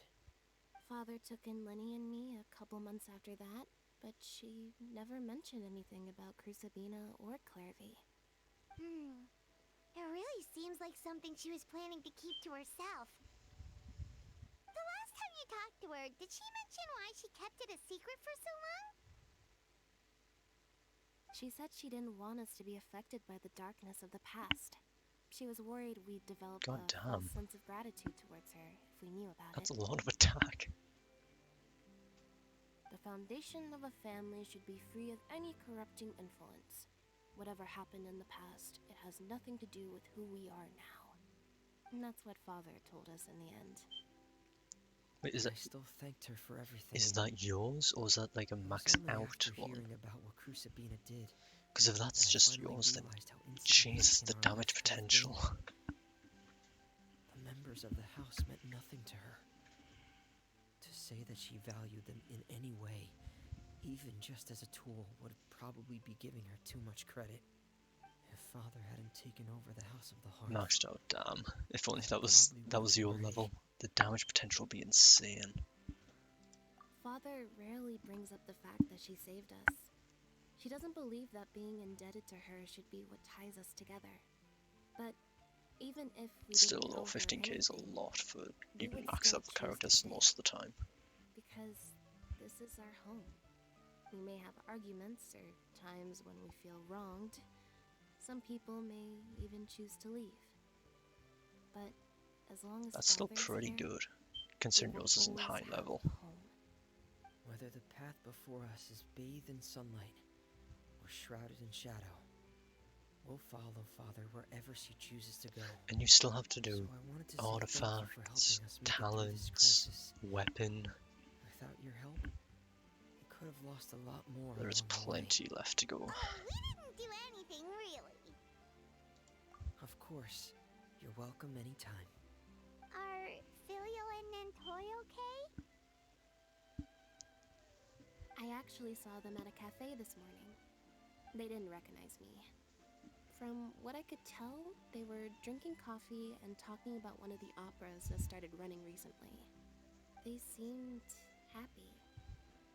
If I had to take a guess, I would say they finally found the kind of life they always wished for. Damn.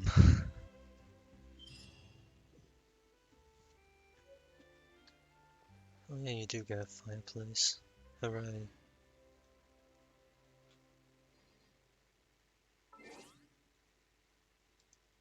Why do I have mail? One's Baishu's birthday. Awesome. Oh. I need those clear water jades quite badly. Wait, is that what Shannon uses? Is it clear water jades? Yeah, it's clear water jades. Awesome.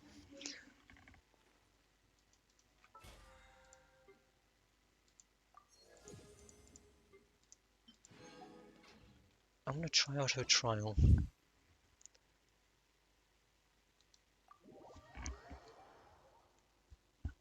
Because I might consider doing this whole, playing for a full half patch to try and get her. Tom, I have no idea how to use anyone.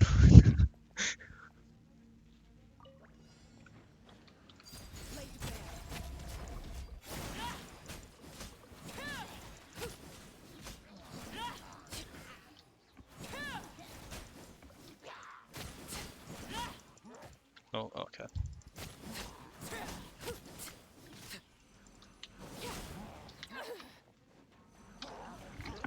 Okay.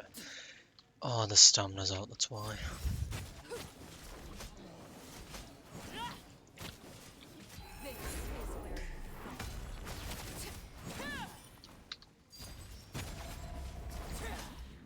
I don't even think you need other characters for her. What the hell?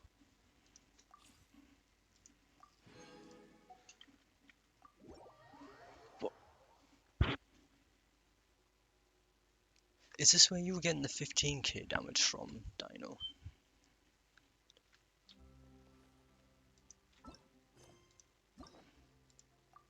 If this is where you're getting 15k damage from, there's still far more you can do with her. Because they don't always build her, they don't always build the trial characters the best. It's just like the amount necessary for them to be useful during it, I'm pretty sure.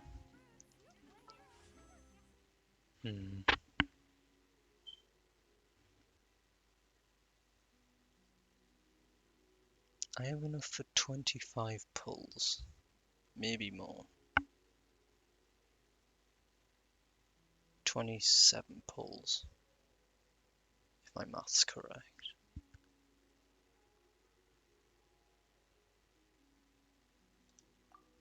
And I'm pretty sure, yeah, I'm still on 0 pity.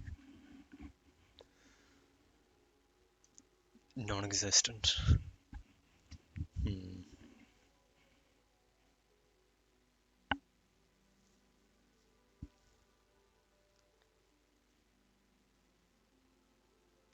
Also, why the hell did I receive her at 4 in the morning? Wait, this was during one stream.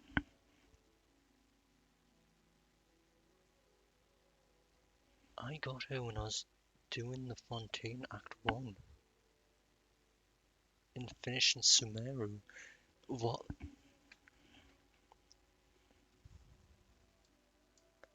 I can tell because of the timeline.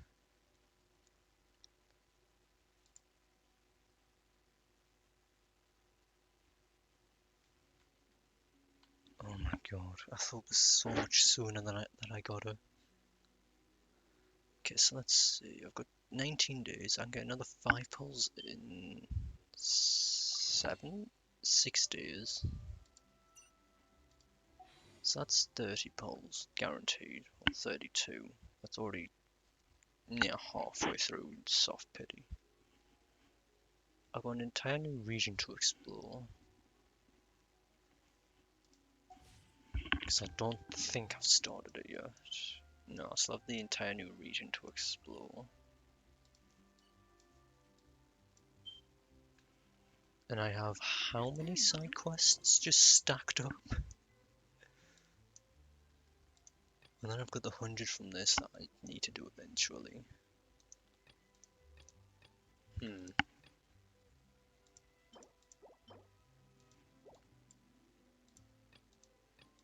Oh, but a bunch of these don't really give primos, do they? I'm pretty sure some of these you get early on, and I just didn't bother. Yeah, monster.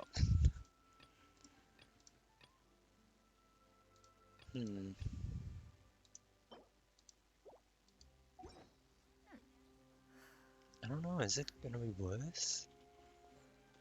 I do, but then there's still another 2 characters I want, and one comes out the next patch.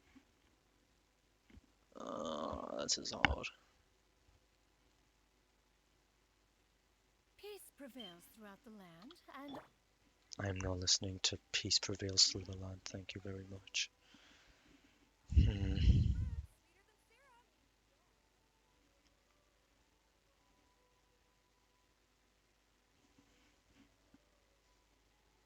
I don't know what to do.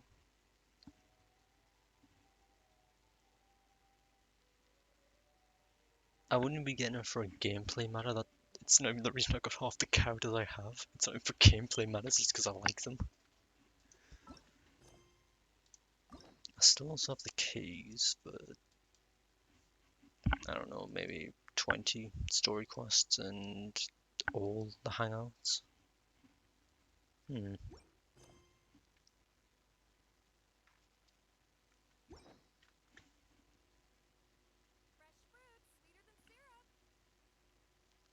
Because if I don't get her now, I'll probably have about maybe 8 months to a year before she reruns. Why is it so hard to choose? Because I never know when other characters I want are coming back. They could be the same patch. They could be next patch.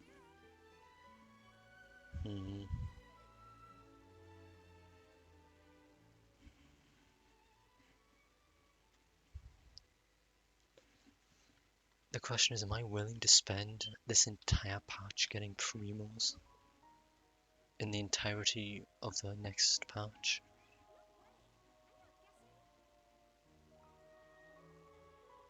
I don't know. Is that even going to be possible to get enough? Because 32, I need 75 for soft pity, 90 for hard. That is 43 to 50 8 pulls.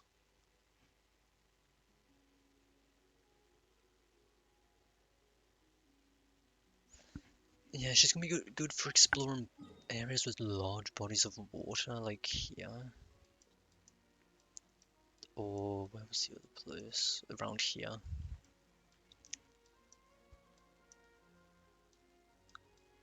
Maybe Inazuma too? A place I haven't really been to often.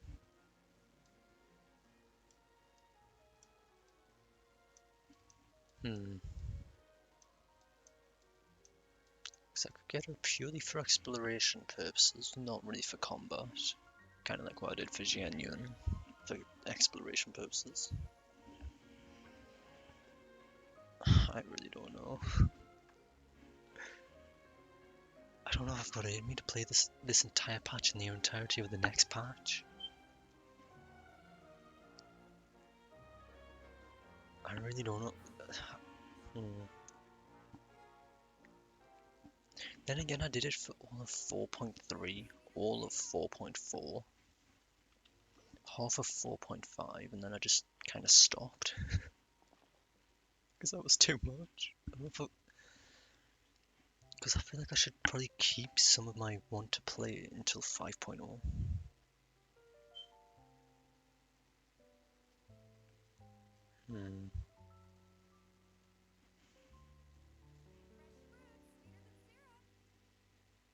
What does she need to ascend? It's the new boss down here, right?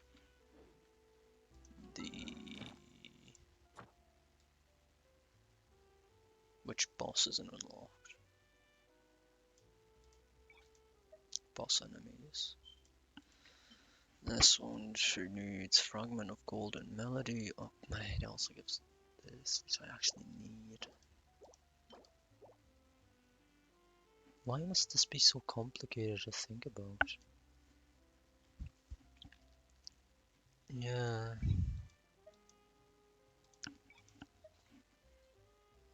Oh, this is a really tough choice. I still have another boss I haven't seen. Oh.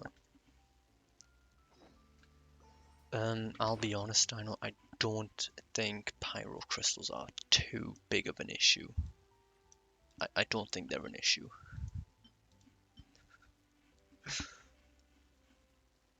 You can see which characters I use and which characters I never use, just based on the materials I have. They're not going to be an issue until level 90, which, let's be honest, level 90 is always an issue. I still don't know what you do with these. I've got 6 of them. I have no clue what they're for. Because none of my characters use them, at least yet. I guess the mean might be close. No, I'll try and play an entire patch twice in a row. Either way, the pity gets added, so I don't care. I've never had Fremine. How have I never had Fremine? Oh, maybe. Could be Last Talent. Okay. Yeah, that's about what I expected from my luck. C1 of here. I'll never use C3. How do I have a C3? I don't remember. I know you're guaranteed 1 when you reach 25. I'm gonna quickly unlock this new region.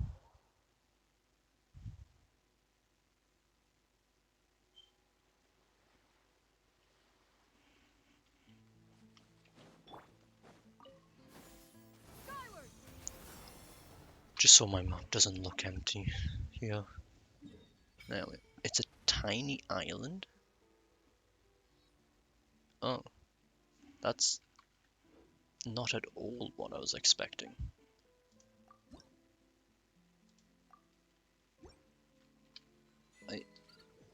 I was not expecting such a small area.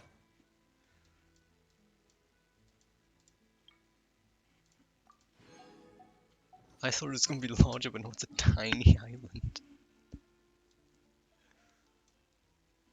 Huh. Also, what's new here? New avatar. Oh, Fremine. Of course there's an underground. In what world isn't there an underground in Fontaine?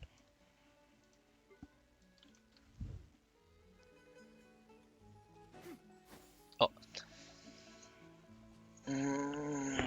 You force start this quest. You force start this quest. I don't care.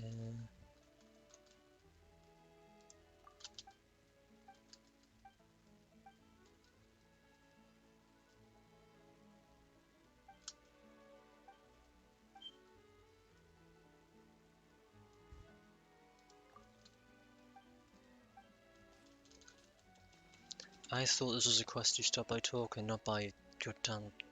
Oh. I love proximity quests. They're my favorite. Oh my god.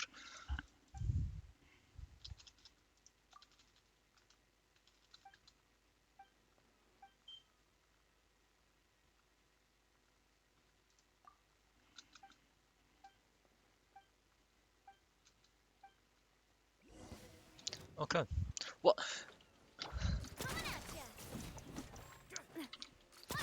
I can already see who's annoying.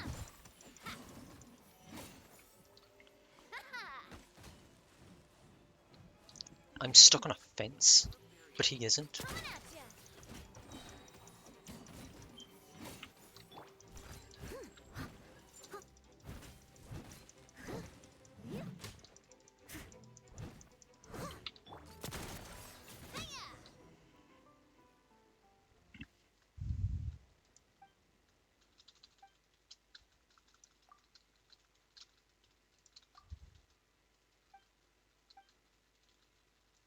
I don't want part of this quest.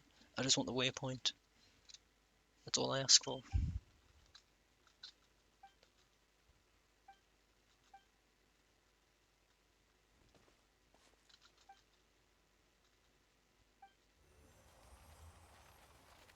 What have I done?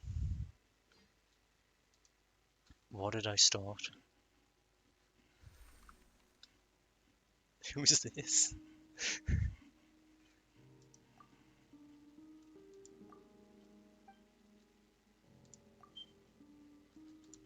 I'm sure there's interesting lore behind this. It sucks I don't listen to world quests.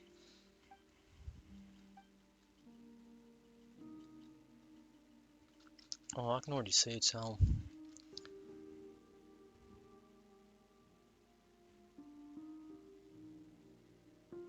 Next time I'm walking around, if I see a world quest, I'm taking a long way around.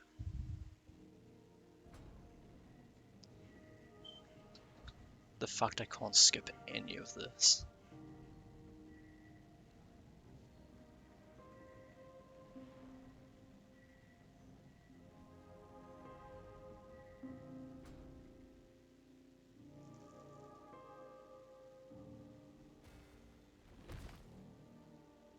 What the hell is going on?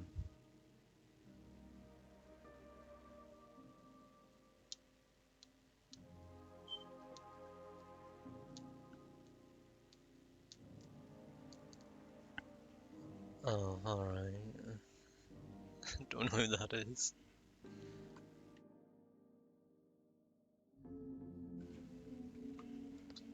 Can I skip yet?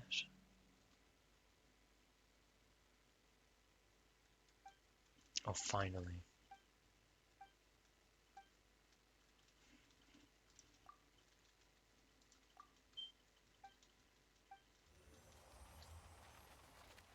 Oh, nice for all that crap.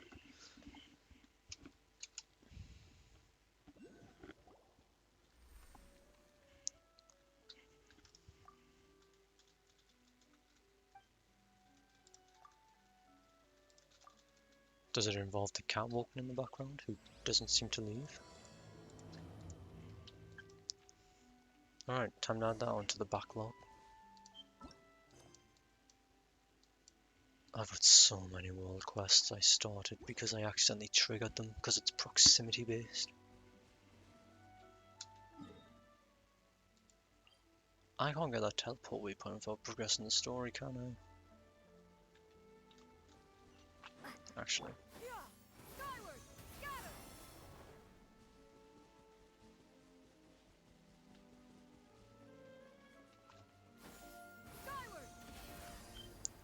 Yeah, I realised at the moment I saw it's that the waypoint isn't actually where I think it is.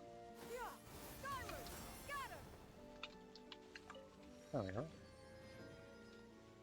And a high joculus to go along with it.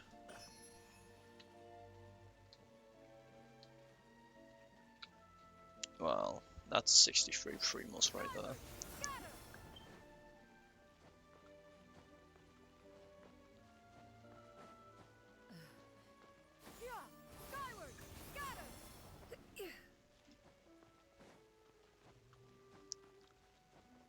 Oh my god, this is large.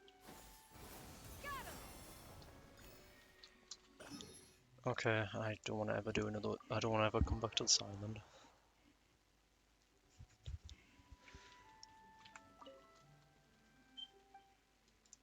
Worship, offer.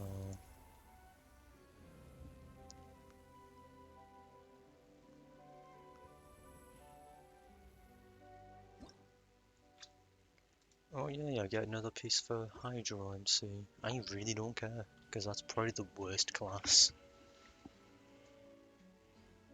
Another Shrine of Depths key. Do I have many of those? Even if they're short, I really don't feel like doing any. I've got 6. How do I have 6?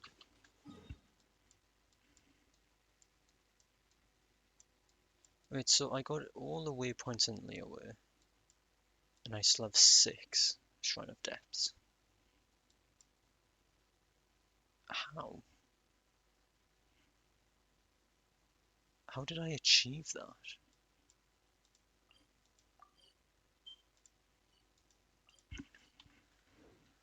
Well, that's about what? Maybe another 300 primos I can get, just by default.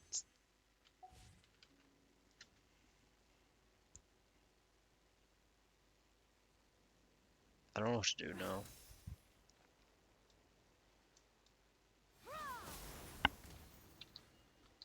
I really don't know what to do now.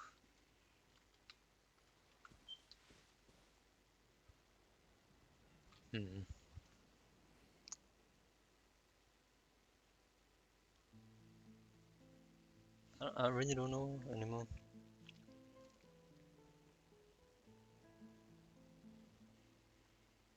Arlecchino boss time, oh no. Oh no.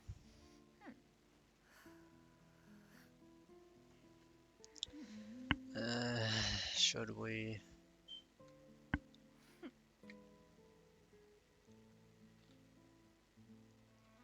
Do I have any better heal? I don't even think I've got any healers, do I actually?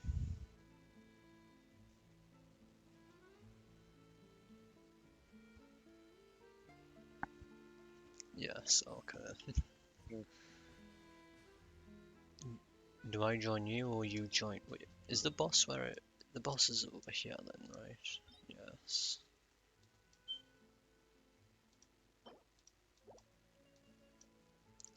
Do I join you or you join me then? Because I may as well just do it now. Get it over and done with. Level 70 plus the new.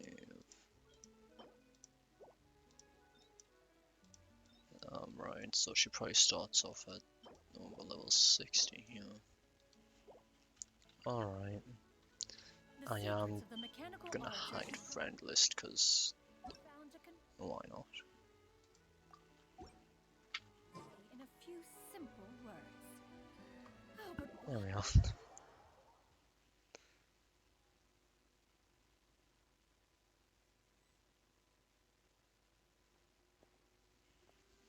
Hi. I've got the wrong characters.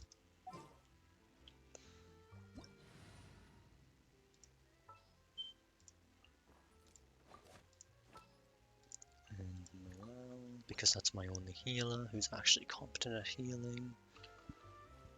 Hi. You are laggy. Oh, are you doing that spinning technique? Wait, okay, so that's what it looks like to co-op players. You look lagged out as hell.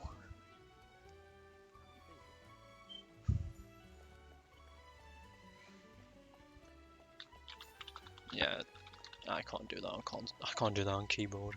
Sad.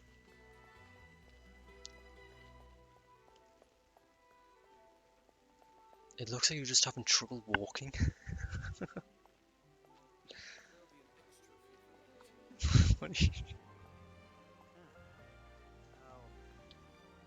Is this what co-op's always like?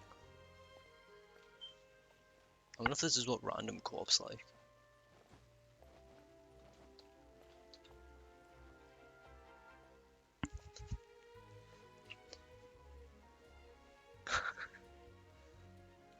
Yes, alright. Actually, do you have Arlecchino on show? Oh, you can't see it without going on the friends list, I see. I assume you're probably showing her off on your player card, right?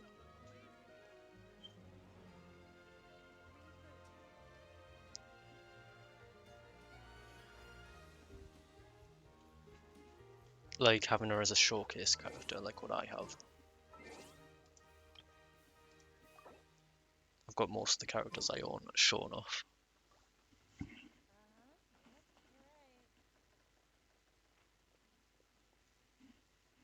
Something you wish to report? Go on. You have my undivided attention. Do you not have that set up?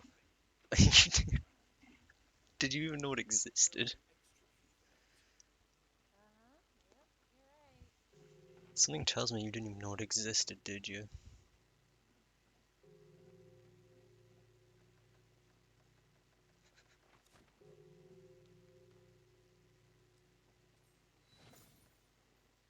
Oh.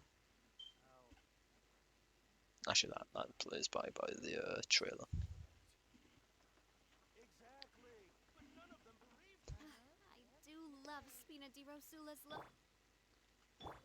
I've listened. Oh, you didn't know how. You did know it existed, but just didn't know how to do it. Fair enough.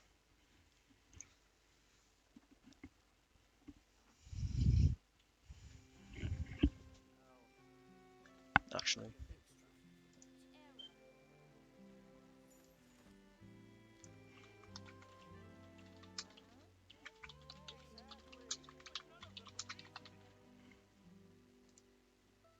There we are.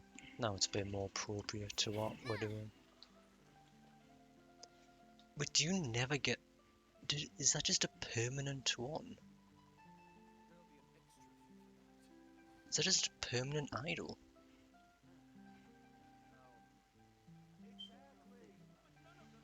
Oh my good god.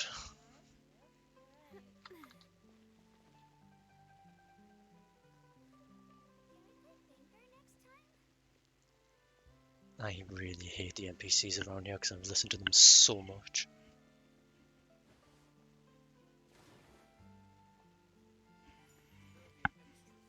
Boss time, I assume? Oh, it just takes ages to finish. Jesus Christ.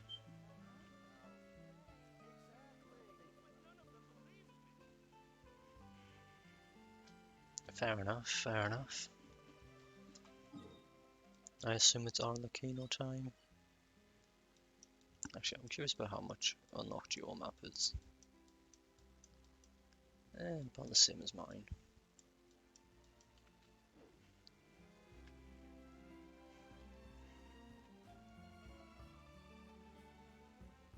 I really want to go traveling. Oh, yep. I don't mind where we go, as long as I have my friend. Navia has only 3 voices she will say when you're AFK, I've noticed. Oh. That's how you trigger it, I suppose.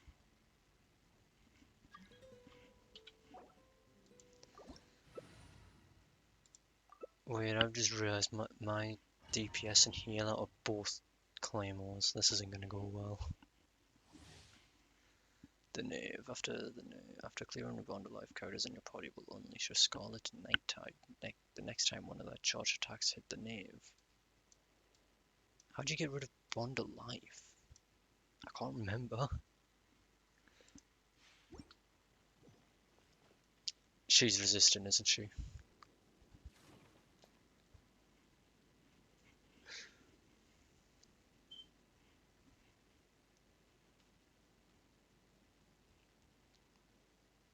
I'm going to assume she's resistant to pyro, correct? Why does she have 3 of the things dancing around her?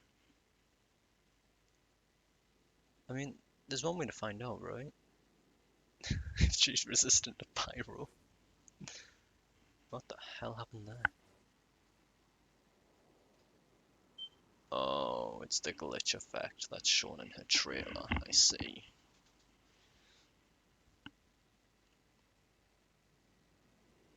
No, let's find out if she's resistant to pyro.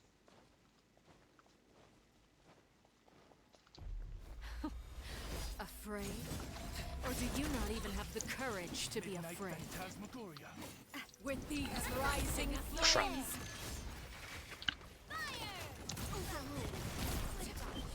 Give me the pyro stuff I needed for my bullets. It's my turn now.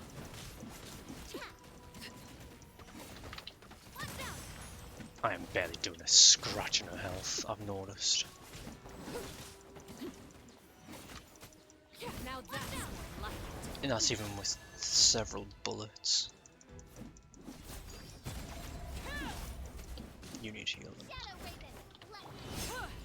Someone has a good night. Witness my rise. Is it my turn now?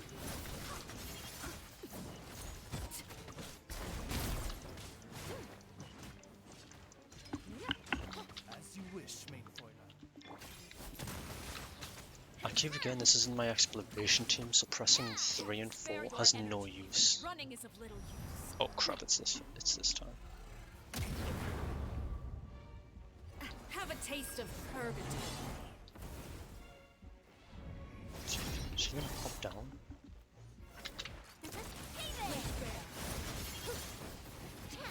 Everlasting as the moon. Wait, how did you play a Bond of Life? That's how.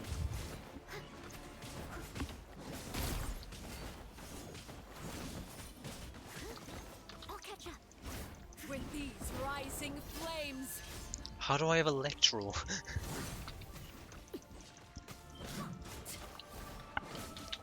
Is it my turn now?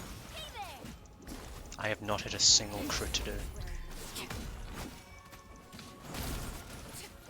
Speaking of which.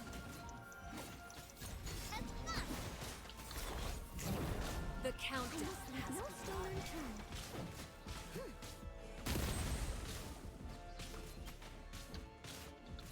You okay, Dino?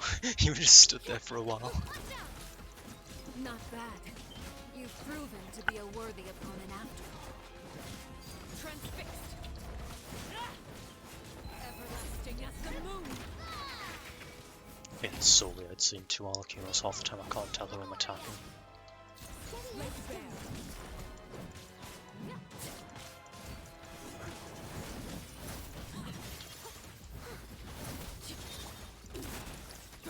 Oh, that's better. 45k.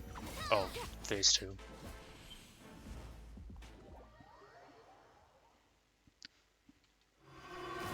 Kindness has been seared away. My blade is all that remains.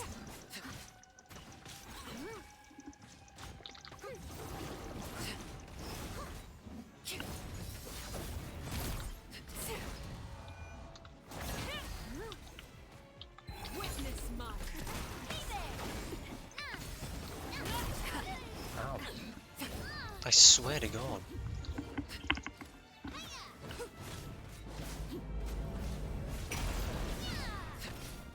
Let's see how strong your resolve is.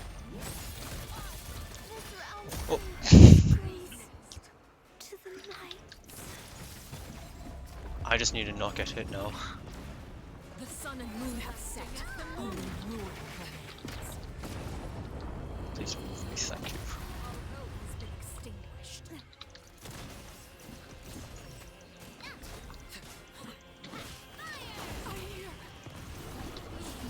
No way, is it? Okay. Cooldown still on.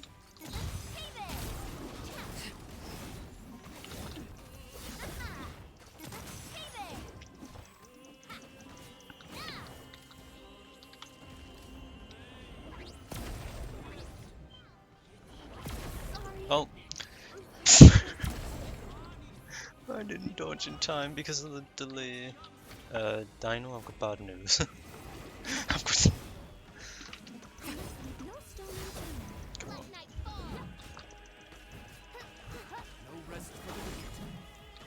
My shield's gone, I can't heal.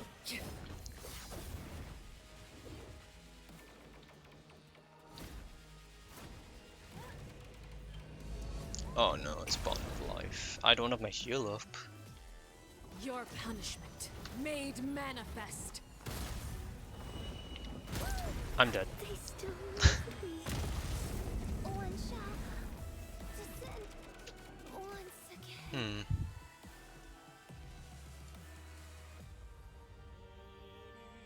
You might need your hazel. I'm gonna be honest. You may need hazel.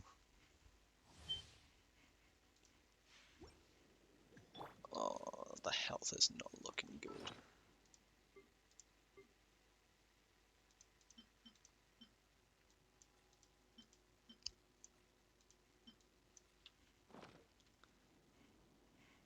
Yeah.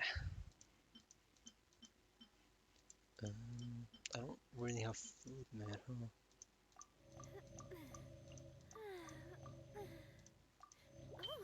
There we go. Can you even... I don't think you can change right now, can you? No.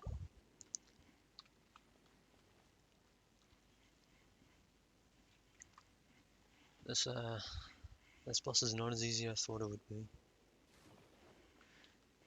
You're not bringing Hazel? You're not gonna bring Hazel? Afraid? Or do you not even have the courage to be afraid? Is it my turn now? With these rising flames! That was a waste.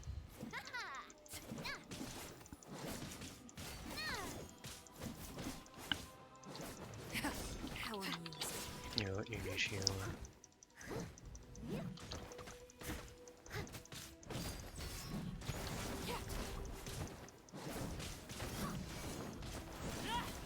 Can I even give you healing when you have when you have the blood thing? With these rising flames! I think me doing that's just pointless. Closer now. Hey there! Did she ignore me or something? That's not Spare her. your energy. Running is of little use. Now that's more like it. I somehow managed to convince you and the boss. With these rising flames. This is more. Actually, give me a sec. Spare your energy. Running is of little use. What's going on here? Have a taste of purgatory. As you wish, main Fräulein. Look at you. Oh. I didn't even get hit by that. Oh.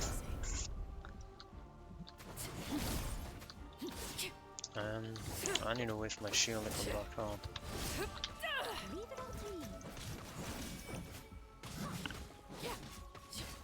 Is it my turn now? Witness my rise.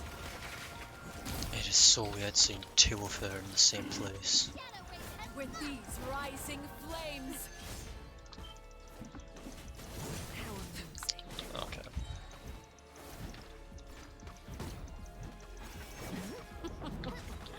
Look at you. I'm just gonna back away Like a bunch of first. helpless animals. She blocked that? Seriously?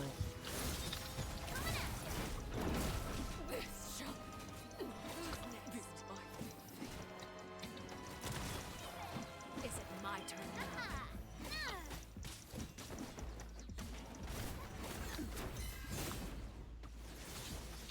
Watch out! This realm is no home for princess. Is it my turn now? Not bad. You've proven to be a worthy opponent after all. I need to heal you.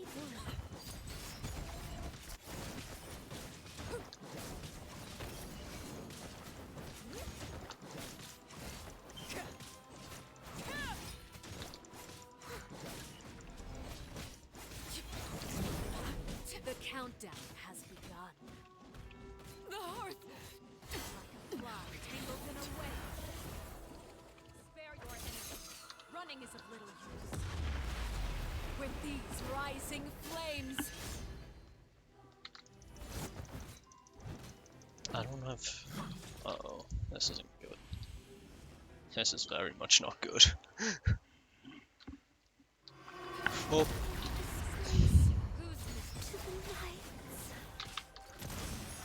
Oh, 60k.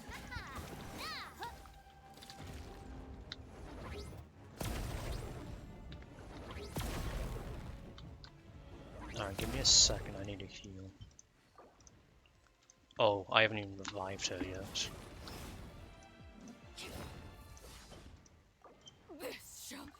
You didn't die. Uh-oh.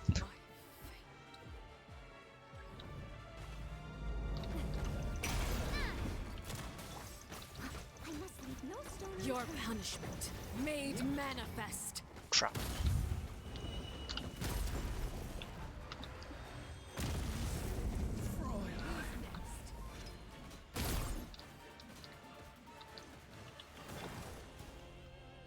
You're not oh no. I don't know how I'm gonna be able to solo her. The sun and moon have set. Only ruin remains. Yeah, I noticed.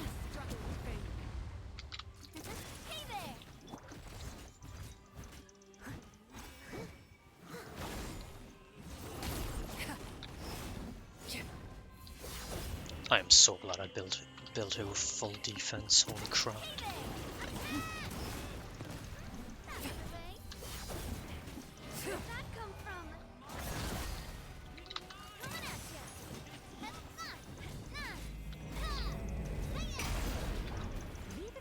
Let's see how strong your resolve truly is. No. Okay, I go. Yeah, I think this one's the real one, I'll be honest.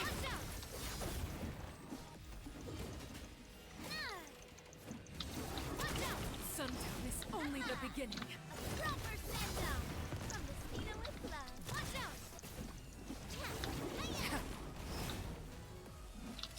Come on. Yes.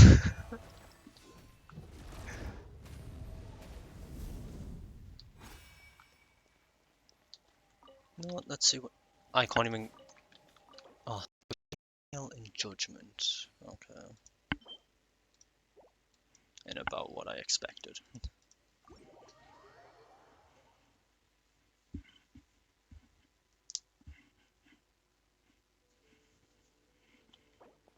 Well, my Noel died, what, 3 times total today? That's not a bad average, I think. Just enough health to keep her alive until I get the health back. Why are you... It's just walk in circles. Oh.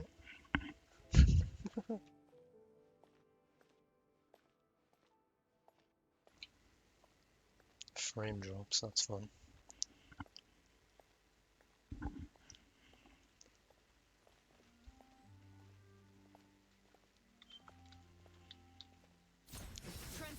Oh. Fair enough.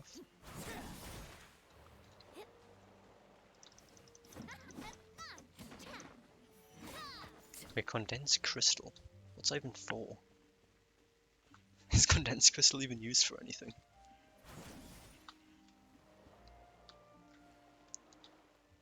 Is that if you hold her E skill?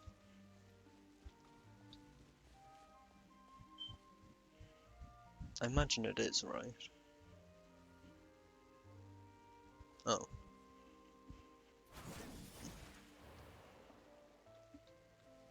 It looks like an E skill ability.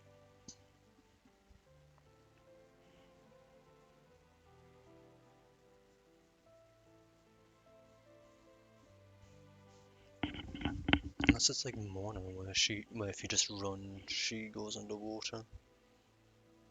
Oh, fair enough then.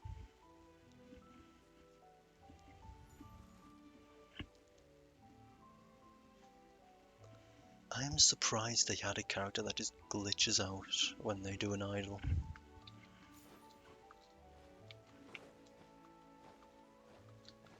Oh.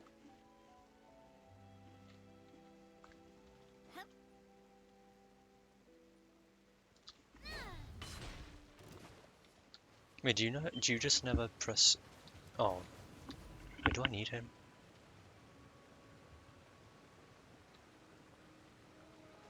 Oh well. Where did he even go?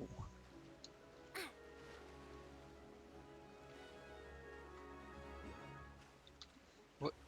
He just vanished. Wait, how are you stuck? What are you stuck on?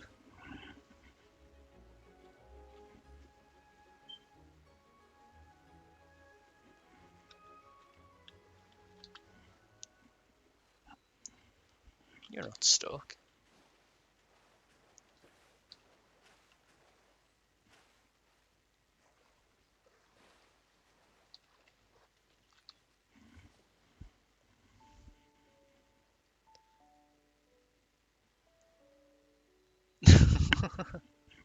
You forgot that Fontaine has the special swimming mechanic. I must say it is weird seeing level 59 enemies now. Considering I think I see 79 to 80. What could the children be up to? I mean, even if you did drown, you just get teleported back with less health. It's not too bad. You can just teleport to a Statue of the Seven at worst.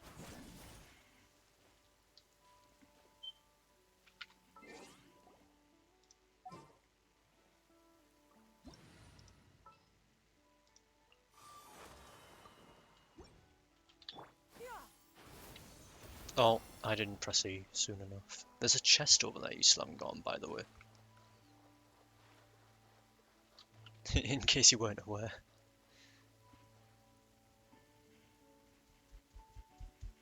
There's a chest just sat in the water.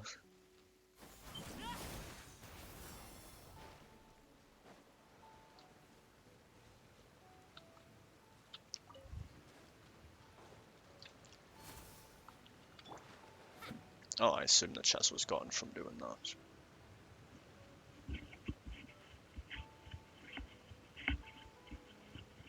Wait. Oh, this is what you've been doing the whole time. You've just been doing a whole load of exploration, I assume. Delayed stream. Well, yeah, there's always going to be a delay. You can't get rid of it entirely. I think it's 2-3 second delay. That's literally the lowest it can go.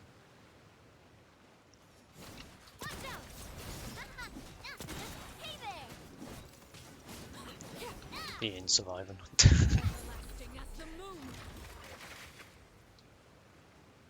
He doesn't drop anything I need. You need the agent stuff, Dino. You need the recruiter insignia. Because isn't that what she uses? Unless loot's unique to everyone?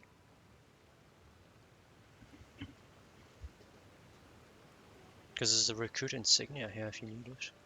Which I'm pretty sure you do.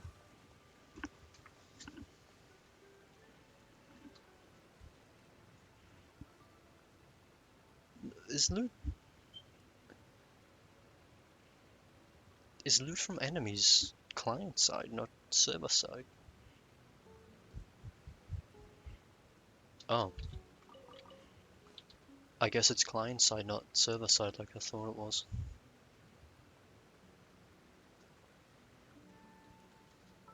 Unless now he has weapon needs though.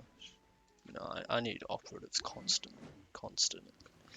Whatever that's called.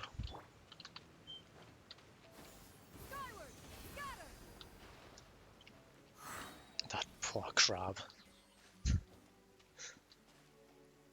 The crab can't even fight back because it's not in water. You're just bullying it. Actually, then again, I can't say much. That's what I did for ages. I, however, do need you.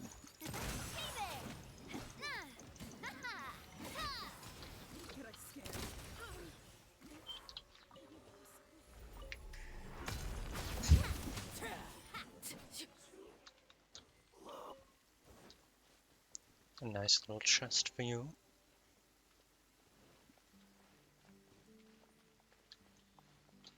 Don't you just open that? It's raining again.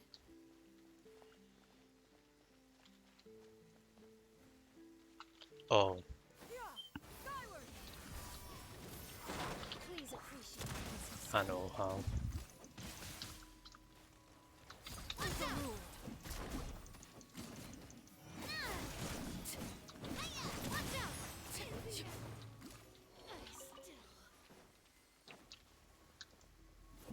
You need to bring this over here, Dino. Bring it over here.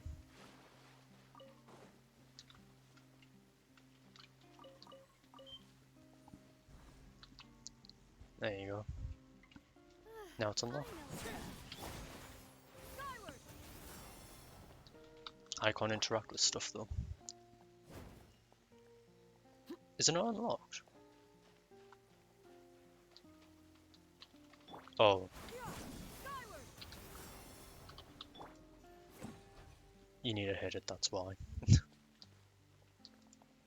think you need to hit it. Put it back down. Finally. Then hit. Yeah. There you go. Oh wait, what? Is that not how you open? How do you open this then? I've opened this and I don't know. I don't remember how.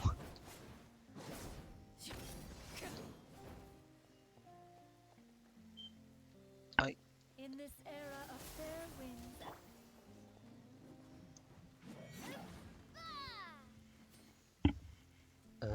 Yeah, I don't know how you open this.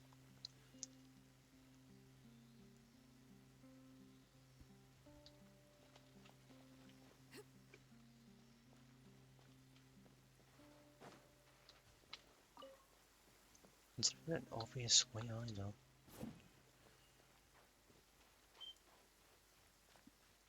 Hmm.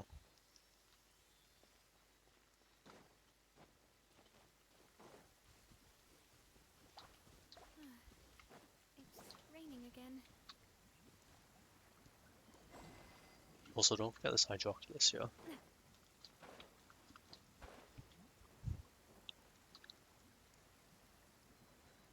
Oh.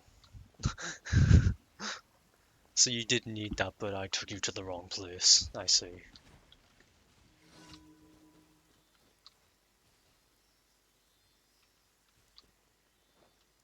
There's a commission here. No, I'm not going into jail. Nah, I'm good.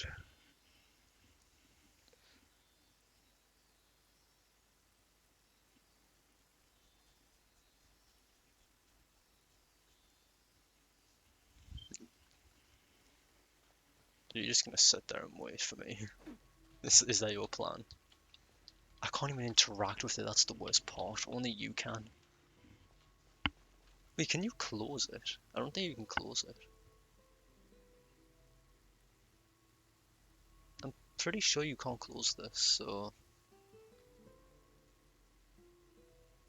I don't think there's any point me getting in.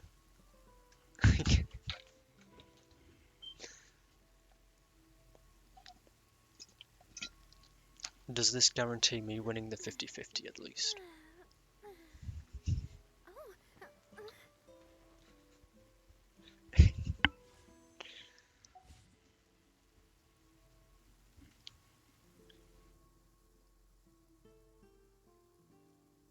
Or if I lose the 50-50, can I at least get a character I want?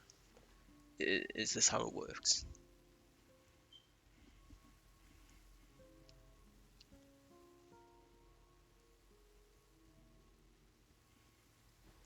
Yes, 50-50. Only the 50-50 and that's it. Can you... I don't think you can close it, you know. Even if you take it away, I don't think you can close it. I'm pretty sure you can't close this. You can close it. Oh. The option... Oh, what the hell? Hi. I guess since I'm a client, I'm not really affected by the door.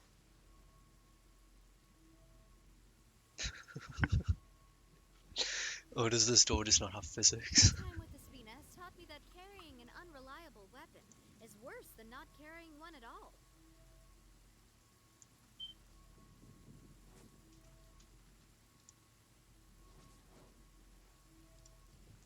Why do you want me in so badly?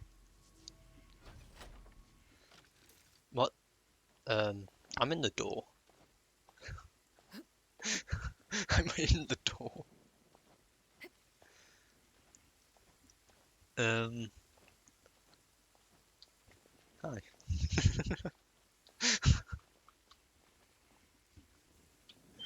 I was inside the door, I wasn't outside, I was inside. I was literally in the door. Because I'm not affected by the door. Close it again.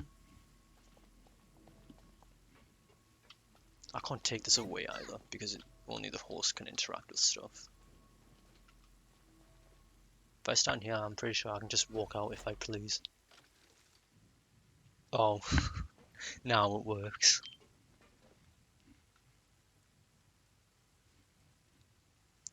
Also, according to the map, you still haven't got the Hydroculus to your right. Staring into my eyes is ill-advised. I can't promise you'll like what you see. You have grabbed the Hydroculus up there, right? The easiest one to grab. Right? You didn't just leave it there.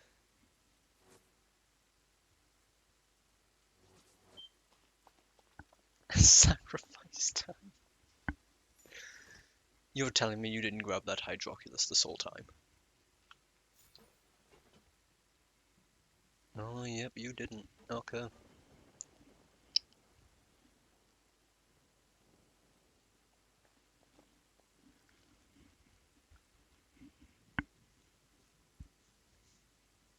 You can't sacrifice people in the rain in a thing that's not above fat grass.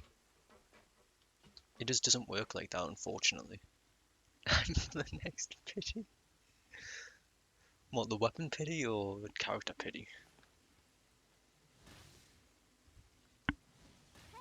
Because unfortunately for you, I'm not lucky. Midnight Phantasmagoria. You can't damage me. Both. Yeah, you're going to lose both, sorry. You just guaranteed it yourself.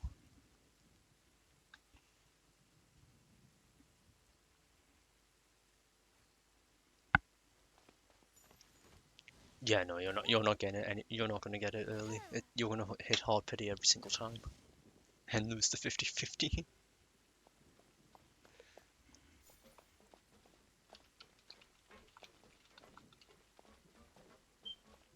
Hi. That sailor is still waiting for you, in case you haven't noticed.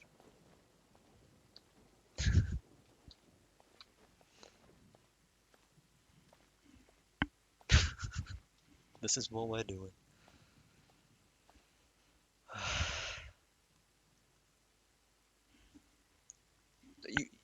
Have you not seen this sealer over there? It's been waiting for you ever since you let it out.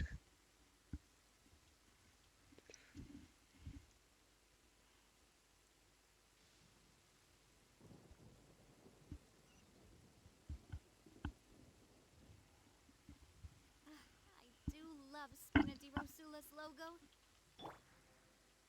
Actually, if I'd only oh wait, what's the achievement I have? Reach the other side of the blood red banquet with the baleful moon as your witness. Oh, okay, that's cool.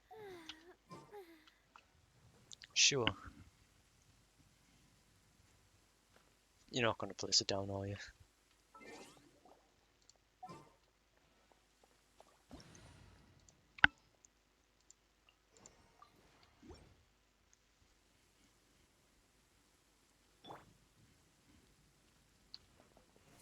It's reset. Oh my god, it reset. Reset because he went out of range.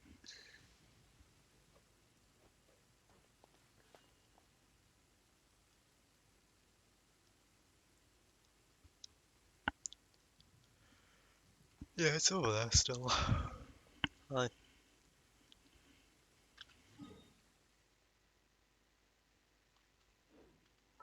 I have an idea. Wait there.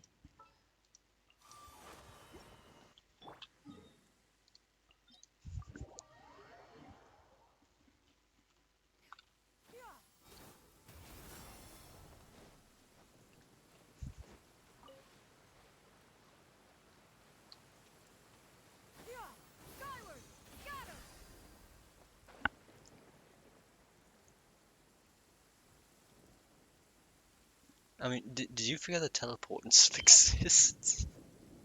Are you locking yourself in?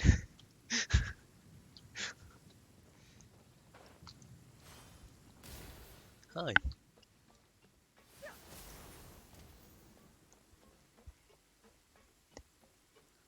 Why did you lock yourself in?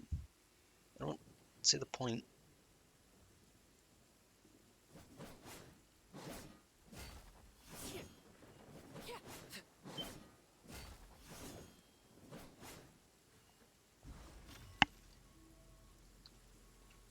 I can't open it, only you can. In case you're not aware. So if you can't open... Huh.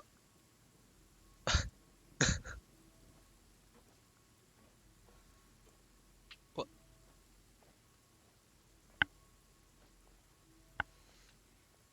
Okay. I'm just gonna clip that, because what the hell have you just done? It would have been so funny if you got struck by lightning there.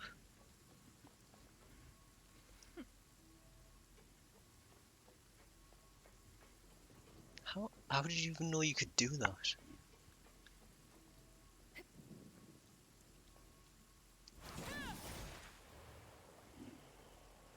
Peace prevails throughout the land. Wait, and are you... all things Okay, remain you're peaceful outside, as okay. blessings spring. This is an auspicious era for humanity.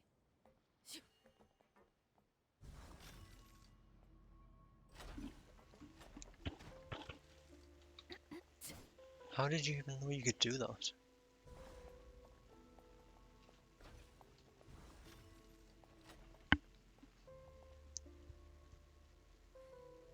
Or was this just an accidental find of yours? My turn. I've already been in. I can't pick it up, don't forget. Only you can pick it up because you're the host. Only hosts allowed to pick stuff up in the world. Unless it's material stuff. Go on. You have my undivided attention. Stuff like this is host only. Clients aren't allowed.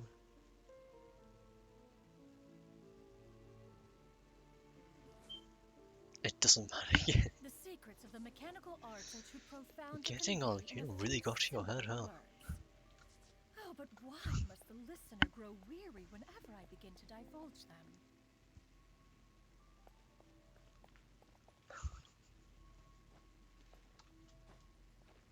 Hi. Why did you shut it? I wasn't even near the door. Why? Is there a reason?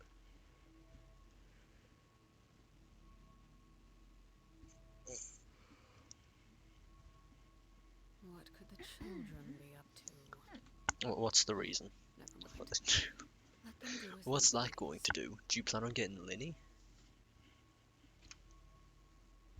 Is that your plan?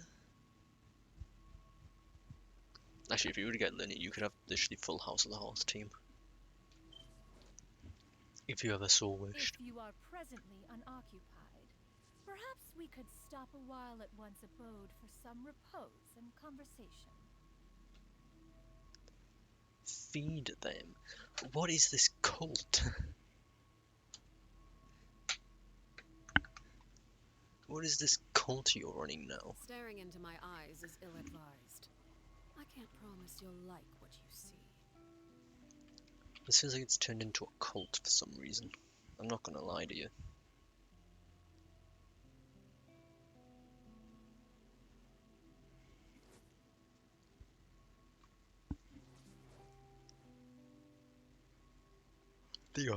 I don't even own her. I can't get her because I'm gonna lose the 50-50. I can guarantee you. Oh, but why must the listener be Yeah, at least I'll have guarantee for next patch, which is always good.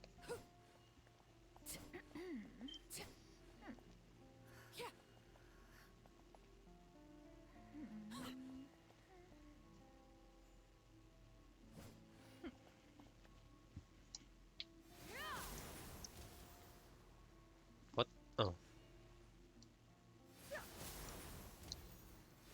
No. Have animal charge shots. They can suffice, right?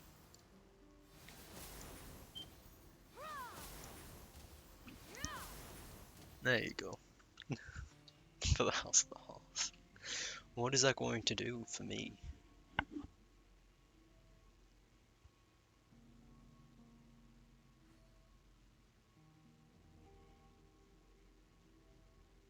It is also 2 AM in case you haven't noticed for you. Just in case you haven't noticed.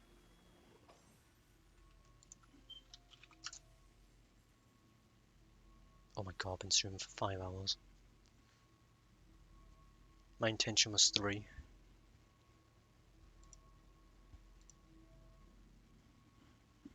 Well, it would have been, however, okay. What's R5 going to do for me? The only time I'm going to pull for a weapon banner is either Navia's or Yolan's. No one else's.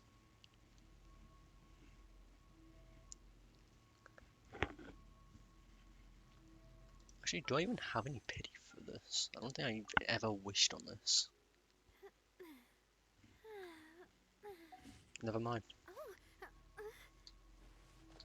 You do realise that I've probably got like maybe 4 to 5 updates before I even have a chance to want to wish on those. Right?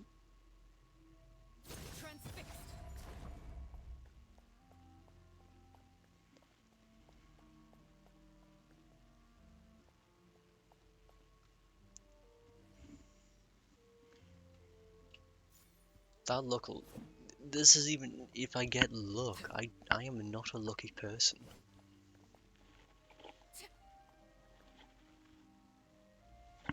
Every single character I've gone on this account, except I think Chi-Chi, was always within the soft pity to hard pity range. It was never before.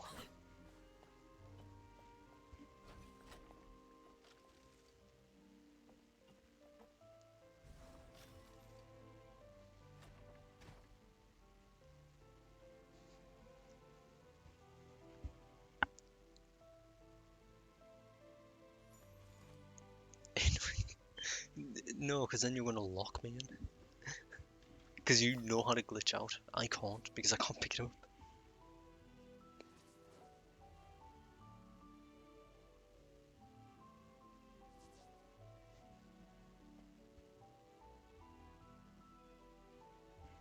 My Despina has taught me that carrying an unreliable weapon is That's worse your than not intentions, carrying I one see. at all. That makes so that adds up perfectly, actually. Unsurprisingly.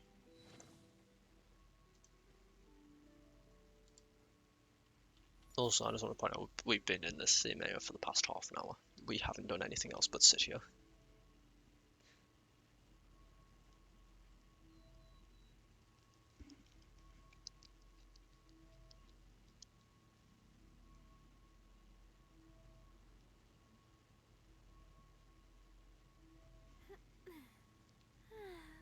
You did it by mistake, right?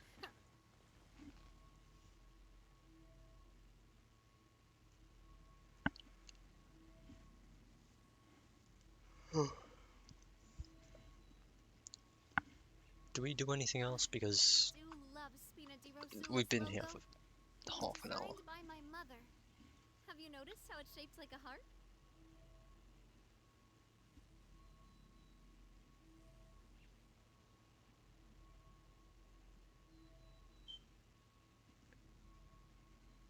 Oh no. What is it? This is weird negotiation.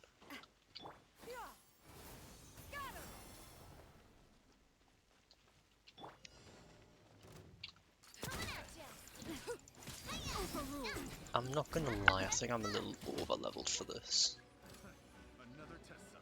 Oh great, another test subject.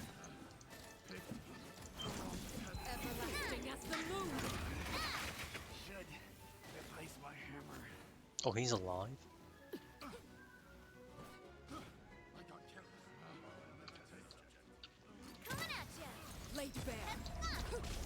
Wait, did I hit? I hit a crew.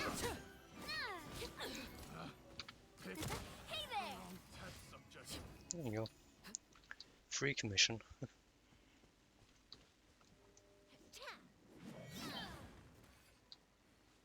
I've noticed as well they've changed the charged attack stamina usage.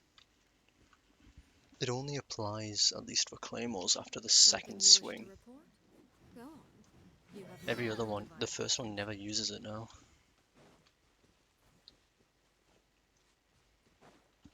Which is a very nice change, as a claymore user.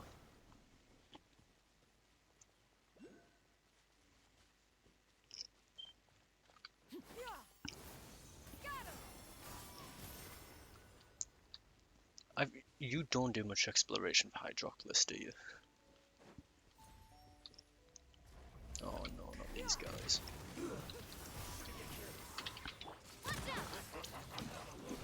New strategy.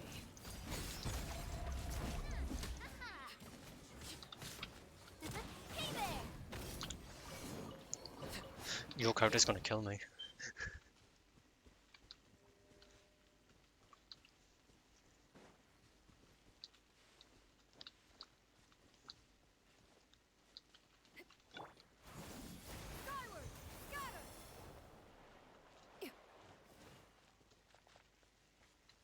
Actually, now I think that these both are just similar in action. Both these characters are just similar in traverse capabilities. Just I have that ability.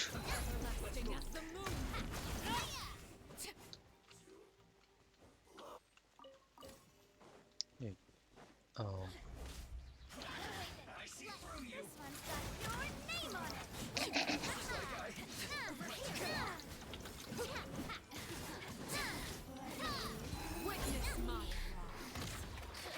That was a bit of a waste of an ult, not gonna lie. That's a lot of cabbage in there. I will take free cabbage. Even though I don't have a use for it, I'm pretty sure.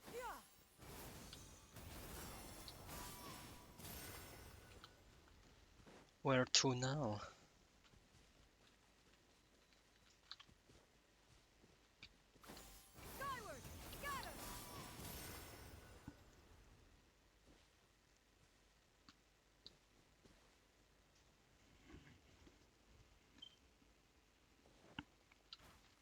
Alright.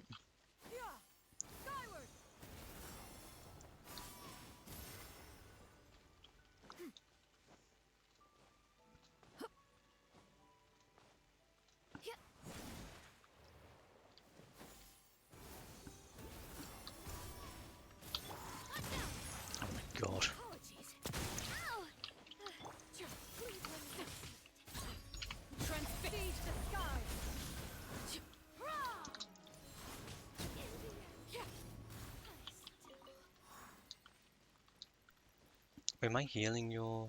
Oh, I'm healing your debt of your blood thing.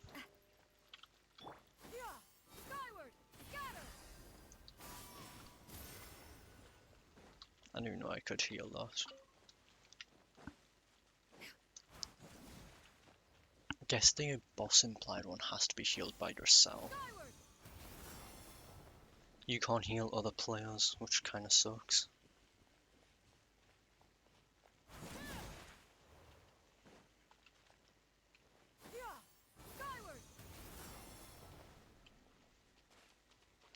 Yeah, maybe I don't need Arlecchino for exploration. Considering the fact that I can keep up with you. Oh. What the hell?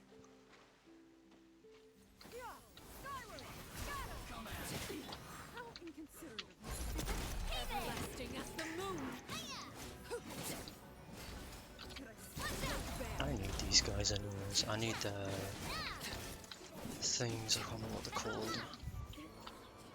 The operative stuff.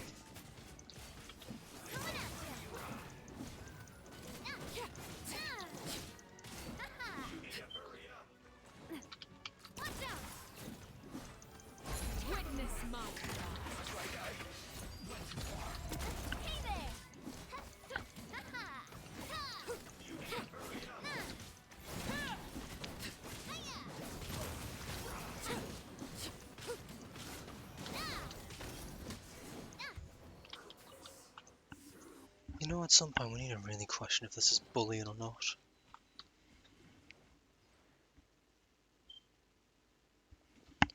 Having a level 90 character just kill level 59 enemies.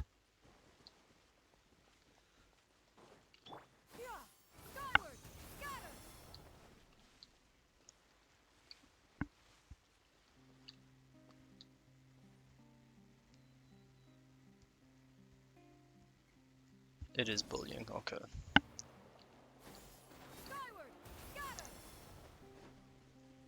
At least we can agree it's bullying.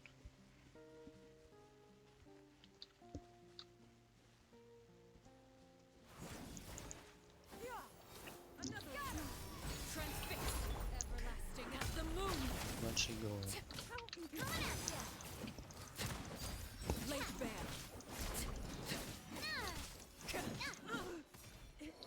Oh well, I need these materials anyways. If I want to level up my weapon to 90.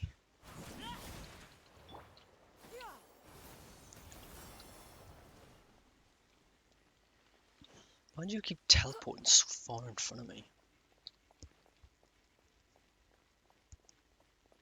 You're next to me 1 second, then you're just 5 meters in front.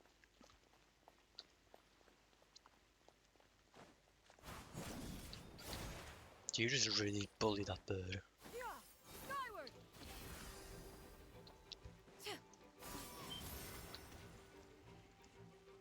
I don't see the point in bullying the birds, to be honest. Okay, that's just unnecessary. Though I will take their materials, because I need them.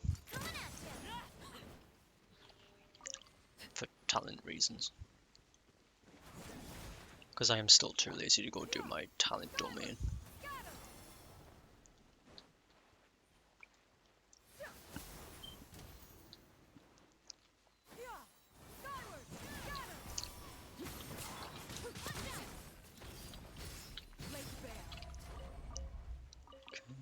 I don't even think I need many of these anymore.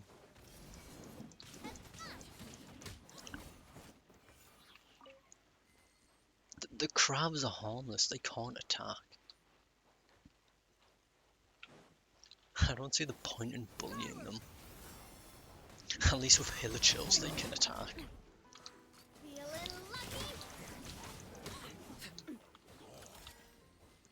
Is there any materials that dropped? Stained mask, perhaps? No? Okay.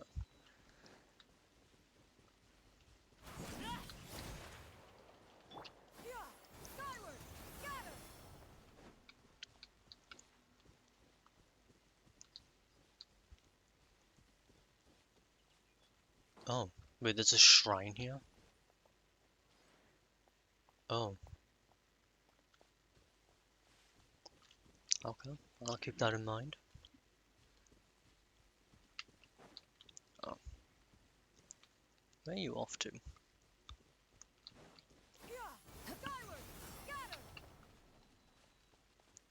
You keep teleporting. Where are we off to, Dino? Where are you taking me?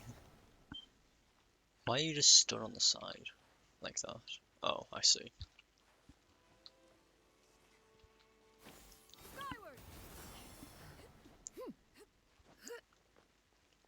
Oh, you saw Hydroculus. That's why you're heading up here. Where are we? Oh, we're at the Quarter Fontaine.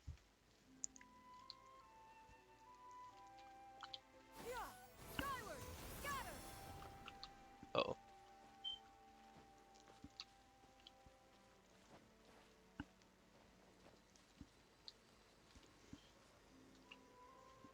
Where does this take us? I don't think you can get it.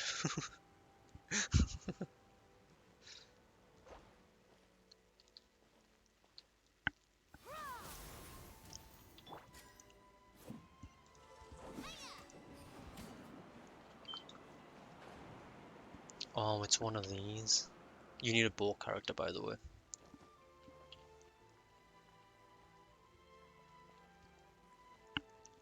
Do you have a bow character? Because only you can interact with it.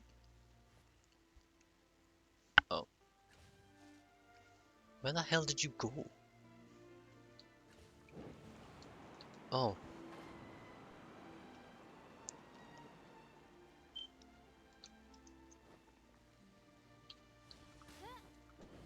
Oh my god.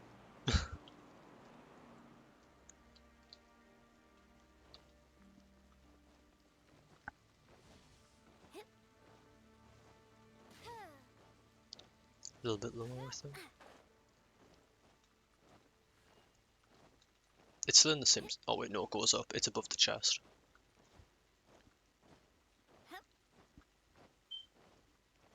Yeah, it's above the chest. Above the chest up top. Right in front of us up.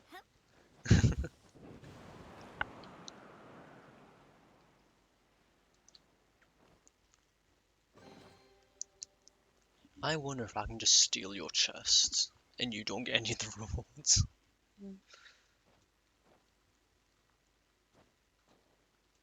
That'd be such bad design.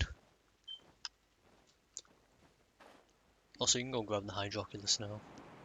Oh, true.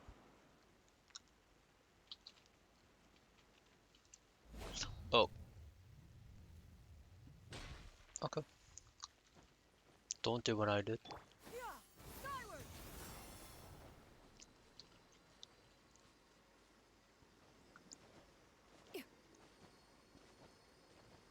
Where are you? Oh, you're so much higher up. Hi.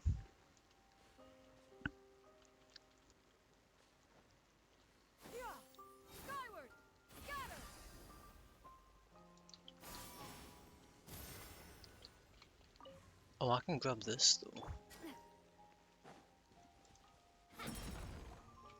Huh.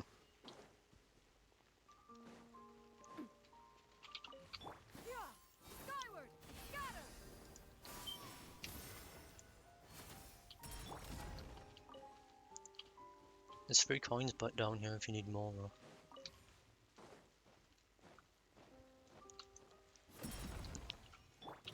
And an enemy of some sort. Oh, it was only a mechanical enemies.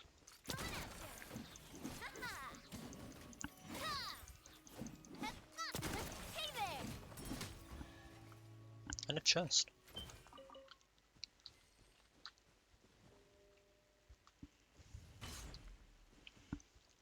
And there's probably like 20k more waiting for you.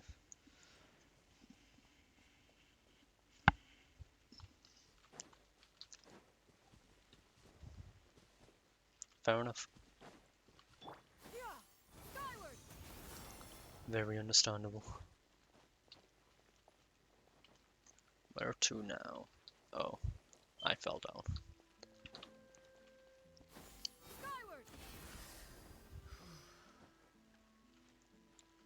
I don't. Can we climb from here? Is the game not going to kick us down?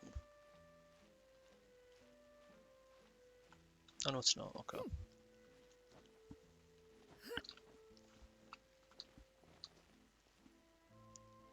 Almost there.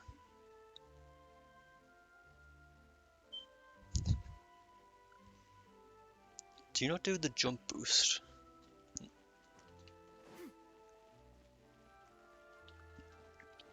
Because jump boost is super handy.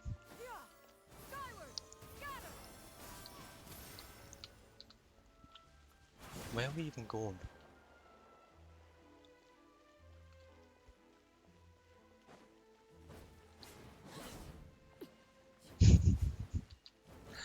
I see. We are burning Fontaine. Wait. Oh, my attacks can't become fire.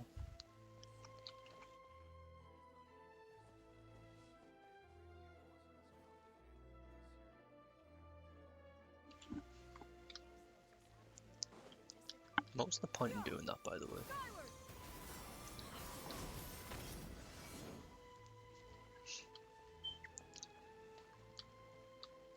I guess there is no point to it, you just wanted to have fun.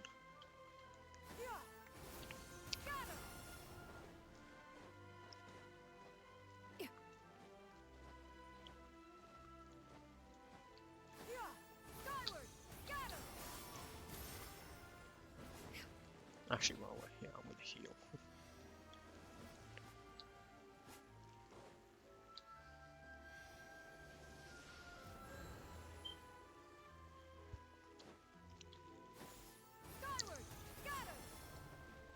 Hello. Where are we going? I still have no clue.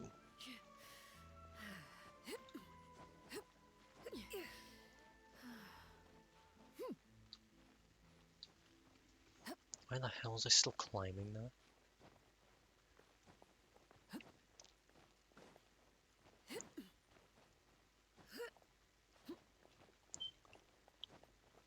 Alright, now we're above the court. Well, the Palais Memmonia. Now what?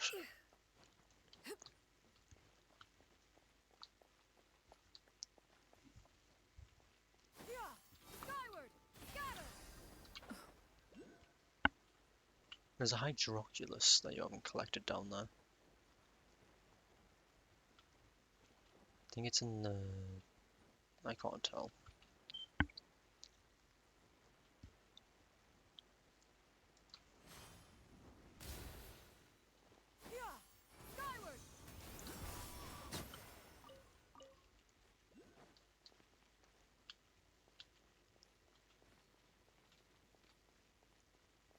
Where's this one? I think it's all the way on top.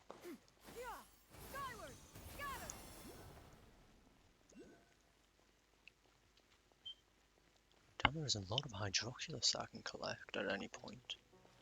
I don't think I've got either of these.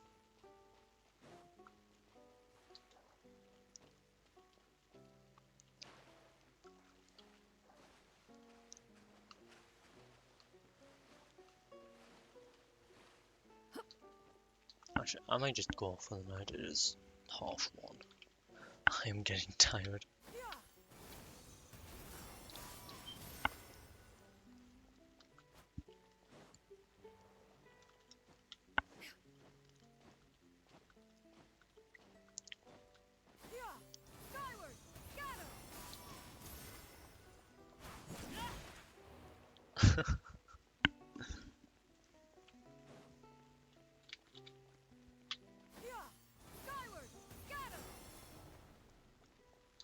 Yeah, I'm probably just gonna go off now. Oh crap.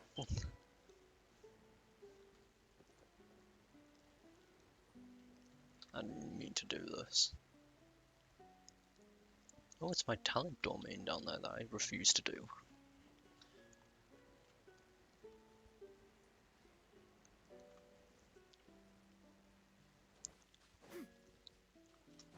Yeah, I'm gonna go for the night dino. I'm getting tired. It has been 5.5 hours.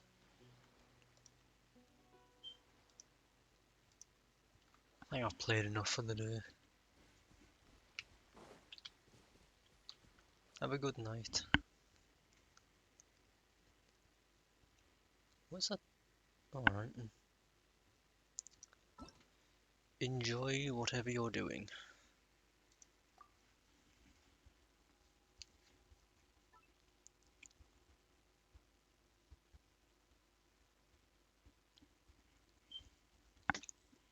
Where am I? I'm still here. Yep, have a good night. I might just stick to this from now on, because Grounded really has annoyed me because of that Mantis boss fight.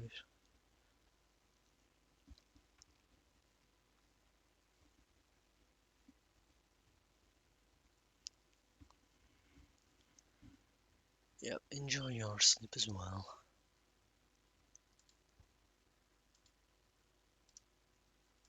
I don't know what I should do from now on.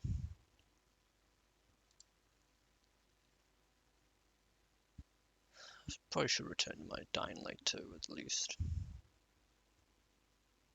Even with how unfair the Nightmare mode is because of the amount of health zombies have.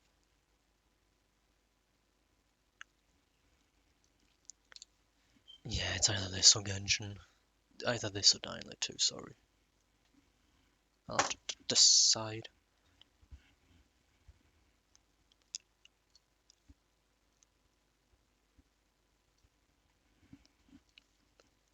I'll decide whenever I next do this. Whenever I next stream. Whenever that all is.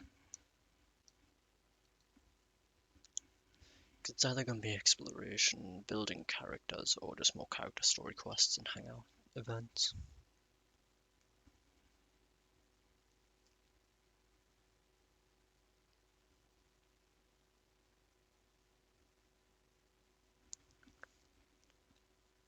Oh yeah, I need to do a whole load of grinding myself. Oh. Maybe it's just going to be exploration and no character building for a while.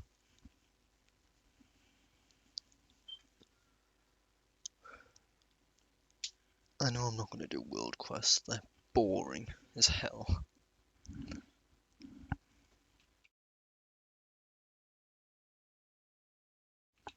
Yeah, I'll just do this in Dying Light 2. Grounded when they finally balance New Game Plus. Which I'm hoping is soon and not late. Only time will tell. But when that updates out, I will be testing it.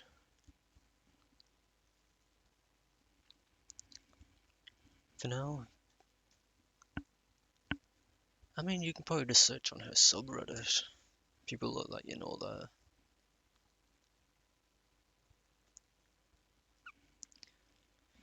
Because that's how I find out the sets for other characters in games. In Star Rail. Thanks to their subreddit.